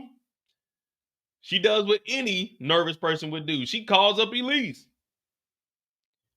Elise comes up here to visit. Now, we already know what Elise is on. I'm not even built like that, Tommy. That ain't even me, yo. Elise comes up here And all she's been doing is crying. Claudia, while they're on the jail phone, look, I need you to get Tommy to confess to a murder on the phone. I need you to record it. All phone calls are recorded within the prison. I need you to get Tommy Egan on a phone recording confessing to a murder. Elisa's like, bitch, what? You want me to do what? Get Tommy Egan on a phone recording confessing to a murder. Look, I need you, Elise. I need you. I ain't never had a love like this, Elise. And if you do this for me, I promise you when I get out, it's going to be better days for us. I wouldn't put you in any kind of situation that would jeopardize the love that I have for you. Your safety is my number one priority. And if you can just get this recording of Tommy Egan, I believe that I can get out of here and me and you can go and live our fairy tale life.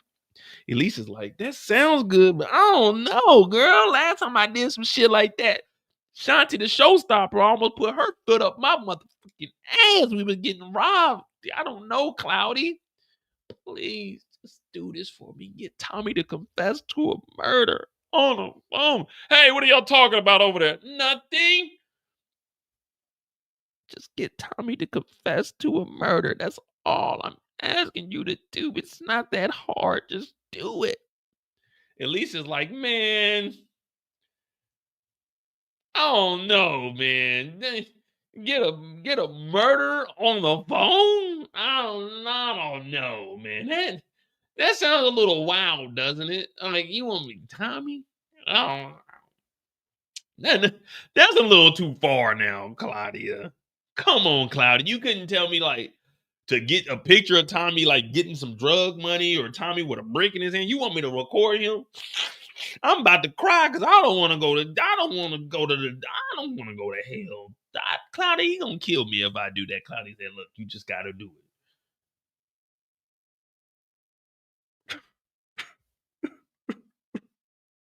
Why do you keep putting me in these situations? I love you, Claudia, but why? Why do you keep doing this to me? You keep using me until you use me up, Claudia. Why? Why would you do this to me? I don't want to die. That is fucking crazy. It's a fucking lunatic. So Claudia trying to get out of prison. She telling Elise, yeah, go get Tommy to confess to a murder. Like, nigga, you think Tommy just about to say, yeah, I murked somebody. You just gonna be just freely talking about that shit. So Elise, she got to go and do it. And we know what happened there. We know what happened there. Nothing. Nothing.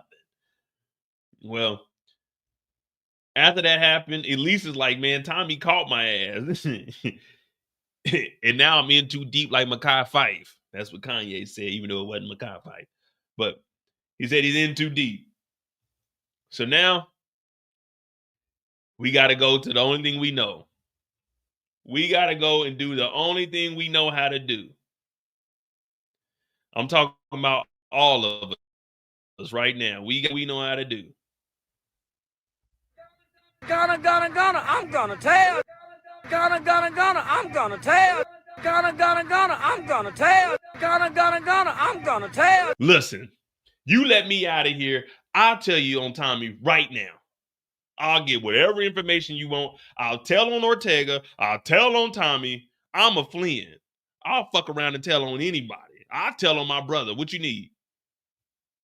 You just let me out of here, Stacy.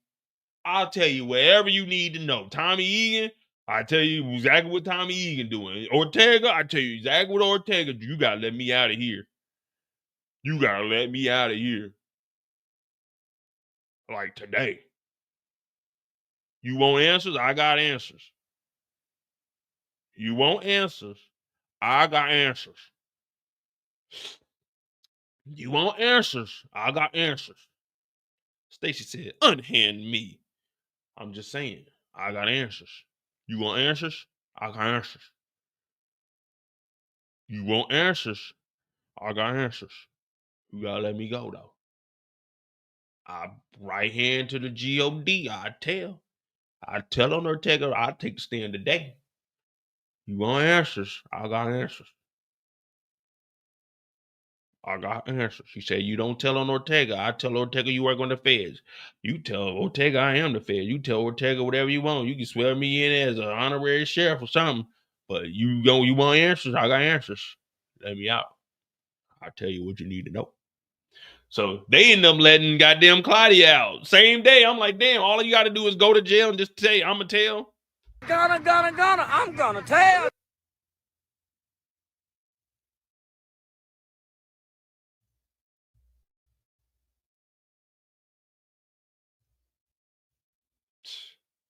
This is how Claudia came out of prison. Hair just blowing in the wind. YSL belt buckle, YS tail. She come up out of here clean.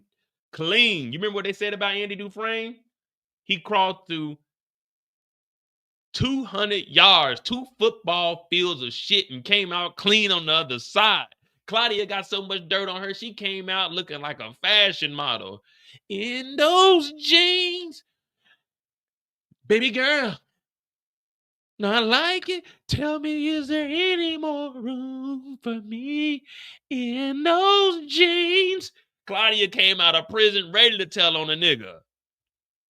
Look at her looking back.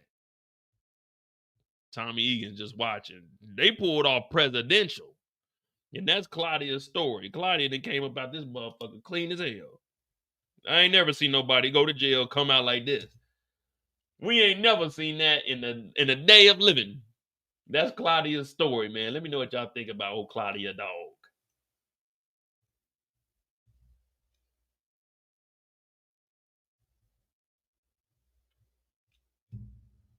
Both Flynn's don't have $1's worth of info. Hey, for real, they don't know. Well, Vic did give up some information though. Remember, Vic talked. Well, he didn't give up. He didn't really give up like no stash spot or anything. He just said the coalition is looking to expand. But what drug organization isn't looking to expand?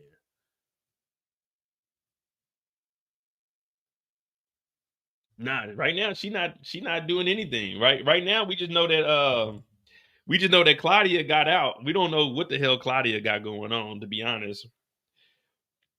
I mean, let's be honest. If you wearing designer clothes, you putting a wire on? Nah.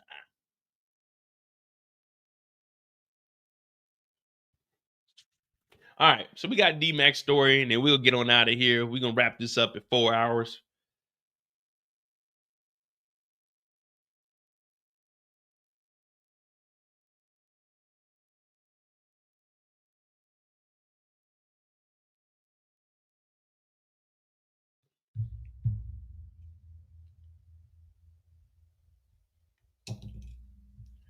All right, D-Mac's story, very, very short-lived. Oh, Tommy, they had that nigga Tommy.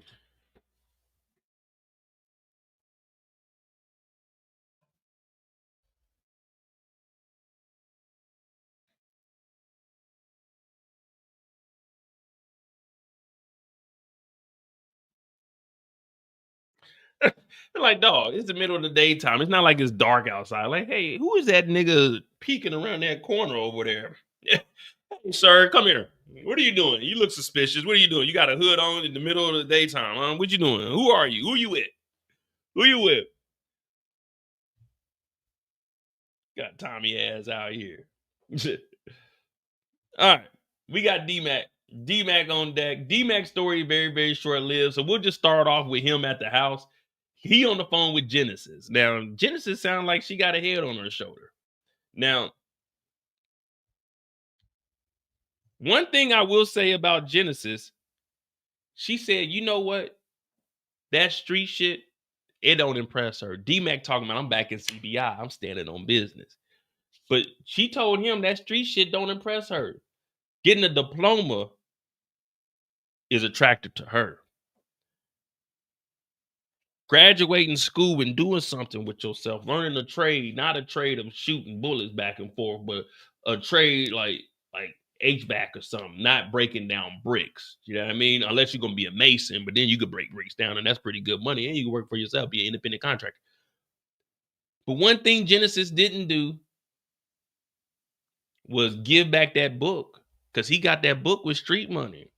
So the street stuff don't impress her, just the street gifts. Yeah, Genesis, you thought you was gonna skate up out of here because you was an innocent girl. Nah, you played my boy D-Mac. The only reason my nigga D-Mac is in this shit is because of Genesis.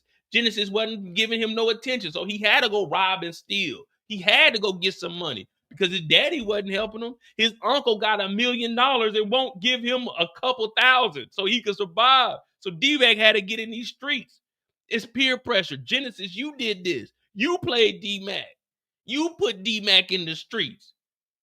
Oh, D-Mac, I love the book. But before he gave you the book, you wasn't showing him no love. Before he pulled up on that the badass bike, you wasn't showing him no love. Genesis, you pushed that boy out there. You worse than Tommy Egan. He's doing this for you. Talk about, I'm going to get you some ice snacks. You got to tell D-Mac you don't want the gifts if it come from that drug money. But you accept that drug money. That dope money, that stolen money. Genesis, I thought you was a good girl, but you're part of the problem. Damn, man, who is it? I'm talking to you, girl. She talking about, nah, go answer the phone, D-Mac. That's why I can't fuck with you, because you got too many people around. Come on, Genesis, I'm talking to you. Oh, come on, man. So he got to hang up with Genesis. Guess who it is?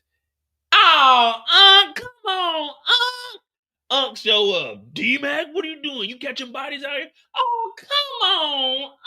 I ain't catching nobody. But I did stand on business, though, Unc. He said, D-Mac, you got to lay low. You got a hit on your head. There's a bounty on you. Oh, come on, Unc. I'll kill King Carlo, too. You still got that gun? Oh, come on. Oh, yeah, I got that gun. You said it's a bounty on my head. I need protection. Give me the gun, D-Mac. Oh, come on. Oh, God damn. But D-Mac got that stainless that he put up under the cushion on the couch. He got the gun that he caught the bodies with up under the sink. Oh, come on. Oh. So he got to give Unc the dirty gun, but he still got the gun that he's pulling robberies off that's up under the cushion. Now, he ain't supposed to be in CBI. He ain't supposed to be doing nothing with CBI because Tommy told him not to do nothing with CBI. So Tommy ends up leaving. Well, the next time we see D-Mac.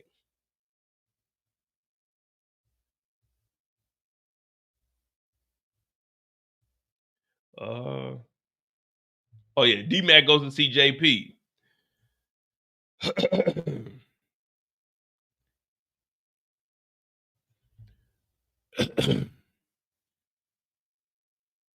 Hey, what's up, Pops?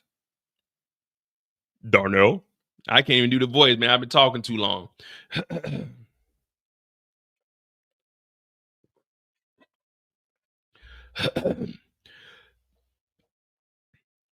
I told y'all he was cooking noodles. Y'all thought I was playing. This nigga is making noodles, bro. This is how they living, and Tommy has $1 million. Yeah, I can't do JP's voice right now. I've been talking too long. Darnell. Yeah, I can't get it. Anyway, Darnell shows up. Oh, what's up, Pops? The old lady around? Darnell, I need to talk to you. Have a seat, Darnell. Is everything all right? I'm hearing in the streets that you got bodies. He said, "Oh no, Dad, that's all cap, man. I ain't got no bodies. I ain't got nothing like that in the streets, man." JP just genuinely wants to know what's up with his son. He ain't seen him in a while. And you know how, well, I ain't got kids, so I don't know how it is, but he ain't seen his son in a while. He's like, is everything all right? Because there is talks in the streets that don't even know how to put this, but there's talks in the street that you've been stepping on shit. He's like, nah, it ain't nothing like that. Where's Kate at? But we do find out that Kate is in New York. So when we start looking at the season and how the timeline is, this aligns with when Tariq goes, not Tariq, but remember Diana goes over there and she's on the green cam. But this is way before that. So this is when Tariq was going over there when the boxes was there because JP said she went back to go handle business.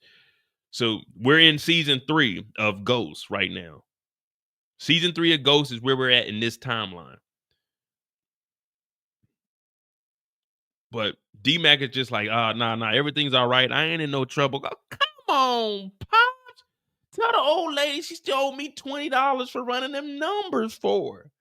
So we don't really get anything out of this. JP just worried about D-Mac. D-Mac, he ain't giving a damn. D-Mac want to go get back out in them streets. And he want that $20. Man, that $20 go a long way. That $20 go a long way for a kid. That's all he wants, that 20 piece. So he leaves here and we don't get anything from JP really.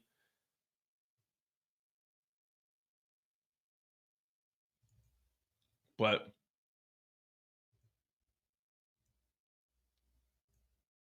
we do get Tommy to come over and talk to D-Mac after everything is situated. And what I mean by that is King Kylo allegedly no longer believes that D-Mac was the hitter behind Mad Dog. So Tommy is like, look, you can join CBI. You can get back in CBI. You can do CBI business. But you don't answer to anyone but me. Oh, come on. Answer to you. Tommy talking about, yeah, man, you got to get in the game the same way that Kanan did for me in Ghost. Kanan? Ghost? He like, that's a story for a different day. So we do get to hear a little bit about the origins, you know what I mean? He ain't told D-Mac about it, but he does mention Kanan and James. And then he walks out, and D-Mac is officially back in CBI, but he only answers to Tommy fucking Egan. I have no idea why Tommy changed his mind. That's what I'm saying. This whole time, he's never wanted D-Mac to be in this, but now D-Mac is in the game. But that's D-Mac's story, and that's all she wrote. You know what I mean? What up, Miss T? You guys stick around. I think Brillo, let me verify, but that is D-Mac's story. I think if Brillo's doing a live, I'm gonna join Brillo's live. So make sure you guys tune back or just watch the channel because I'm not for sure if he is going live. Let me see. But if Brillo goes live, I'll be on his channel tonight. Matter of fact, let's just go to his channel real quick.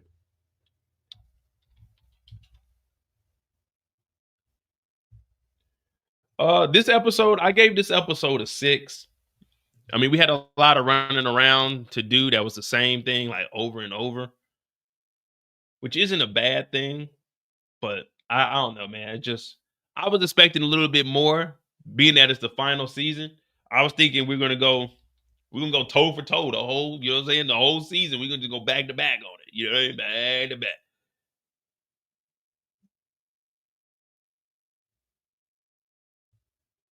5:15 a.m. Oh, nah, Brillo ain't going live till 5:15. That's 4 hours. I'm not gonna be able to make Brillo's live unless I wake back up. But hit that like button, hit that subscribe button.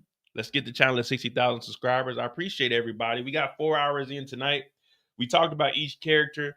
Majority of them had short stories like Vic, Stacy, Claudia, D-Mac. They didn't really have too much of a story this week, but we have noticed that it's been changing off between everybody. Like Diamond usually doesn't have a large story part. This week they switched it off. They didn't really give Diamond too much more. He was with Tommy the whole time. So hopefully we get to see more of Diamond's story. Vic, he's doing the same thing every episode, him and Ray.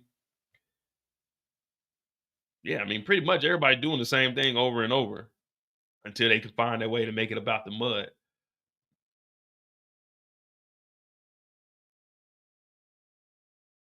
Nah, I don't think Tommy's trying to stall D-Mac out. He just He figures if D-Mac is going to do this wild stuff anyway, all right, you can be in it, but you got to answer to me. Don't listen to what Jenard and Diamond are doing, because think about it. When he was in that, they was like, oh, he's trying to make a name for himself. He went and robbed the 9-7 gang by himself.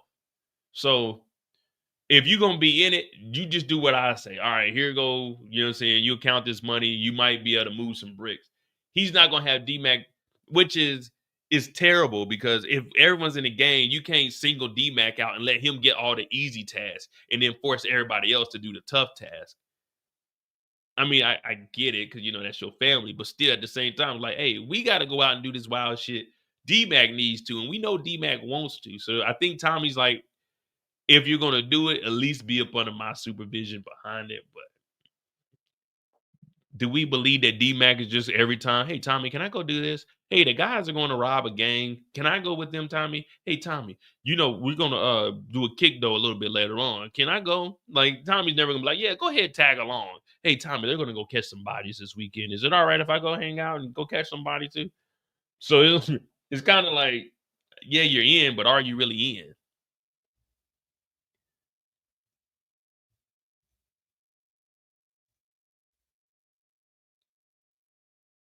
I don't know if we'll ever find out or not. But hopefully we will. Hit that like button, hit that subscribe button. It is 2 a.m. for me. Like I said, happy Thanksgiving, happy holidays. You guys be safe.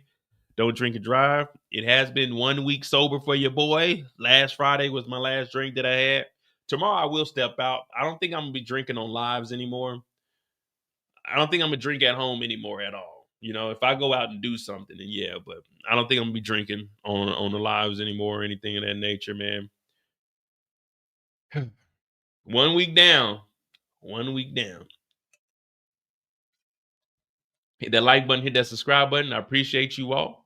This was On the Clock, episode 4, Power Book Force. Power Book 4.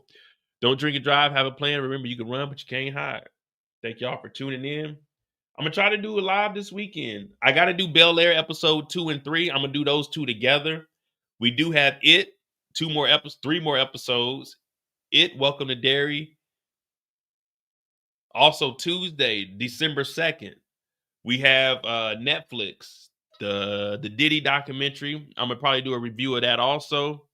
I was going to do the 30 days of Netflix shows, but I got to get up in the morning and make sure my internet is good, because it takes forever right now.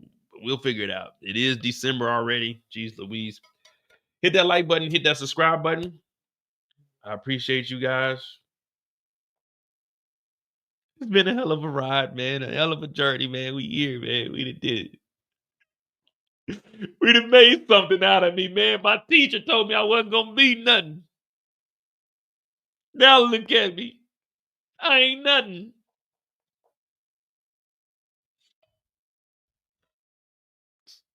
Why? Hit that like button. Hit that subscribe button.